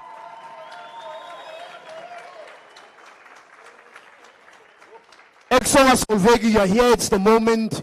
You are the winner. What does this mean to you, and how is this going to help you and your business going forward? Yeah. I was here in 2022, guys, and patience and persistence does pay. And I was number 3. Number 2 was the Biltong guy. Number 1 was the Unchebe, Wenzi Mili Mil. I still remember. And I was number 3. And I was like, the next time I'm coming here, I'm not choice, my fate. I'm sorry. But yeah. No, thank you, guys. No, thank you. Thank you for this. It means a lot, Jimmy. And what's going to do for the business, it is going to grow our business. If you can go on TikTok and search decreasers, we own that space. Just search decreasers. I'm telling you, we own that space. We need the machines, guys. Siyabonga. Oh, you're going to come again? You're going to shake your hand and then I'll give you everything. Okay. Shake. Oh,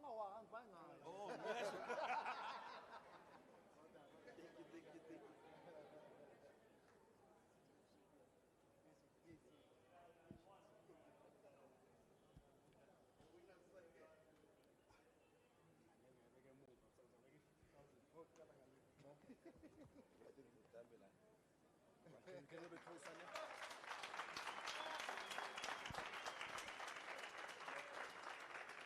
By who?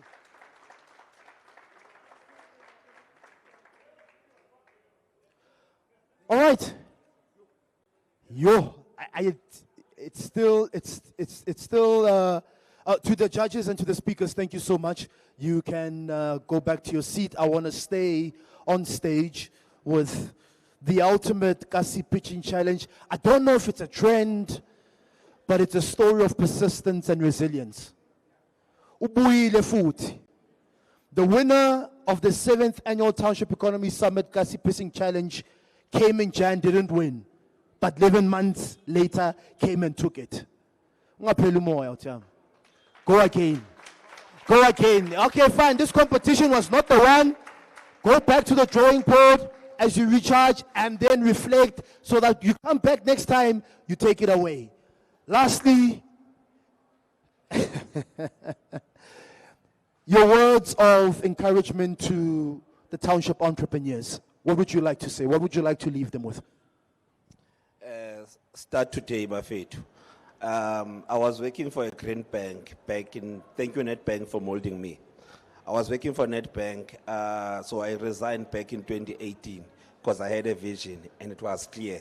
So I did the stupidest thing ever. You must be stupid, guys, and you must be dumb to do what I did as well. I resigned. Paying was good, but I resigned because the vision was clear. So start today.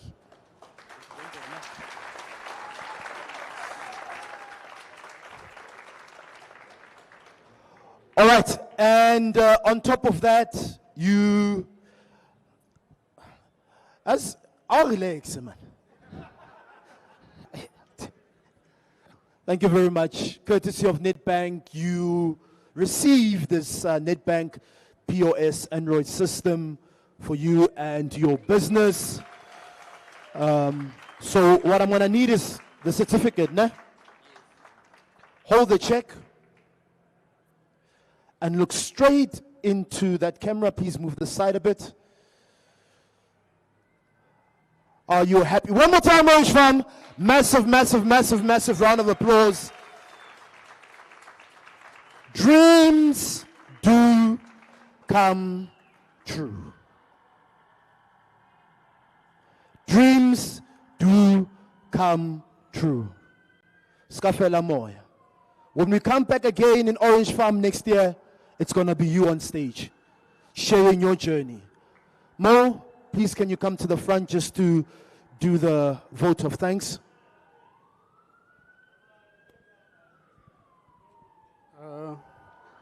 Afternoon. I'm going to try and close as quickly as possible, right? Well done again. Thanks, man. Okay, I'm going to do a vote of thanks, right? I'm going to start slowly and firstly with our MC. Please give a round of applause for our MC, Sbu.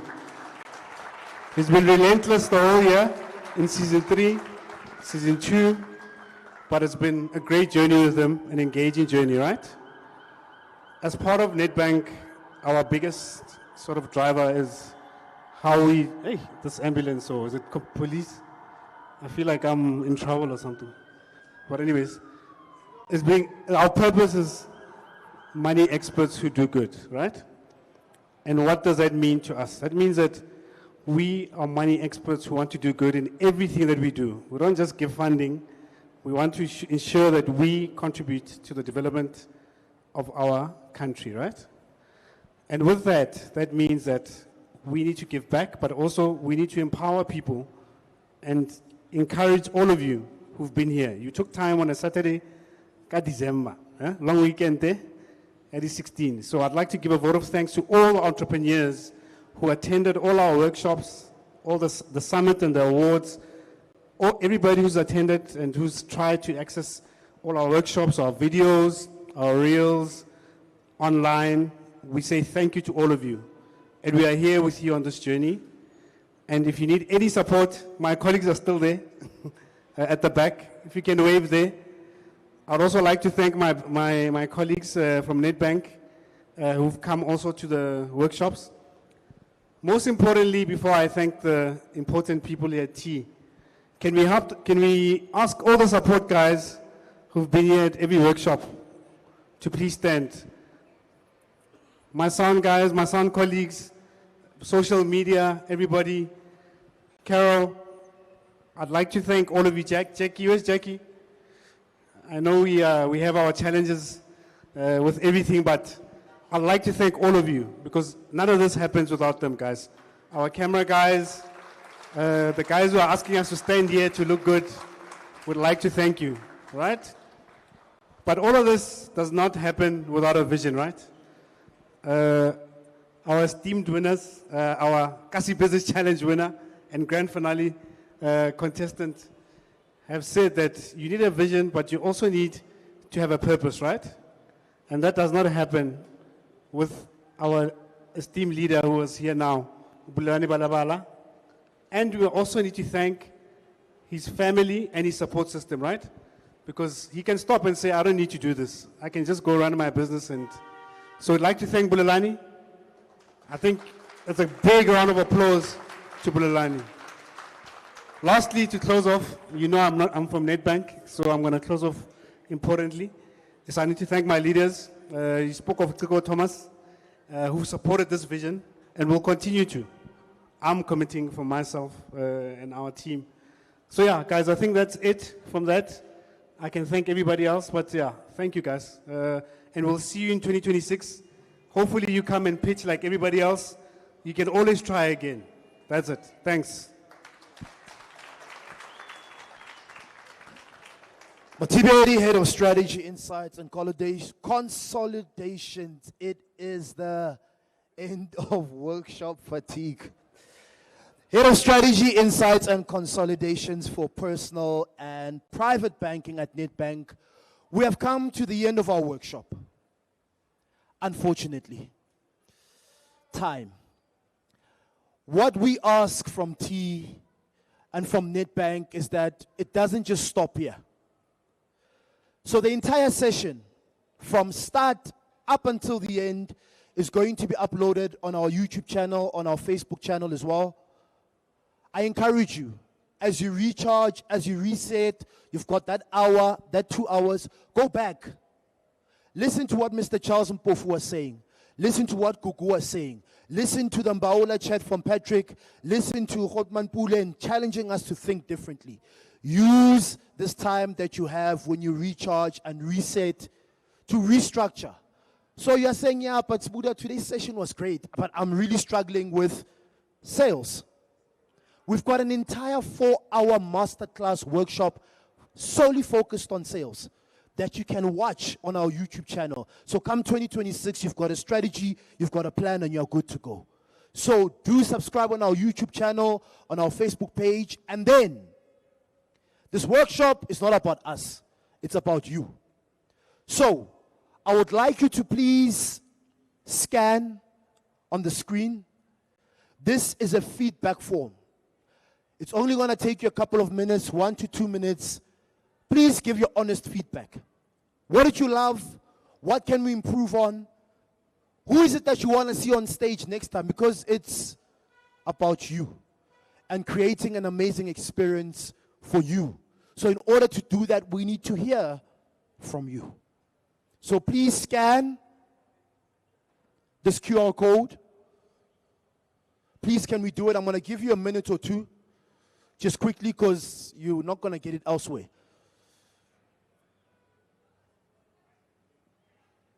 And before we wrap up as well, to our online audience, I know there are some of you who have joined us for every single workshop. Unfortunately, you can't join us physically for whatever reason, other commitments, but you're with us online. You're sharing the love. You're sharing your feedback.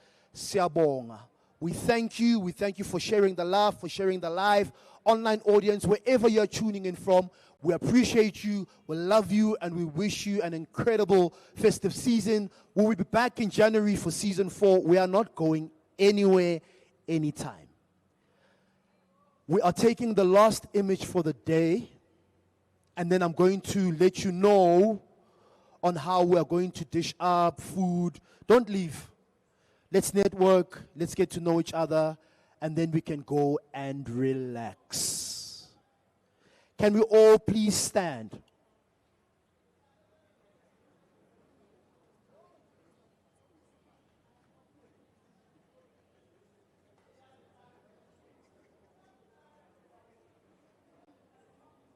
So firstly, you all received a book. Please, can you make sure that you've got that book on your right hand? And you remember what Patrick said, you must read, guys. Don't make it shelf development, but self-development. I need to make sure that wow, the camera crew,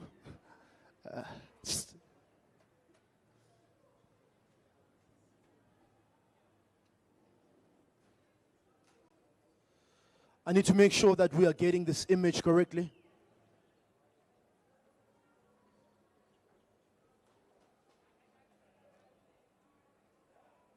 All right, does everyone have a book in their right hand? All right. Okay, fantastic. So, there are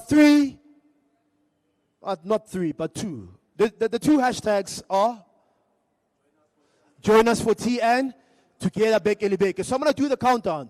I'm not going to go from 10. The 10 is got fatigue as well. So it's a simple 1, 2, 3, hashtag join us for tea, hashtag together Bekele Beke, season 3. Done. Or, let me think. Season 3, join us for tea. We're not done with season 3. So are we doing season 3?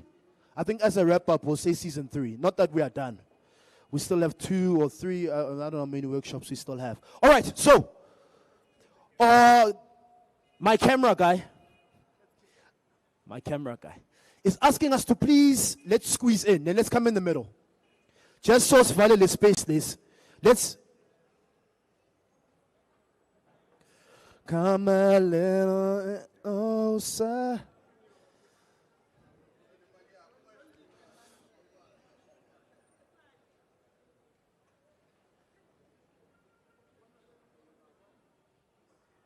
Ngat the malaki pa, so she and check. She check. All right, so you're gonna have the book up. 1, 2, 3. Hashtag join us for tea. Hashtag together bekeli beke. Hashtag season 3. Then you can woo. Be lovely if we had like balloons and something like that. All right, let's go. Are we ready? Are we ready? Are we ready? Are we good? Please but keep the book up, ne? Don't go join us for tea. And then we're not there. Okay, you gave me incredible energy in the beginning. Let us finish off strongly with a bang, with a lot of energy. 1, 2, 3. Hashtag join us for tea. Hashtag together bekele beke. Hashtag season 3. Then we go eat. Okay, are we ready? Orange Farm, are we ready? Anginizwa. See, the books have dropped. Let's not drop the books. Let's not drop the books.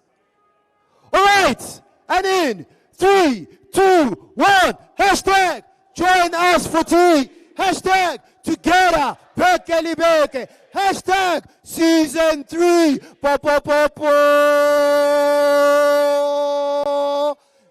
Danko is thank you. Please, can you have a seat so I can direct you in terms of where to go for food? Santanda Ralarata, we thank you. We love you. You've been incredible. Please have a seat. And one more time, Kupaluna Li Shapeleng Matsoho for staying for this long.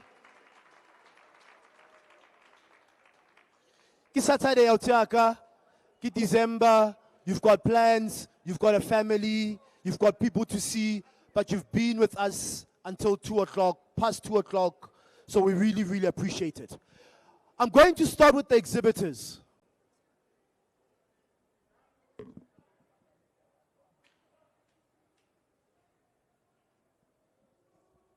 All right, exhibitors, we're going to start with you. If you haven't eaten, they are Osenkaule. Exhibitors, have you gotten your food just, Hey, but you love your product. Signiki chicken, signiki is in this right, but we fagi chem.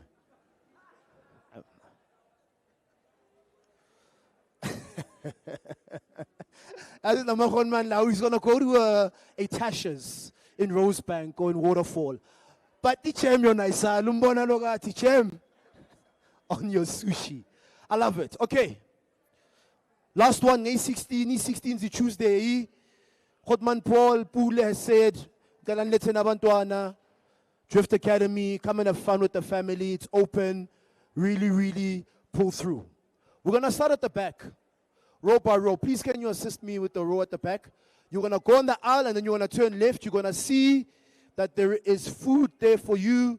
Get some food, have a seat. So just for order, I'm going to ask that we go row by row from the back. So the